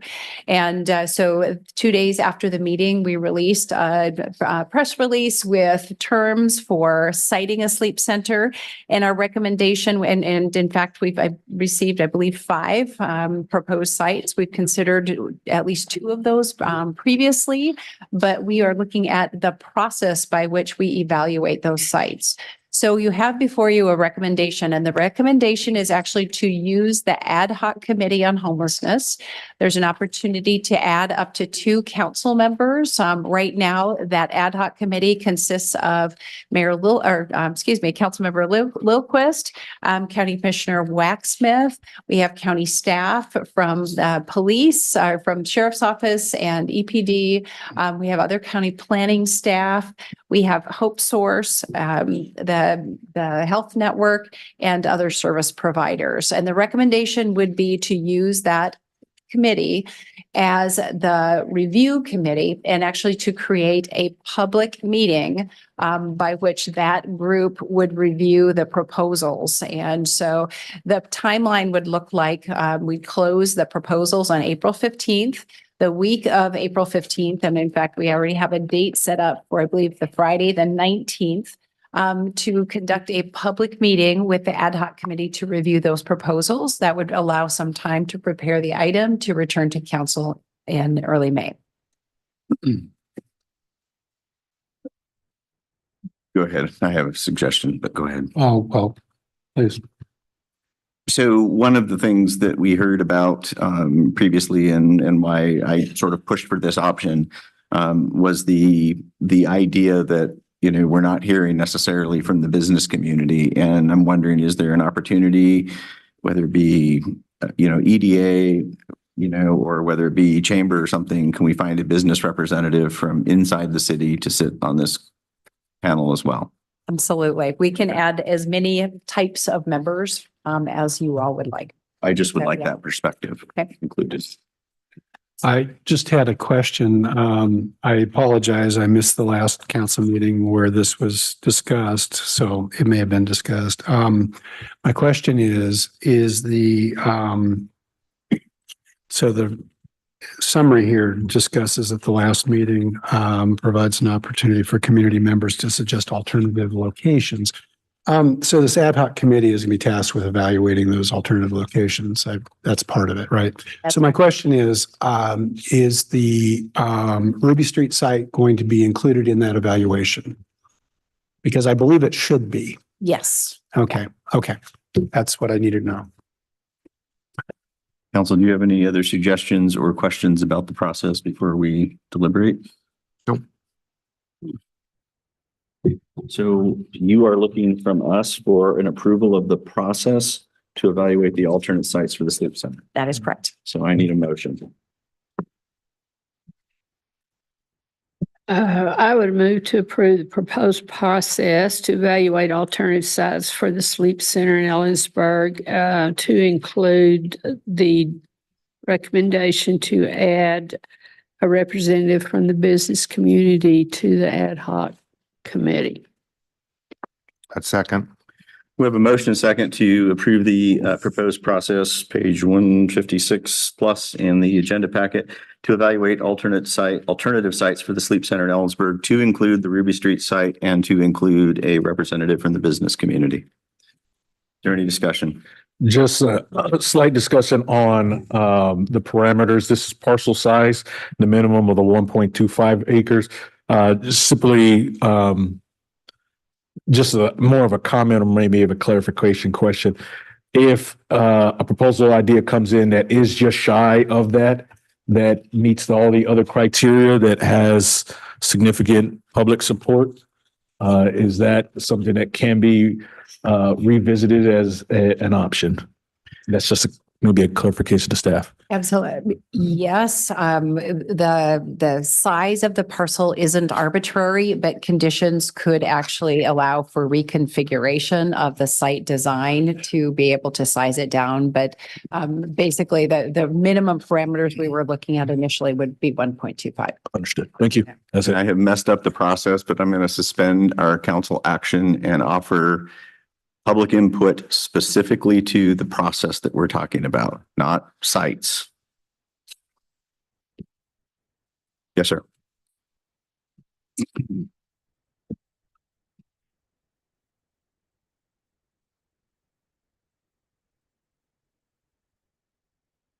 Tom Morris, various locations around the city of Ellensburg that I own.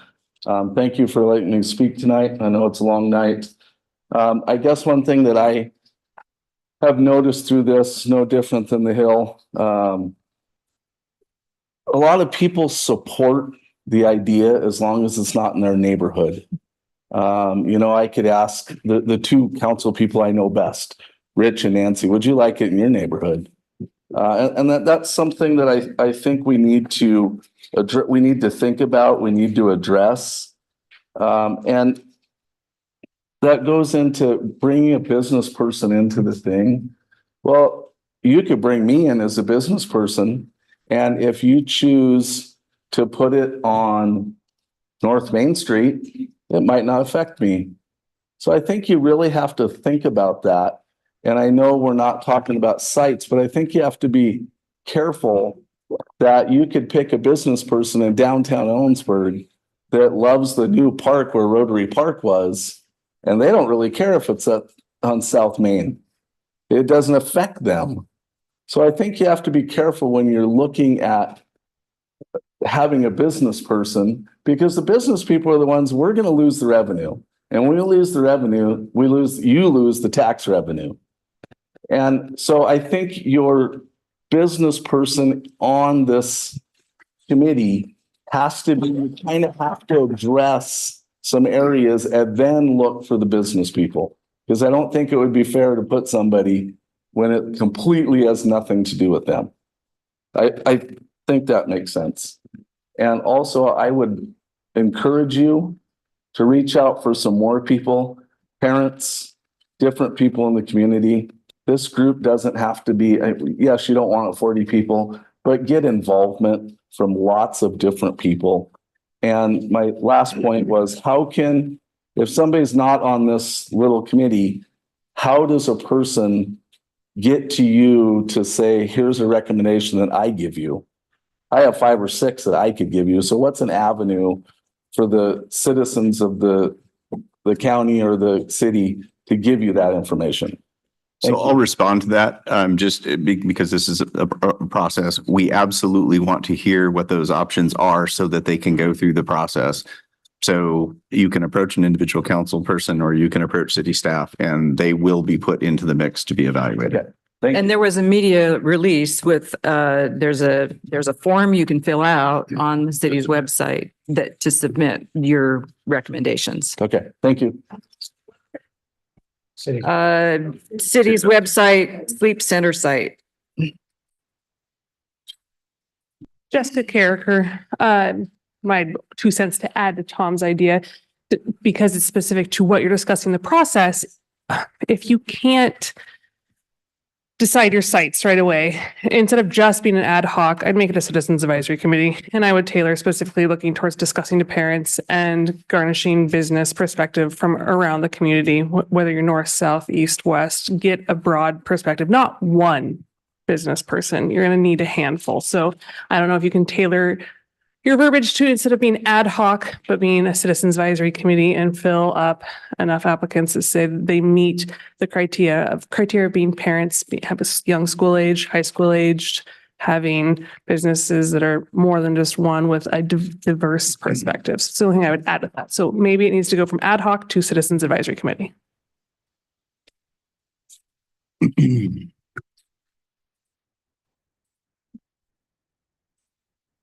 Justin Bennett, resident of Ellensburg. One thing I really liked from the Reed Park presentation about 3 hours ago now was the data from the public surveys for what they wanted to see moving forward. However, I think that there needs to be a better way for informing the public that there even is a survey, such as the radio, in the newspaper, flyers of businesses near the proposed locations, and flyers in common places such as grocery stores.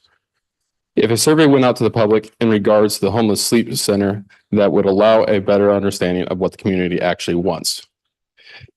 The contents of the survey shouldn't only be about the viable locations, but the pros and cons of those viable locations. So that way you guys can understand what we want as parents for our children and for the community.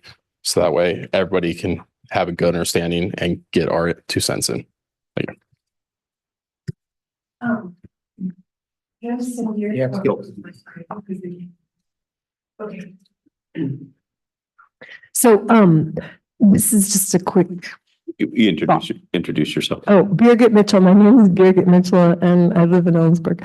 Okay, so this is actually applies also to Reed Park and also to the homeless shelter idea. Okay, so transportation.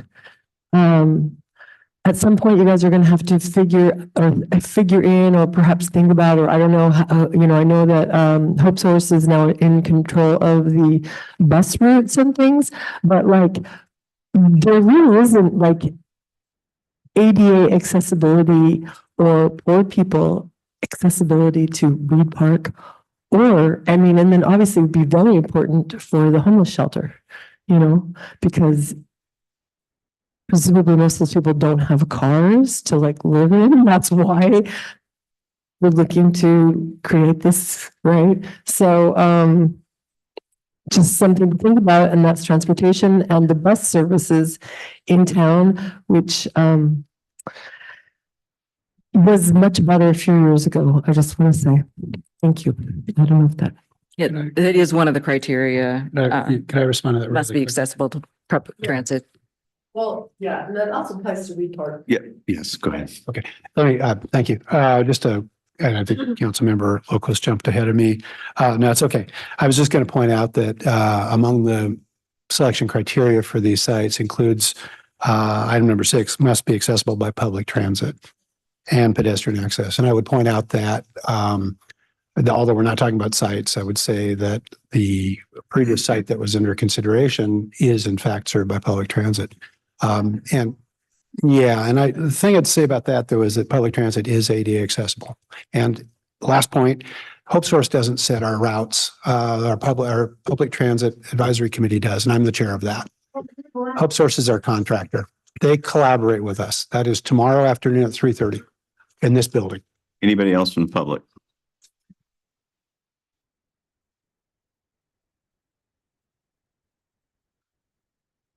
My name is Jordan Lowe and I'm a Ellensburg resident. I emailed Beth because at the end of last meeting you said reach out if you want to be involved in this process. So I'm here because I do want to be involved. It doesn't sound like there's a place for me in the ad hoc committee, which I understand. So I guess I do want to echo support of how you intend on involving the public. I'm more interested in providing my support for the process than I am necessarily as a stakeholder. But I think it does need to be clear as to how the public will be reached, because if you just kind of like was brought up, you have different businesses and different stakeholders that will have different opinions. Sorry, it was very hard to try and put it all together because that's all. Thank you. Anybody else? Nobody online. Okay, we're going to go back into our deliberations. We have a motion and a second for an amended process that was exclusive of the public input that we received. Anybody have any further discussion or further amendments? I have a question, and it's more for benefit of clarification. I'll direct to manager. One of the comments was suggested that rather than an ad hoc committee, we should have a citizen advisory committee. As a practical matter, you're going to have to explain the difference to me. They're both advisory in the sense that council will make the decision. So please, are we constraining ourselves by calling it an ad hoc in your opinion? So the ad hoc committee is something that was created over 2 years ago to address holistically gaps in services and needs to coordinate around homelessness. And so this has been an ongoing topical committee that helped advise on the sleep center study. And so they're well aware individuals who oftentimes deal with people experiencing homelessness directly. And so a citizen advisory committee would likely be citizens only typically. And so these again are professionals in various industries, the ad hoc committee, including staff and electeds. So we can comprise a committee, however council chooses at this point. And so our recommendation is to use the experts that work with us every day and understand some of the nuances, and then add some additional members and make a public process. So I'm the one who sort of suggested we slow this process down and add a couple months. I am not, I am sensitive to the fact that there, to a degree, is a clock ticking, and we have the Ministerial Association basically saying they want out, and we as a community have a choice to make. And if we do nothing, then we have downstream problems. Not the least of which is, people at risk. So I'm leery about, sort of forming a large committee or reforming a citizen advisory group on the fly for something that has a very definite timeline. I think there are opportunities for the public to participate in this process.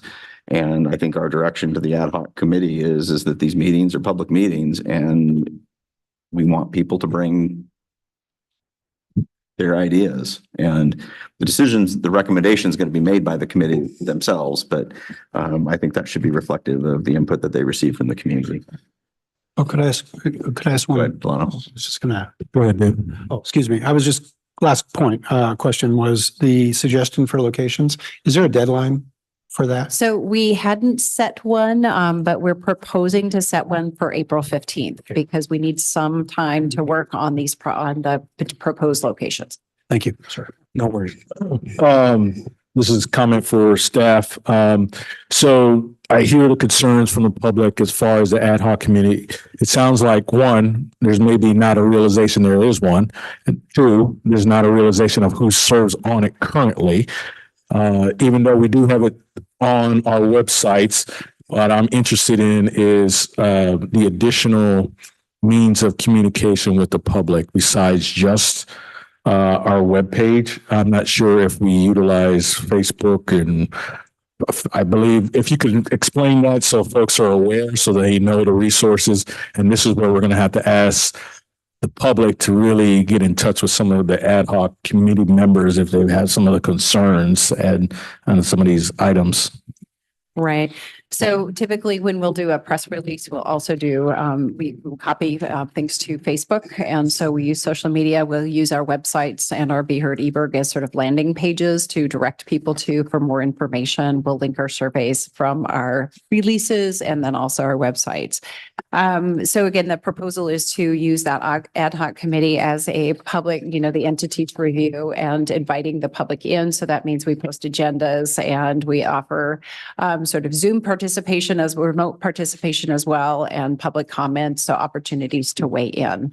But at this point, we really need the ideas. The other tool that we're working on right now is some easy access to data. So in the form of FAQs about the ad hoc committee, just to refreshing the communications out to the community about what this is and why it's important to the community. At one point, we had discussed an open house, and where is that in the process? We haven't proposed that because the proposal was to present to council and the county commissioners and then do a public open house. But we are changing the course, looking at another meeting. So that item isn't in this plan right now. We can add that, or we can do that after the fact. I don't know what. I don't know what's best. I mean, it seems like after the ad hoc committee ranks things and maybe winnows stuff down a little bit, having an open house before it comes to the commissioners and the council might be helpful, but maybe not. I don't know. So there is a public meeting that will be created during the week of April 15th to review all valid proposals and consider the alternates. Is that not that is the means for public comment as well? That is the correct, yes. Yeah. So we're soliciting ideas, and then the week of April 15th would be review of those valid proposals that have been received from the public. That's a meeting of the joint ad hoc committee. Yeah. With public invited. With the public. Invited. If I may, did I not hear that the deadline for submitting proposals is April 15th? It would be, yes. So how does that conform with an April 15th public meeting? Well, the meeting's on the 19th. It's the week of the 15th and the 19th that they review them. So 4 days. Isn't here the 19th. Okay, so in theory, we could get a proposal on the 15th and there's 4 days to evaluate it? Okay. So we have received proposals already. We issued this and we received several right away. So we're hoping people will get those in early so we can do some initial analysis and prepare packets for that meeting. And those options that have been already been submitted are also available on the website. We have not published the options that have okay, been submitted, the form to submit Okay. options, correct? So could you explain to me where the 1.25 acres came from? What sort of site planning criteria was used for that? So I believe, and Terry, you can correct me, we started with Moses Lake and other models in other communities, looking at the size and the configuration of sites. It's not just the small individual sheds or pallet shelters. You also need a shower facility and then an entrance facility and sufficient room to move through with fire apparatus and access. And so there's a number of configurations. So there was some site analysis that was done. There are some ways to lay out a site that we talked with the fire marshal about, that we might be able to shrink that. But again, it depends on the access points to the site. So there's some elements of what if in each site. And for context, how large is Unity Park? Half an acre. Half an acre. Okay. Thank you. Okay. Are we ready to vote on the? Yeah, so just a quick clarification then. Once we're getting these ideas, we're filtering through them essentially. We'll review them the week of April 15th to 19th, and that's where it'll be disseminated to the public as far as the options that are out there. Correct. Yes, in a public packet. Yes. Okay. All right. Thank you. All those in favor signify by saying aye. Aye. I too will vote aye opposed. Motion passes. We are going to do a very abbreviated manager's report, only the things that are going to kill somebody if you don't say them. And then we're going into executive session and we're going to suspend council member reports. Okay. I'm going to do the most important thing first, and that is you have on your dais the 2023 year in review. This is the full unabridged version of all of the work that your 200 and some staff do during the year. What we use this information for, we distill it down and we do a mailed report out to the community. We believe we still need to communicate with people in writing once in a while. So that will be coming out in April. This is a very exhaustive. There probably are a few errors still in this. We'll post this online as well to the city manager's page. But take a look through this. We do some really amazing things. The city is really complex and we have amazing people that work for us. So please take a little bit to reflect through that. One action that I would ask for you is you have on the dais letters of support. I want to explain very quickly. This is the season where our federal contingent asks for congressionally directed spending requests.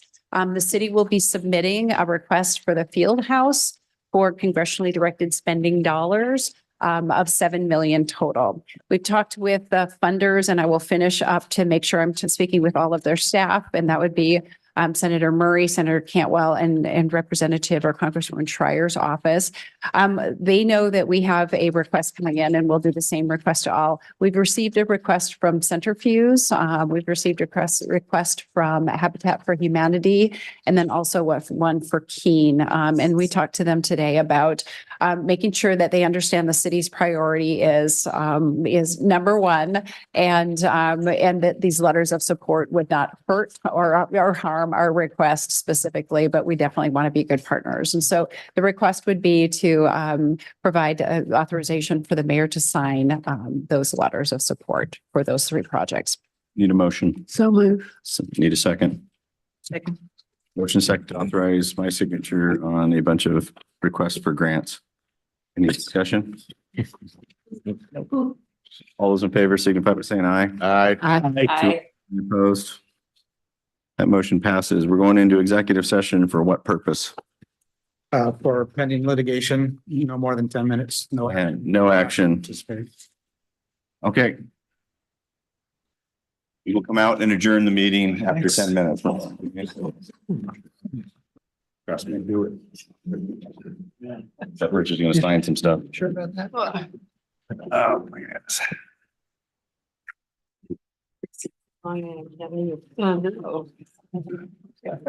Lucky. There you go.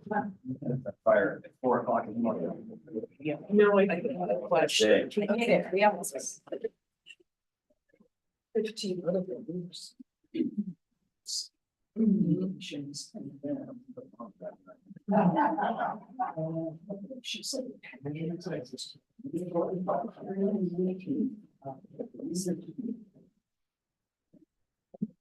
They will review on that week. Yeah.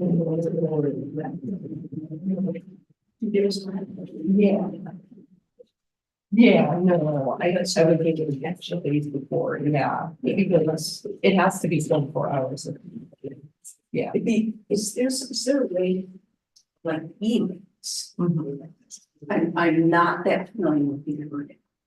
I used it early on, maybe 2 years ago. Oh, yeah. And, there was some comment going on that and then the comment closed down. Just. Oh, yeah. I felt like it wasn't very useful. Yeah. But maybe in there, I'm looking at it a little closer. And so which one of those issues will they post that packet in the beginning? I would say so, because if people are signing up for that, then it would be something that they will then we send out notification or we put in request email. Yeah, exactly. Yeah, yeah, specifically to be, notified from whatever's listed on there. Yeah. Like that work or something. I think I want that information too. Okay, thanks. You're welcome. I'll get you my direction. Until the meeting's adjourned. We got like, I think they usually do, they usually put something up that says it's an executive session, but they're not gonna take action. They're gonna come out and then they're gonna adjourn. Okay, so I can just scoop that up. Yeah. Cool. Yeah. Because I'm pretty sure that John will cut it, he usually cuts it off when they go into executive session anyway. Okay, perfect. Nope, that works. Oh, because I was volunteering. I questioned. Yes. Oh, yes. But I don't think we can, I think that is so they for a spot, but because when I was driving by Case, there's nothing in the case, so we don't. So I started to fill it out.